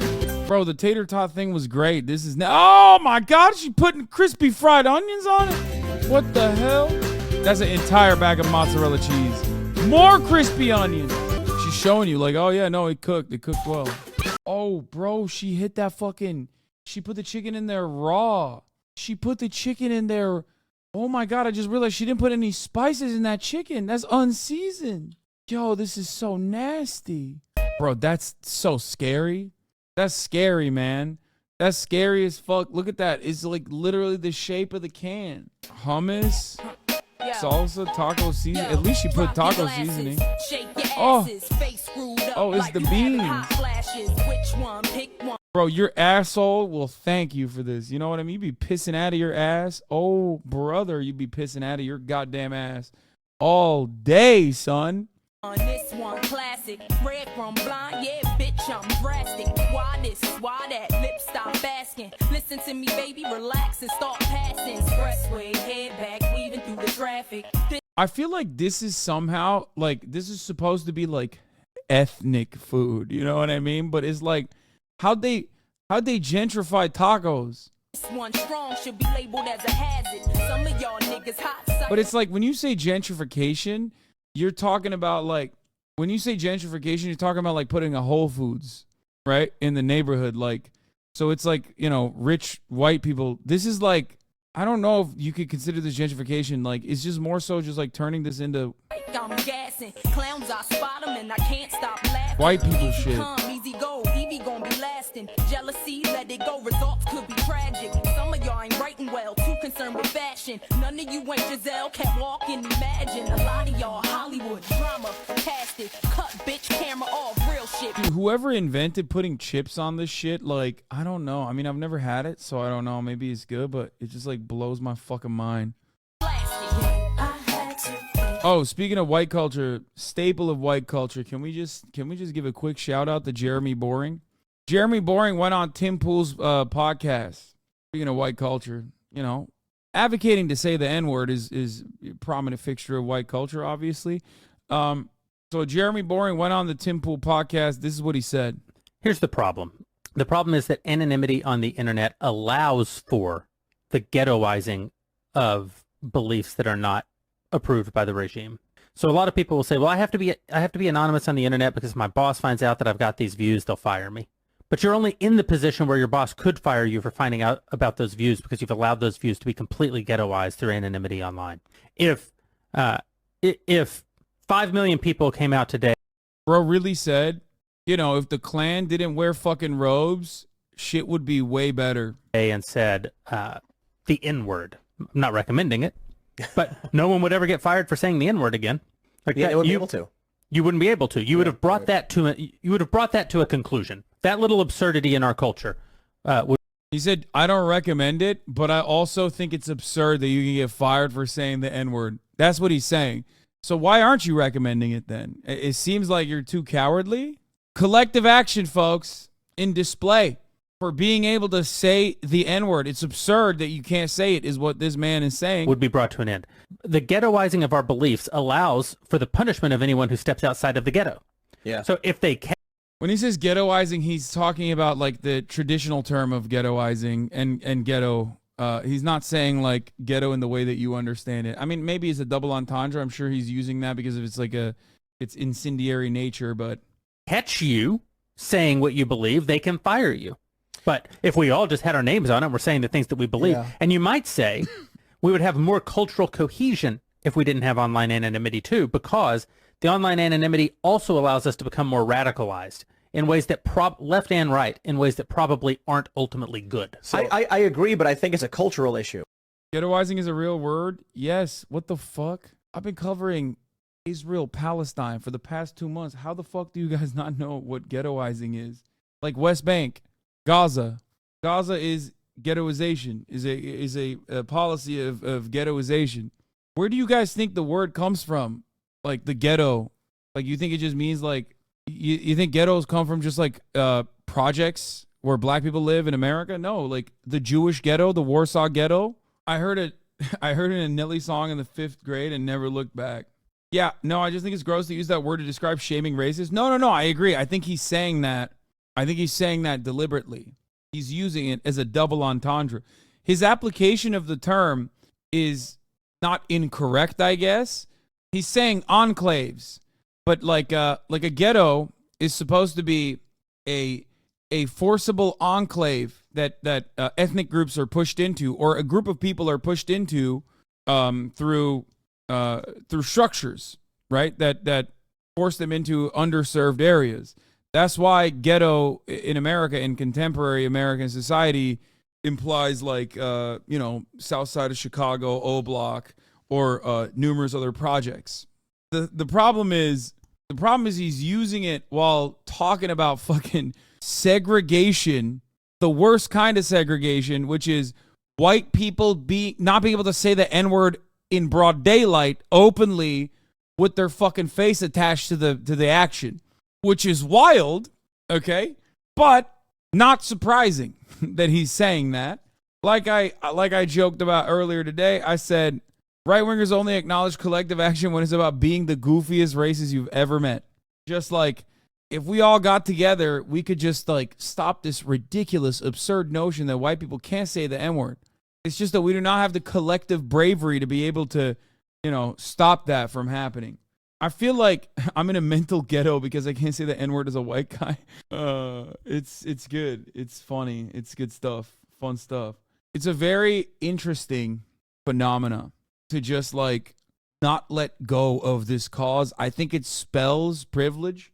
Like there's no better way to demonstrate privilege than constantly worrying about not being able to say one word without repercussions. You can say it. There's a reason why he doesn't say it here. He can say it on the Temple podcast. This is like an area where he definitely could say it. This is as safe of a space as you can get, but he doesn't want it. His mind is a storm. You wouldn't understand. Yeah. He isn't recommending you to say it. He's triple dog daring you to say it. He's saying you should be able to say it together collectively. If you were to get together, we are strong when we are united. I am far from white supremacists, but why can't we criticize hood rats and whites the same? I feel ghettoized, not being sarcastic. I'm sorry, what? I say it as someone grew up in the ghetto. First of all, I don't even understand what you're trying to say, because like nobody was talking about whatever you mean is hood rats. You're the one who kind of dropped that in here. Like, what do you mean? Also, why is it criticizing hood rats and criticizing whites? Like, is this a substitute for what is not white? Are you just using hood rat as a substitute for someone who is just not white? I'm very confused about what you're trying to say here. Divided we beg. United we say the N-word. Exactly. Criticizing all people should be equal. Yeah, all people, which is, of course, whites, and then hood rats, which are the rest of the population. The two genders. Anyway, the ghetto he is from. What do you mean? There was a lot of economic hardships. You don't get it. You'll never get it. Naperville, not safe. My neighbor had a F1. My neighbor had a Ranger instead of a F-150. You understand? Anyway, yeah, this is a fun thing. Please game asking for once for a friend. Wait, what the fuck are you talking about? I've been literally nonstop gaming pretty much every night. People that say please game for once literally just are the classic gaming baiters that don't watch me game. They just simply say please game so they can leave. All right, we're going to do the Squid Game challenge. Behind-the-scenes look of Squid Game: The Challenge, the hit reality show based off the popular Netflix series with the biggest game show prize ever, $4.56 million. Will Reeve, there's a looming lawsuit as well. Yes, there is, Robin. Good morning. The original scripted Squid Game was a surprise smash hit. The show was taut with Please, Nuke Hoscore, thank you for the 10 gifted subs. drama and the highest stakes imaginable. This reality show is a faithful recreation.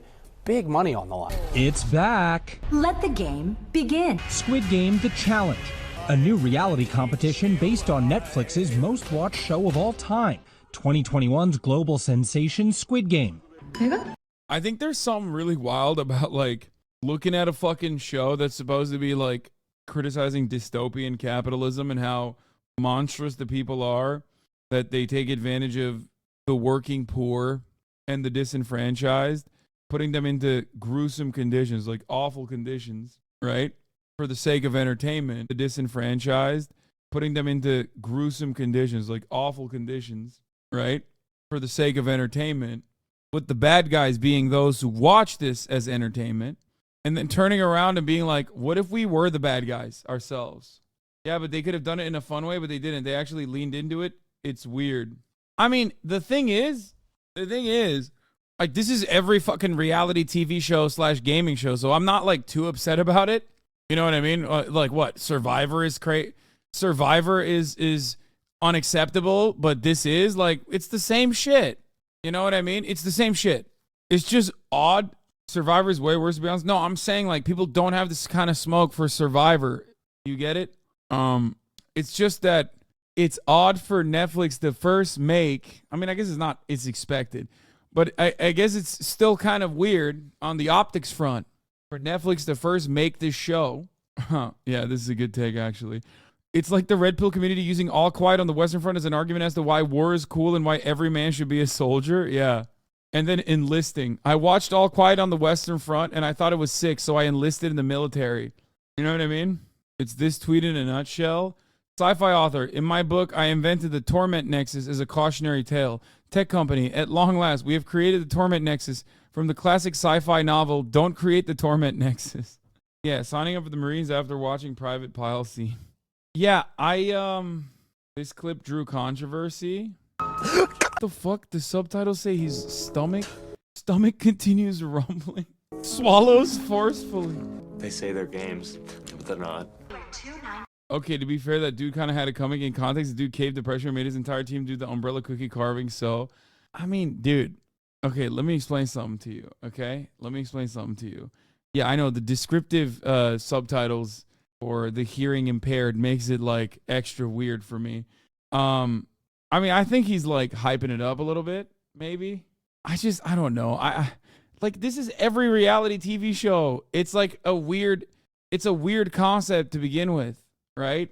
It's just so on the nose to like take a fake reality TV show that is supposed to show like a fake a competition that is supposed to show the bad guys watching it for their own, like watching people in economic destitute conditions, watching it for their own excitement, and then just recreating it.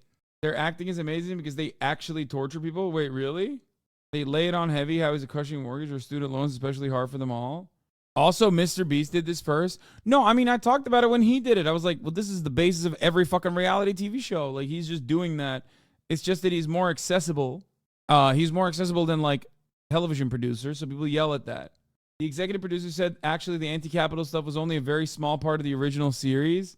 The executive producer of the Squid Game reality series says, the anti-capitalist allegory is only one very small part, the actual Squid Game series.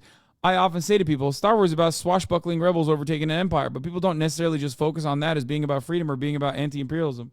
I mean, this is the classic, like, just shut off your mind. Just shut off your mind. Don't worry about it.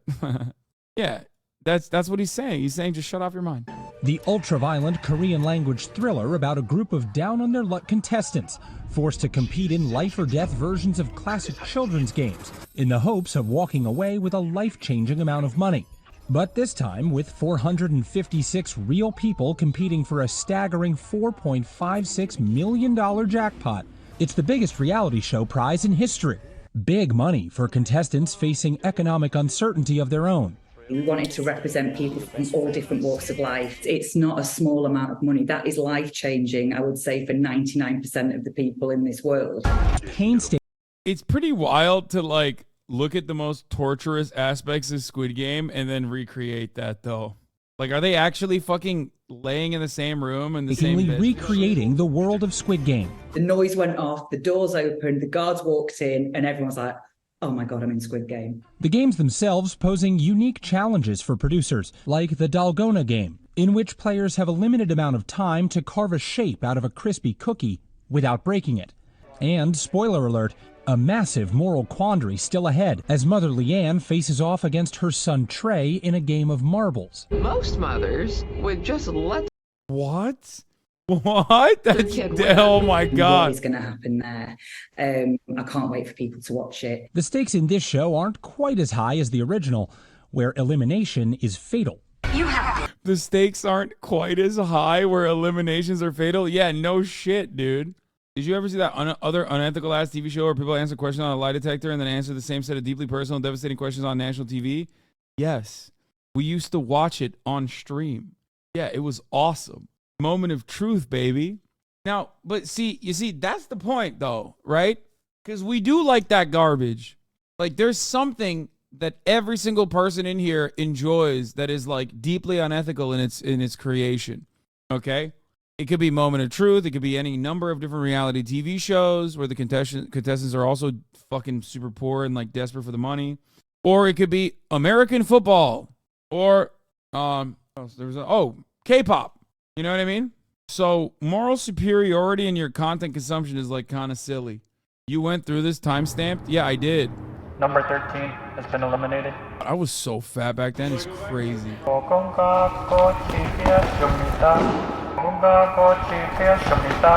I did this shit 2 years ago. Pepsi could get away with the real thing than random radio shows. Whoa, hey.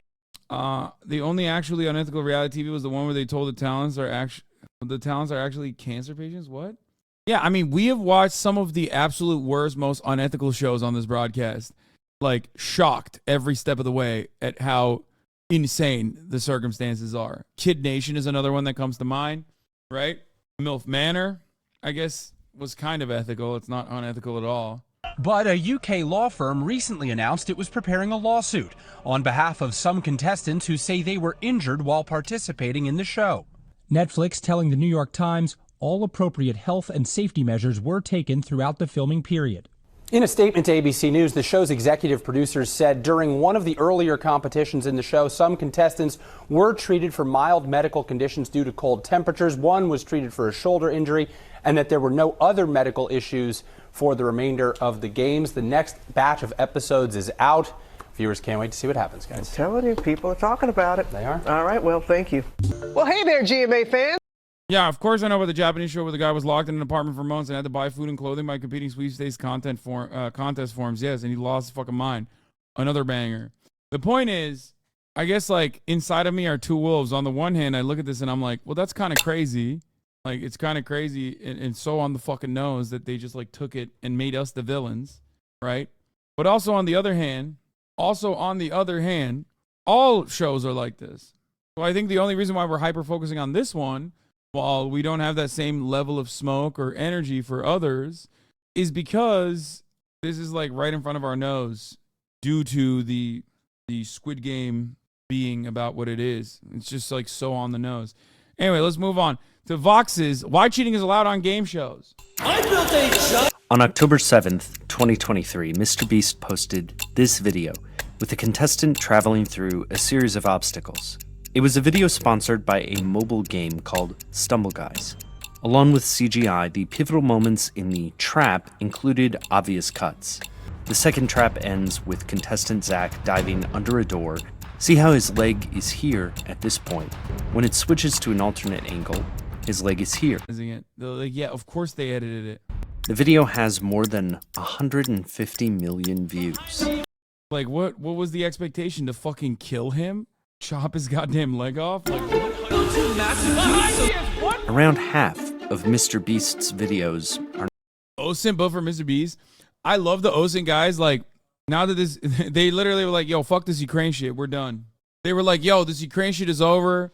And also, I don't know if I want to do OSIN stuff for Israel-Palestine. Let's do it for Mr. Beast. Are now game shows. $111,500. Their questionable reality is part of a history that goes back to a national scandal in the 1950s.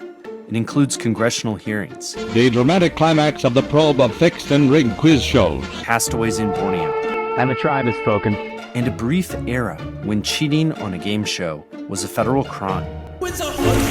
In the 1940s, television had begun advances across the nation. And by 1955, a game show called the $64,000 Question debuted on CBS. Yes, the $64,000 question. A contestant in an isolation booth was asked increasingly difficult questions. The design implied security and integrity. Questions were delivered straight from a bank vault to the set. Why the hell did Vox make a whole ass documentary about this? Is literally for entertainment. Because Mr. Beast, like, weird to recognize, weird to admit, but like Mr. Beast is basically a fucking institution. You know what I mean? He is. It was sponsored by Revlon and was a fabulously successful TV show, topping ratings with 16 million viewers. Almost half of all houses that owned TVs were watching it. It started a quiz show boom. These shows included Dotto, a game where contestants answered trivia questions to unlock a connect the dots puzzle. The less said, the better. And 21. Welcome back to 21. A show where two contestants appeared in isolation booths. Each answered questions for points, hoping to reach 21. It was sponsored by Geritol, a supplement that claimed to help with tired blood. Tired blood. The show and trend peaked in 1957 when Time magazine put long-running quiz champ Charles Van Doren on the cover. His streak began with the defeat of Herbert Stemple, our 29-year-old GI college student. You win $20,000. Congratulations. Van Doren became a family-friendly celebrity, TV's own health-restoring antidote to Elvis Presley, as part of the literary Van Doren clan, a family well-known in New York intellectual circles. After his $129,000 streak ended, an amount worth $1.3 million today, Van Doren became the Today Show's cultural correspondent. Just 2 months later, the shows were so popular that Time magazine was asking, "Are quiz shows rigged?" There's all this rigmarole about locked vaults, one insider said. But who has the key to the locked vault? The producer, of course. Soon, everyone would be asking the same question. In summer of '58, Dotto went blotto. The show was canceled after a contestant found an answer-filled notebook backstage. A slew of shows were implicated in quiz guilt over the next few years, including 21. Herbert Stemple, the 21 contestant who had lost to Van Doren, made claims that 21 was rigged, with producers providing him questions and thorough stage direction. Your time is up, Herb Stemple, for 5 points, which would give you 21. What motion picture won the Academy Award for 1955? I don't remember. The producers claimed Stemple was blackmailing them. The U.S. House Subcommittee on Legislative Oversight began hearings on the quiz shows. The report began, "It is one thing to arouse and hold the attention of the viewing public by programs which are openly and avowedly pure fiction, and should be..." Oh my God. Oh my God. Oh my God. Oh my God. Am I being debated? Am I being debated? Oh my God. Oh my God. Oh my God. Oh my God. Is this for real? Are we being for real right now? Folks, am I being for real? Are you being for real? A moment we have waited for so long. Oh my God. Ladies and gentlemen, boys, girls, and MBs, this is one of the greatest villains of our and many others' lifetimes. Henry Kissinger dies at age 100. Oh my God. Ane, Baba! Henry Kissinger is dead. What a glorious day. I mean, fucking only at the age of 100.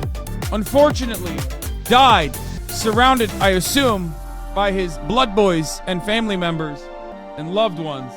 Ladies and gentlemen, Dr. Henry Kissinger, notorious villain, architect of American Cold War, genocidal monster, one of the greatest genocidal figures of all time, literally. Henry Kissinger has died at the age of 100. Yeah, he died before Jimmy Carter. R.I.P. Bozo. Incredible stuff. Possibly a vaccine injury, many people are saying. Wow, that's crazy. He's dead. Everyone has written an obituary. Like, there are so many people that have most likely, like, look how fast they fucking dropped this on the Washington Post. This has been a moment that everyone was waiting, so many people were waiting for. Kind of a tasteless reaction towards a man who did so much stuff in his time. Bro, this is like, you know how America celebrated when Osama bin Laden was fucking murked? Like, this dude is Osama bin Laden to the third world times 1 million. You know what I mean? Like, there's no comparison. I mean, this is the true villain. Like, if there's a singular force of evil that you can point to, feels too soon, you know, maybe let's wait a bit. No fucking shot, dude. Fuck that guy. Wow. I'm in a little bit of shock. Did Kissinger die? Yes. We broke it before they did, dude. We outflanked them. Oh my God. I don't know what to say. What a glorious, joyous moment. What a joyous moment, but also at the same time, it's like, you know, he got to fucking live to 100. Let's take a look at what Henry Kissinger was doing right before he died, guys. Okay? Let's take a look. Let's take a look at what he was doing right before he died. Oh, Henry Kissinger on Hamas attacks fallout. Germany let in too many foreigners. As a minority in Berlin cheers Hamas attacks on Israel, former top U.S. diplomat says immigration was a grave mistake. Motherfucker. Bro, so many of these pieces of shit. It's like Dianne Feinstein fucking all the way to the end. You know what I mean? Shout out to you when you went to his 100th birthday. Hassan Piker and Austin Show attends war criminal Henry Kissinger's 100th birthday party. Rap TV. Kissinger died to a self-sucking incident. That's what I've heard too. Here, let's watch the Mehdi Hassan video on like literally. Let me tell you something. This is going to be the lightest version of his most grave crimes against humanity. Kissinger's 100th birthday. Yes, the man who served. Oh my God! I made this. I made this prediction, right? I said that was one of my predictions. Henry Kissinger will die November 7th, 2023.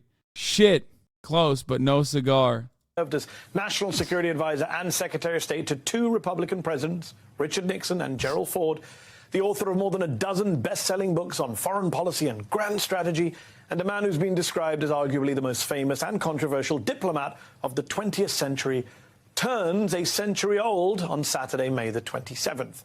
In fact, this past Monday, Kissinger blew out the candles on his 100th birthday cake on the Economic Club of New York stage in front of an adoring audience. And remember, it's not just conservatives who worship at the altar of the Henry Kissinger. Establishment liberals, top Democrats even, have fallen over one another to associate themselves with the great Kissinger, to heap praise upon his ginormous intellect and historic achievement. Barack Obama's administration honored Kissinger with a special award.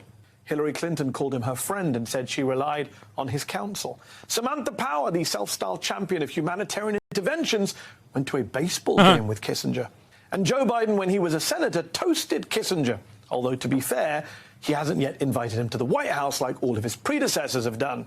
But look, here's what I want to do to mark Kissinger's 100th birthday. I want to talk about some of the many, many people around the world who didn't get to live till 100 or even 60, 70 or 80 because of Henry Kissinger, because of his support for brutal dictators, brutal regimes, brutal wars and war crimes. Let's start where else? In Southeast Asia.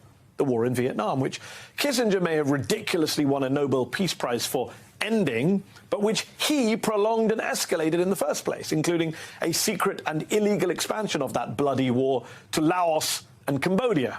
It was him. Thanks to a report released by the Department of Defense in 1973, we know that the National Security Council, headed by Henry A. Kissinger, approved each of the 3,875 Cambodia bombing raids in 1969 and 1970, as well as the methods for keeping them out of the newspapers.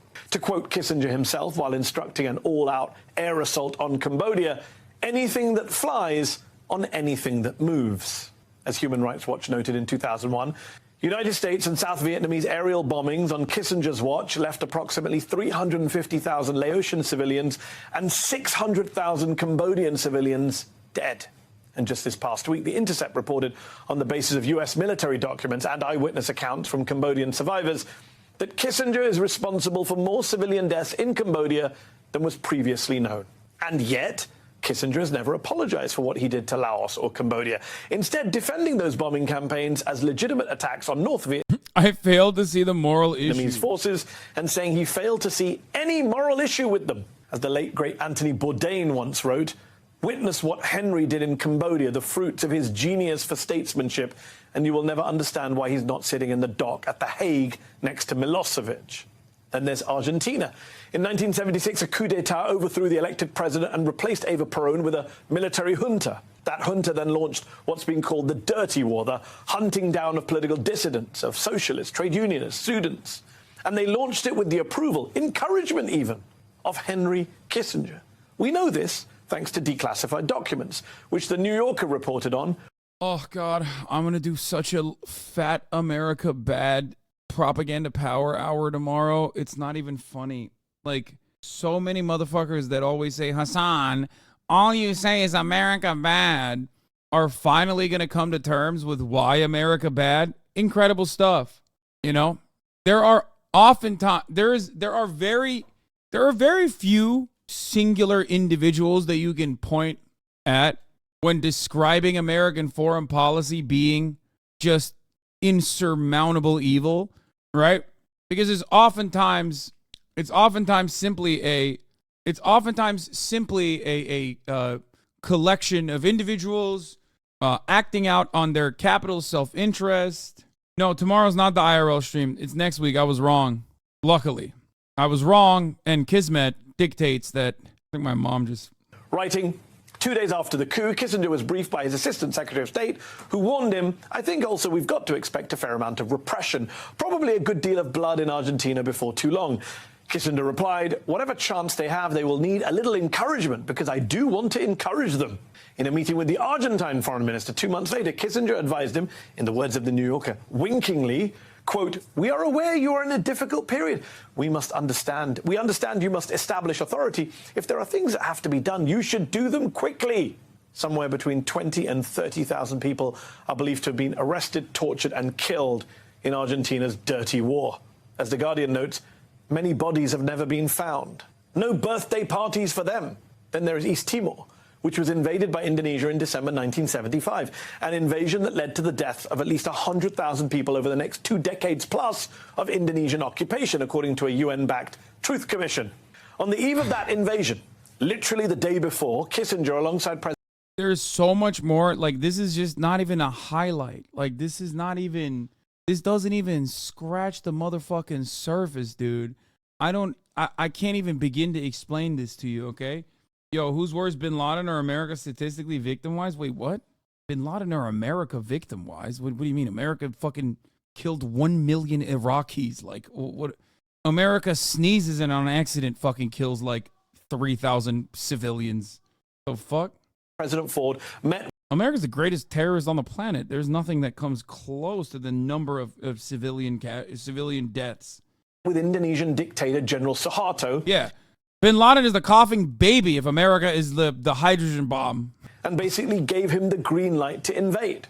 To quote Kissinger's advice to Suharto from a declassified document, it is important that whatever you do succeeds quickly, but that it would be better if it were done after we returned to the United States. Then there's East Pakistan, now Bangladesh, which was attacked by a military-ruled West Pakistan, now just Pakistan, in 1971, a conflict that killed hundreds of thousands of Bengalis and displaced millions.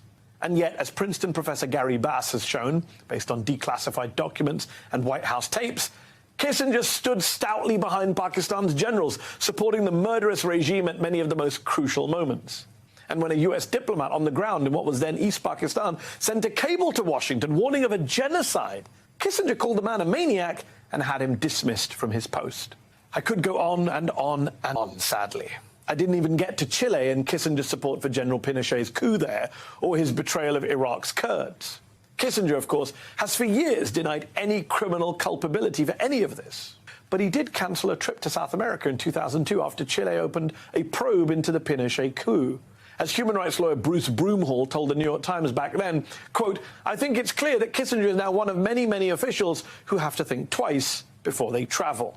As historian Greg Grandin of Yale has argued, a full tally hasn't been done, but a back-of-the-envelope count would attribute 3, maybe 4 million deaths to Kissinger's actions. Easy. So where is the accountability?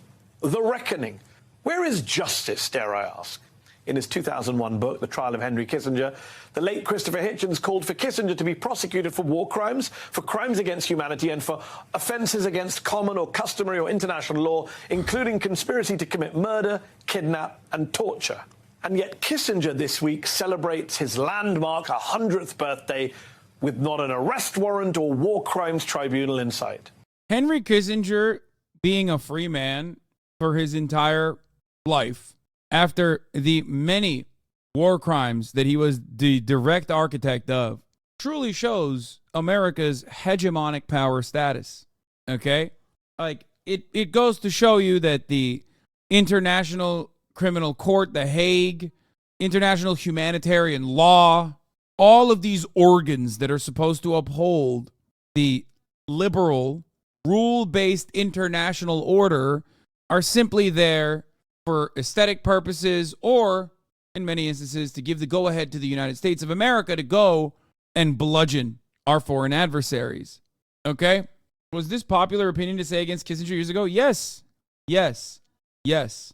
Yes. Henry Kissinger has been a notorious evil figure that many people consider to be objectively evil for so long. It's not even a controversy, it's a cliche. To say rest in peace Henry Kissinger is unironically a cliche. The funny situation is that, like, a lot of liberals that you will be hearing from tomorrow celebrate Henry Kissinger's death. People that adorn the aesthetics of radical politics will be doing it without even considering the irony of their endless defense for American misconduct, American imperialism in the ongoing conflicts. Don't forget that. We're not just talking about 4 million dead. You have to take into account how many decades worth of economic and social hardship these countries are having to endure because of him, forever stuck in the depths of poverty, humanity set back as a whole because of this one demon. The 4 million are direct birth defects. Yeah, I mean, I showed the Anthony Bourdain quote from his book. Once you've been to Cambodia, you'll never stop wanting to beat Henry Kissinger to death with your bare hands. You will never again be able to open a newspaper and read about what that treacherous, prevaricating, murderous scumbag sitting down for a nice chat with Charlie Rose or attending some black tie affair for a new glossy magazine without choking. Witness what Henry did in Cambodia, the fruits of his genius for statesmanship, and you will never understand why he's not sitting in the dock at The Hague next to Milosevic. While Henry continues to nibble nori rolls and ramaki at A-list parties, Cambodia, the neutral nation he secretly and illegally bombed, invaded, undermined, and then threw the dogs, is still trying to raise itself up on its one remaining leg. 2 years ago, prediction: Kissinger finally dies. No, I made this prediction in 2022. I was wrong, and I made it in 2023 again. I was right. So don't show the 2022 one. Show the 2023 one. Sure, I'll put it in there. I don't think it's going to happen, but At Hussein Abi going to Joe Rogan. that was in, I wasn't confident in 2020. That was in 2021 when I predicted for 2022. Let me look at the 2023 goals real quick. Adopt a puppy for real this time. Did that. Raise more than 1.5 mil. Pff, easy. Blew past that. Improve personal outlook on brand. Gain more charitability from haters and normies alike. Okay, I haven't done that. That's not happening. Yell less, be happier. No more responding haters. That didn't happen. 16% body fat by July. Didn't happen. Get to 145 pounds by March. 230 by the end of the year. Current 255. I'm definitely there. Bench close. Past that deadlift already. Okay, where's the predictions? Wait, where are my predictions? Didn't I make predictions this year? Did you dunk? No. That was for last year? No, these are 2023 goals. But I made predictions too, no? Did I not? Did I forget to do predictions? What is this? Oh, this is... You literally said you weren't going to do... I didn't do predictions? No. That's sad. That's sad as fuck. You know what I'm predicting? That I forgot to run the top of the hour ad break. That's what I'm predicting. The fuck is my... The 1 year that I don't predict that... I mean, I definitely predicted Henry Kissinger was going to die, but... Wait till chat hears about how Kissinger was a sex symbol in his day. He's the one who said power is the ultimate aphrodisiac. Buckle up, chatters. Henry Kissinger also had a much taller wife than himself. Of New York.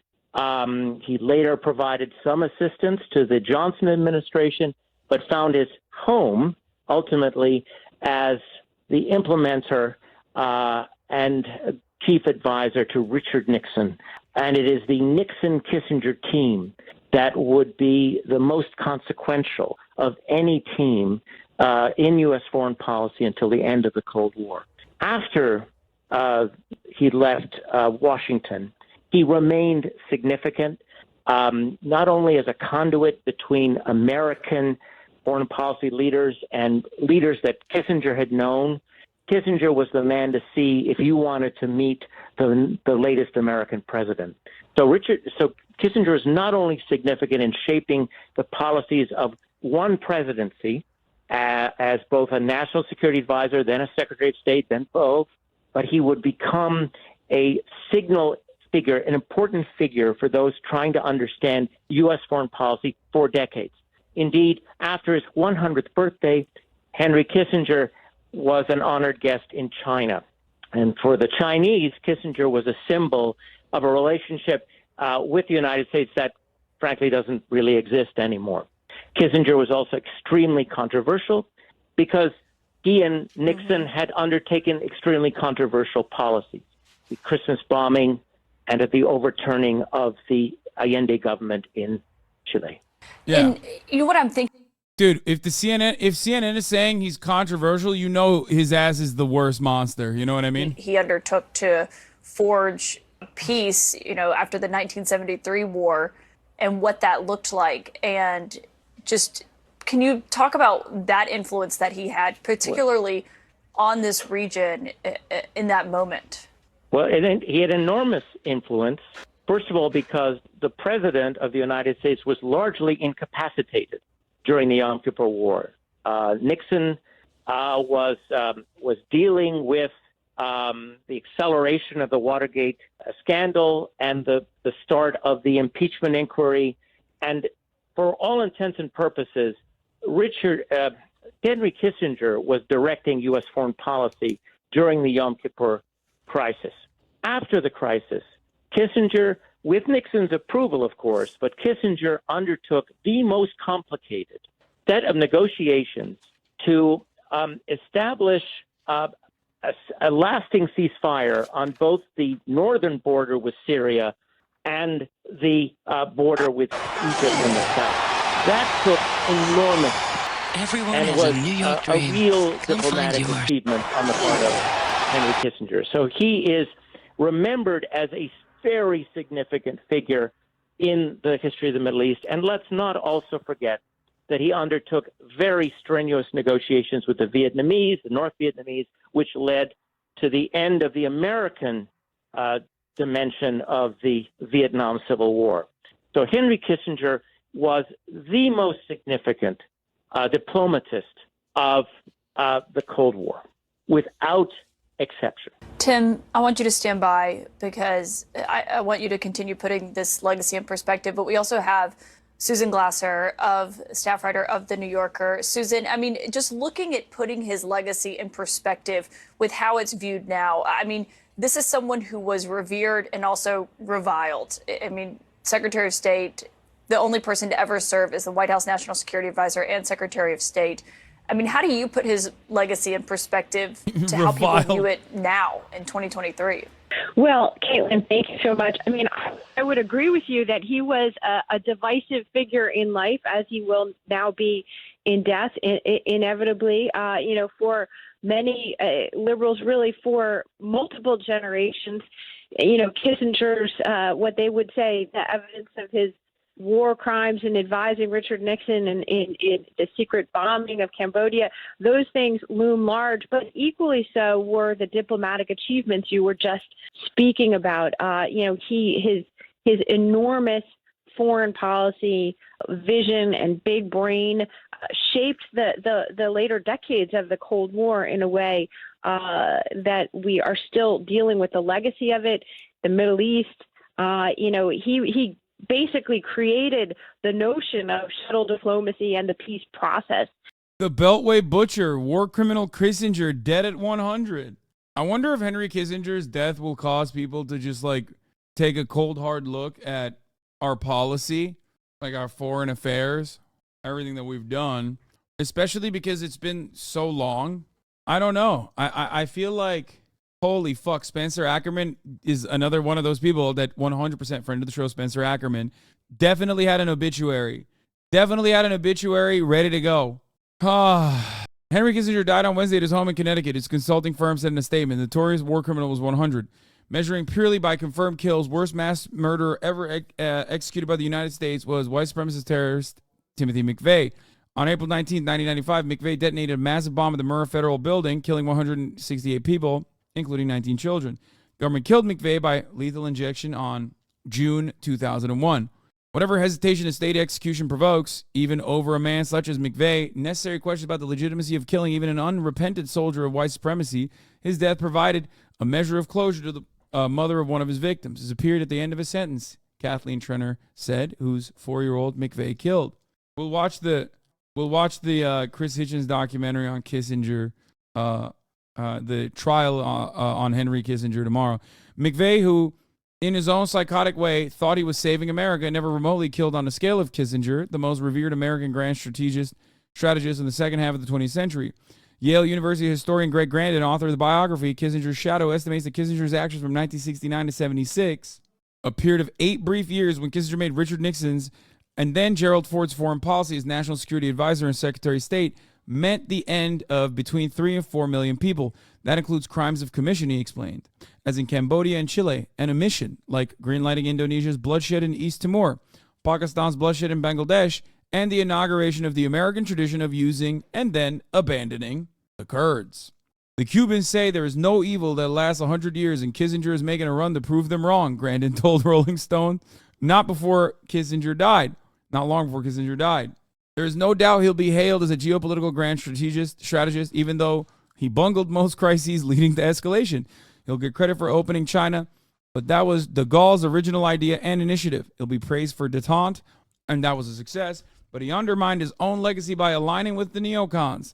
And of course, he'll get off scot-free from Watergate, even though his obsession with Daniel Ellsberg really drove the crime. No infamy will find Kissinger on a day like today. Instead, in a demonstration of why he was able to kill so many people and get away with it, the day of his passage will be a solemn one in Congress, and shamefully, since Kissinger had reporters like CBS's Marvin Kalb, the New York Times' Henrik Smith wiretapped newsrooms. Kissinger, a refugee from the Nazis who became a pedigreed member in the Eastern establishment of Nixon, hated, was a practitioner of American greatness, and so the press lionized him as the cold-blooded genius who restored America's prestige from the agony of Vietnam. Not once in the half-century that followed Kissinger's departure from power did the millions of the United States killed matter for his reputation, except to confirm a ruthlessness that pundits occasionally find thrilling. America, like every empire, champions its state murderers. The only time I was ever in the same room as Henry Kissinger was at a 2015 National Security Conference at West Point. He was surrounded by fawning Army officers and ex-officials, basking in the presence of a statesman. Seymour Hersh, the investigative reporter who was the most prominent exception to the fawning coverage of Kissinger, watched journalistic deference take shape as soon as Kissinger entered the White House in 1969. His social comings and goings could make or break the Washington Party, Hersh wrote in his biography, The Price of Power. Reporters like the Times' James Reston were eager participants in what Hersh called an implicit shakedown scheme. That is, access journalism, in which reporters who got inside information in turn protected Kissinger. Wait, 1 second. Sorry. My mom stepped on her toe, or stepped on her foot, so I was just trying to figure out what's going on. Live Kissinger reaction. Hersh called an implicit shakedown scheme, that is access journalism, which reporters who got insider information in turn protected Kissinger by not divulging either the full consequences of his acts or his own connection to them. Kissinger's approach to the press was his approach to Nixon, sniveling obsequiousness. Although Kissinger could vent frustration on reporters that he never could on his own boss. Hersh quotes H.R. Haldeman, Nixon's chief of staff, remarking that Kissinger was the hawk of hawks inside the White House, but touching glasses at a party with his liberal friends, the belligerent Kissinger would suddenly become a dove.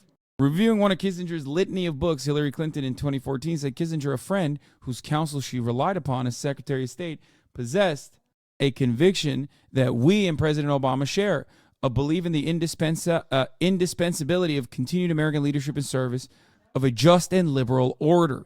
Kissinger told USA Today within days that Clinton, presumed then to be the president in waiting, ran the State Department with the most effective way that I've ever seen. The same story noticed a photograph autographed by Obama thanking Kissinger for his continued leadership. It's always valuable to hear the reverent tones with which American elites speak of their monsters. When the Kissingers of the world pass, their humanity, their purpose, their sacrifices are foremost in the minds of the respectable. I'm probably going to have Noah on tomorrow, and I'll probably have Spencer on too. I'm going to fucking hit him up. Wait, does Spencer Ackerman no longer have a Twitter? What the fuck? I know, I saw Noah announced, oh, he does. Okay, never mind. I couldn't find it. Time no talk. Would you like to come on? Okay, let's continue. It's always valuable to hear the reverent tones with which American elites speak of their monsters. When Kissingers of the world pass, their humanity, their purpose, their sacrifice are foremost in the minds of the respectable. American elites recoiled in disgust when Iranians in great numbers took to the streets to honor one of their monsters, Qasem Soleimani, after a U.S. drone strike executed the Iranian external security chief in January 2020. Soleimani, whom the United States declared to be a terrorist and killed as such, killed far more people than Timothy McVeigh. But even if we attribute to him all the deaths in the Syrian civil war, never in Soleimani's wildest dreams could he kill as many people as Henry Kissinger. Nor did Soleimani get to date Jill St. John, who played Bond girl Tiffany Case in Diamonds Are Forever. Kissinger's ascent occurred through an obscenity that time cannot diminish. In 1968, Lyndon Johnson agreed to peace negotiations with the North Vietnamese in tacit recognition of the nightmare he, building on the works of his two immediate predecessors, brought to life in Vietnam. Kissinger, an influential Cold War defense intellectual at Harvard, had access to members of the diplomatic delegation to the Paris talks. He used it to feed information from the negotiations to Richard Nixon's presidential campaign, a campaign whose defeated GOP rival, David Rockefeller, Kissinger advised, and despite Kissinger's closer political ties to the coterie around Hubert Humphrey, Nixon's Democratic rival. Nixon ran for president claiming to have a secret plan to end the war. His advisors told Hirsch they were deeply afraid that Johnson and Hanoi would reach an accord before the election. It would save lives in Vietnam, American and Vietnamese, but it would undermine Nixon's hopes of exploiting the explosion of domestic anti-war sentiment. Nixon gratefully took what Kissinger gave him to make the U.S.'s proxy regime in Saigon, whose regime peace would destabilize, more intransigent. No agreement was reached until 1973, and the war ended American humiliation with Hanoi's 1975 victory. I love that thing. You closed the lights behind me. I don't know what's going on. It took some balls to give us those tips. Richard Allen, a foreign policy researcher on the Nixon campaign, later reflected to the Hirsch. After all, it was a pretty dangerous thing for Kissinger to be screwing around with national security. Every single person who died in Vietnam between autumn 1968 and the fall of Saigon, and all who died in Laos and Cambodia, where Nixon and Kissinger secretly expanded the war within months of taking office, as well as all who died in the aftermath, like the Cambodian genocide, their destabilization set into motion, died because of Henry Kissinger. We will never know what might have been. The question Kissinger's apologists and those in the U.S. foreign policy elite, which are, that's reductive, those are the Kissinger apologists, who continued on his legacy for the most part, insist upon when explaining away, elite who have stood in or who imagine themselves standing in Kissinger's shoes, insist upon when explaining away his crimes. Kissinger materially sabotaged the only chance for an end to the war in 1968 as a hedged bet to ensure he would achieve power in Nixon's administration or Humphrey's. A true tally will probably never be known of everyone who died, so Kissinger could be national security advisor. Yeah, Noam Chomsky has officially outlived Henry Kissinger, which is good. It's a sad day for us because he was a leader that led through challenging times. And I hope that everyone's reaction to his passing is to go learn a little bit more about him that you did. I agree. I 100% agree. As a matter of fact, I do. Yes, everyone will forcibly learn about Henry Kissinger in the upcoming week. And that will not be a good thing because Henry Kissinger and his policies were so monstrous and so far in our rear view mirror that we can actually make honest assessments about them. Because, as you know, liberals love the current war, even though they hate all the previous wars, and say the previous wars were bad. They talk about all the civil rights movements of the past as a good thing that they would certainly support, just not the one that's currently happening now, right? Henry Kissinger's actions are very much in the rear view mirror. So a lot of liberals who will lap up the rest of the State Department propaganda for the ongoing wars will, at the very least, come to the recognition. At the very least, come to the recognition. That's Madeleine Albright on the left. Chatter, who asked, who's that on the left? Another demon. Didn't know before. Around your dinner table or when you're driving in the car with your kids, tell them a few Kissinger quotes that were used at strategic times. Give them a little bit of history, because if we forget what happened in the past, we're doomed to repeat it. And many times throughout history, the United Wait, is she being woke? Like, what's happening? I'm confused. She's like, States of America went through dark times, and leaders like Kissinger stood up and they took action and they provided leadership when we needed it the most. Yeah, making a lot of history. Anyway, before we get back to the article, here is Mao being surprised at the height of Henry Kissinger's wife. Like, look at the size of your wife, man. Dear God. Anyway, once in the White House, Nixon and Kissinger found themselves without leverage to produce a peace accord with Hanoi. In the hopes of manufacturing one, they came up with the madman theory. This is, everything is so bad. This is just another sequence of demonstrable L after L after L, just demonstrable failures over and over again as we just fucking pursued the might is right politics in American foreign policy over and over and over and over again. Oh yeah, he got a Nobel Peace Prize. Yeah, of course. So did Obama. Fuck you mean? It don't mean shit.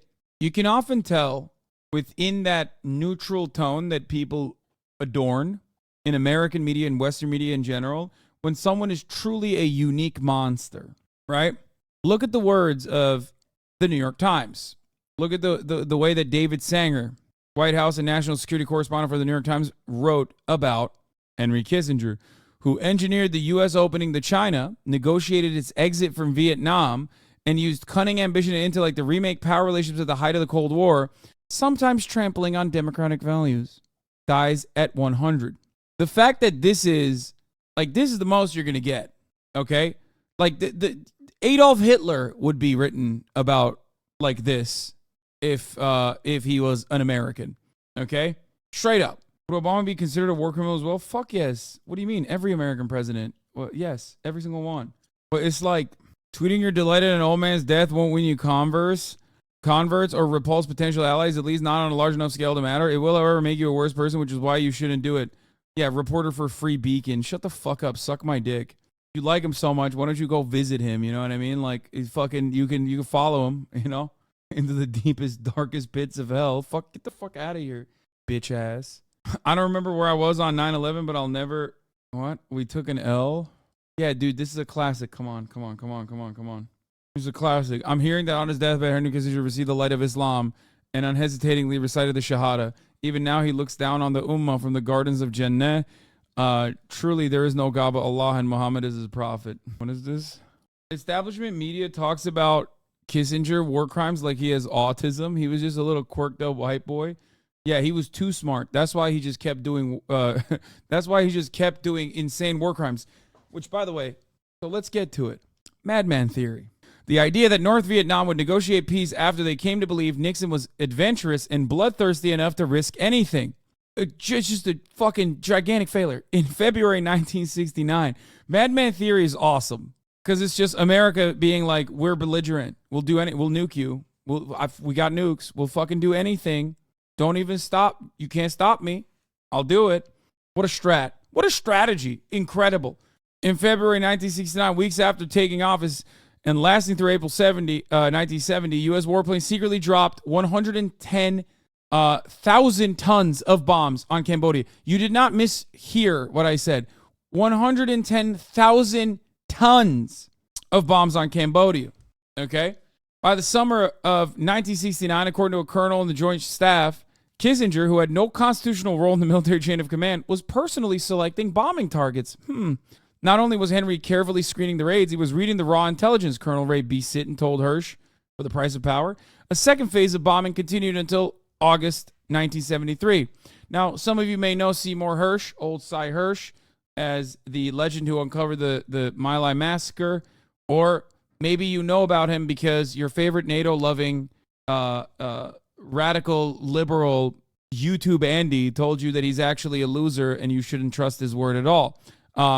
Who's to say? Who's to say who has more influence in this circumstance? A man dedicated his entire life to uncovering the truth about American war crimes and doing so diligently, or a guy sitting in his fucking living room shitting at him. Okay, but I have the power of Wikipedia backing me, so. Anyway, let's continue. I don't know. Who's to say? Spencer's down. Here's Si, I wanted to ask you, in your memoir, you have several chapters devoted to your period at the New York Times. And one of the most interesting to me was your account of the relationship of Henry Kissinger to key people at the Times, like Abe Rosenthal, and how he fed stories to the Everyone's celebrating the piece of shit death. Is funny. I haven't seen a single person defending. There's some guy at the fucking Washington Beacon did Times. And to talk about that. Well, I'm hired in '72 by Rosenthal and at the August, and I always wanted to work. The Times then was, if you were a journalist, it's the place to work. It still is. It's still a great newspaper. I hate the coverage of Trump. I wish they'd get off the tweets and do the kind of stuff that they're doing now. That story was there 2 months ago. Come on. You missed it. Migrants on the border. No, and Yemen, they're missing it. I mean, they're doing some stuff on it, but it's really, the American role is so much deeper than they know anyway. I keep on coming back to it. Tune into democracy. I joined now. the Times, and I'm just minding my business. I get a place. I was sort of the commie reporter. I hired May 1st. I was sent to see late October. I went to the North Vietnamese delegation in Paris and wrote stories. Within a week or 10 days of being in the New York Times, I'm interviewing Madame Binh, this marvelous woman that headed the National Liberation Front. I went back to Vietnam a few years ago and had a long coffee with her at 89, as sharp as ever. I mean, it's amazing, beautiful, dark-haired. Everywhere she went in Paris, women applauded her. A leading, just amazing woman. Anyway, so I get back to the Washington Bureau, and I'm just randomly giving a seat next to a guy who did foreign policy, and I'm minding my business, and every day at 5 o'clock, the secretary to the bureau chief would walk out, and the reporter was Bernie Gertzman, who was a very competent professional journalist.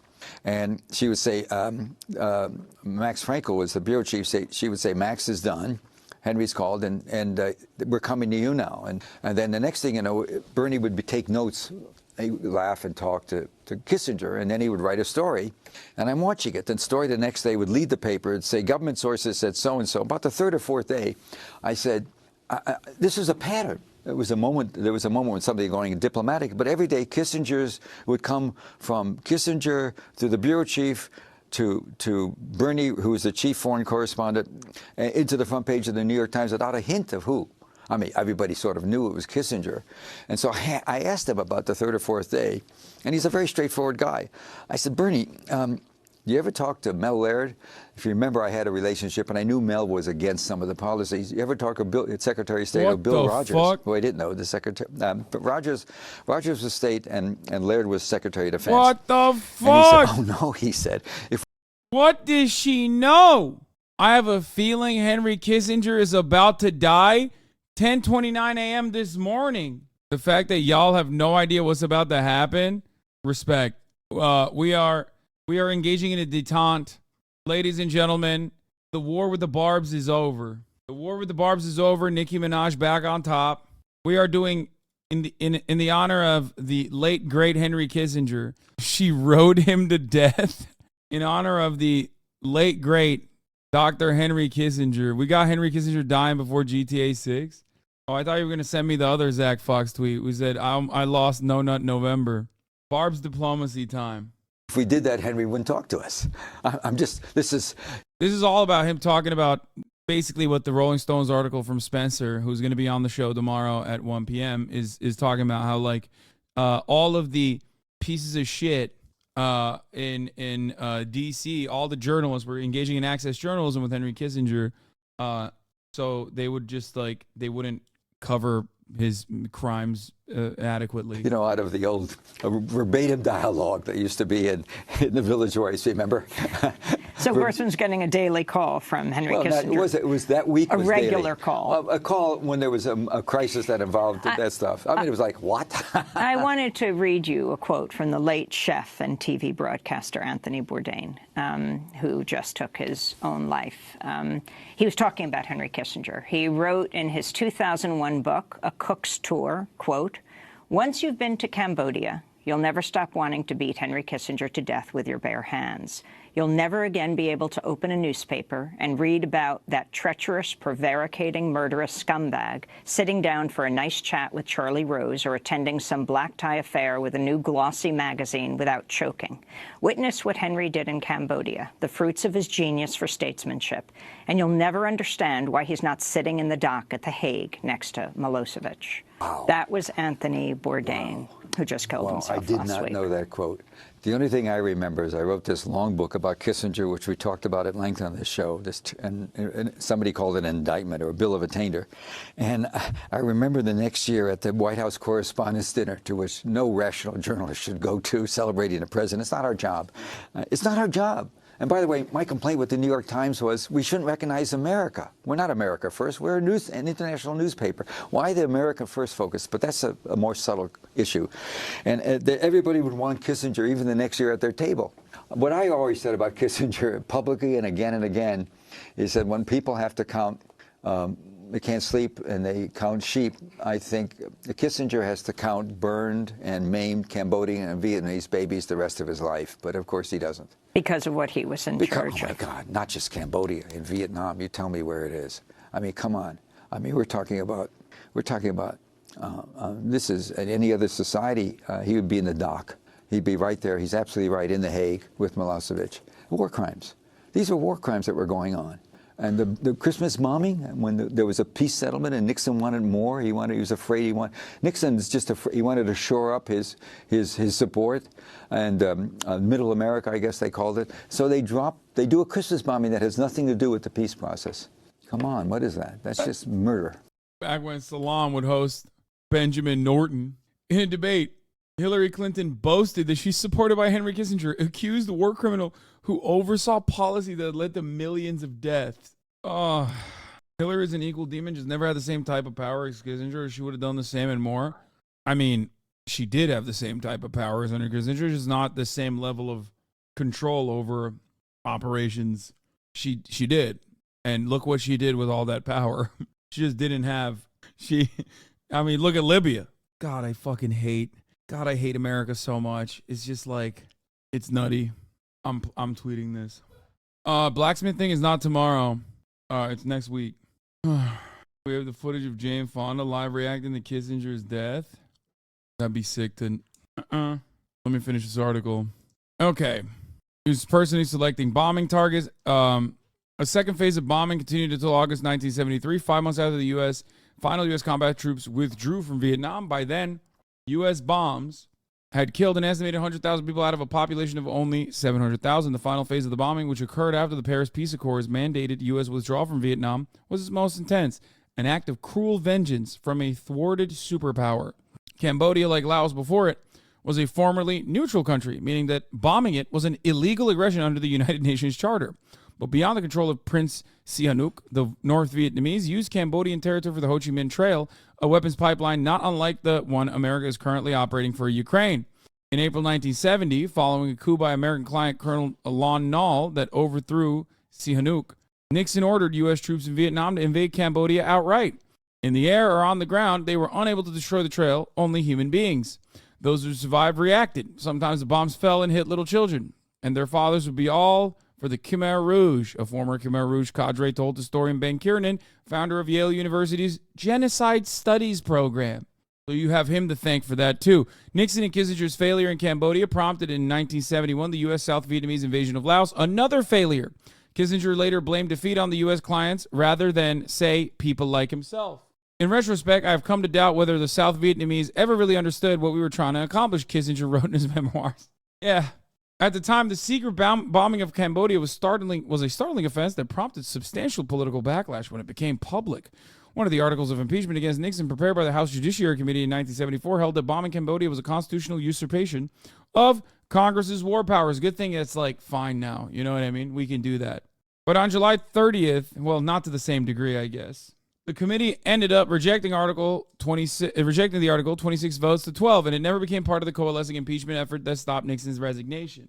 You denounce the actions of the Vietnamese resistance, bro? Do I? Do I? What do you think? Hold on, I gotta let Kai out. He educated all the people. He demonstrated to the world. If a man will stand for his own land, he's got the strength of 10. And if we'd only learn the lesson, it could even be a blessing. He and me might disagree, but we needn't go to shooting again. And if soldier boys in every land said, hell no, we won't go. What do you say? Hell no, we won't go. Say it again. Hell no, we won't go. I'll have to say in my own way, the only way that I know that we learn power to the people and the power to not teach your uncle. He educated all the people. He demonstrated to the world. Okay, let's continue. Yeah, I saw the Fox News response to his death. Yeah, it was pretty funny. I agree, though. Like, I think you should learn about Henry Kissinger. You should learn about it. God, there's so many things that there's going to be so many good videos we could watch. Okay, 40 years later, and likely as a consequence, U.S. presidents routinely bomb countries the U.S. is not at war with.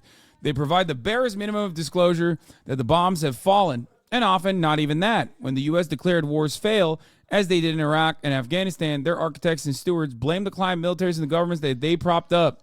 They cover their troop withdrawals with futile bombing campaigns that kill people so American statesmen can save face. Whether he realized it or not, when President Biden in July 2021 blamed the Afghans for losing the war, the Afghanistan war, the Afghan military collapse sometimes without trying to fight was a typical line.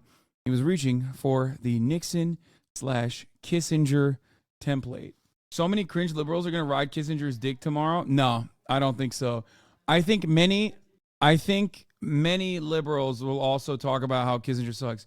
What liberal rides for the fucking Vietnamese war? It's an abject failure.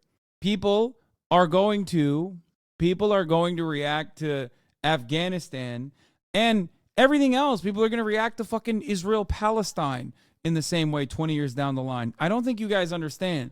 Like actual liberal voters and like normal liberal people. Yeah, they won't. Kissinger played a role in the deaths of so many different peoples that treating each with due consideration requires writing a book, literally. And many have, by the way. So many people, so many books have been written about like each individual genocide, war crime that he contributed to. There are so many volumes. You could fill up an entire library of all of the uniquely evil things that Henry Kissinger participated in. Yeah, my lib Twitter friend is already celebrating his death. Yeah, liberals will join in on the fun of celebrating his death. He's like one of the permissible ones where everyone is like, yeah, he was bad. Yeah, dude, here's the greatest example of a liberal. A reminder that Henry Kissinger is owed absolutely zero grace or kindness when he dies. He's a war criminal with the blood of millions on his hands, a man responsible for destabilizing countries all around the world. He is an unrepentant monster. Oh my God, he said this at 9 a.m. this morning. Wait, what? Hello?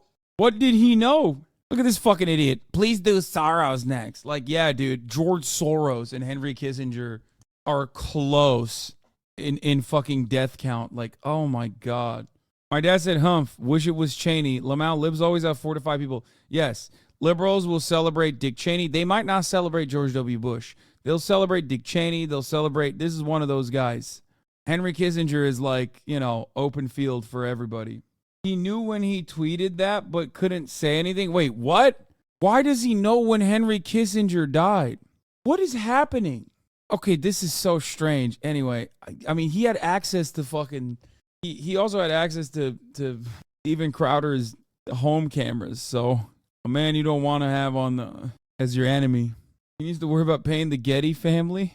Yeah, one of the people who contributed to pre-writing the obituary died 13 years ago. Michael T. Kaufman, former correspondent and editor for The Times, who died in 2010, contributed reporting. That's how much of a monster and a long-ass fucking timeline this motherfucker existed under, okay? Anyway, God damn it. This article is much longer than I thought it was going to be, which is, of course, expected. I am going to continue reading it tomorrow, and I'm going to actually have the person who wrote the article on tomorrow, Spencer Ackerman. But I'm going to go hang out with my family now as I celebrate the wonderful news Spencer Ackerman is the one who wrote the Rolling Stones article that we were reading. Henry Kissinger, war criminal, beloved by America's ruling class, finally dies. Anthony Bourdain and Henry Kissinger are both dead. Only one will be remembered in good ways. I think the same will happen for people like you and the work you've done. He's just another asshole in history. No, Anthony Bourdain was always viewed favorably. I have never been viewed favorably. So I don't think I will be remembered at all, or even in a positive note, when I inevitably perish from malding too hard. Anyway, but yeah, that's what I got for today for now. I guess all I have to leave you guys on is I'm wide awake, and I hope you guys are too. I love you all, and I'll see you tomorrow. Peace, everybody. Raging hard too far again. I was gone, did you hear me? I lost my way, lost my way. I was trapped in 1,000 nights with no escape. Nightmares taking me over. And I died like 1,000,000 times. Through the waves I break. The nightmare's finally over. Blinding lights, burning eyes. I can see myself and I don't need to hide. My foolish pride paid the price. I will never leave again. I'm by your side. I was calling you. Did you hear me? I lost my way. Lost my way.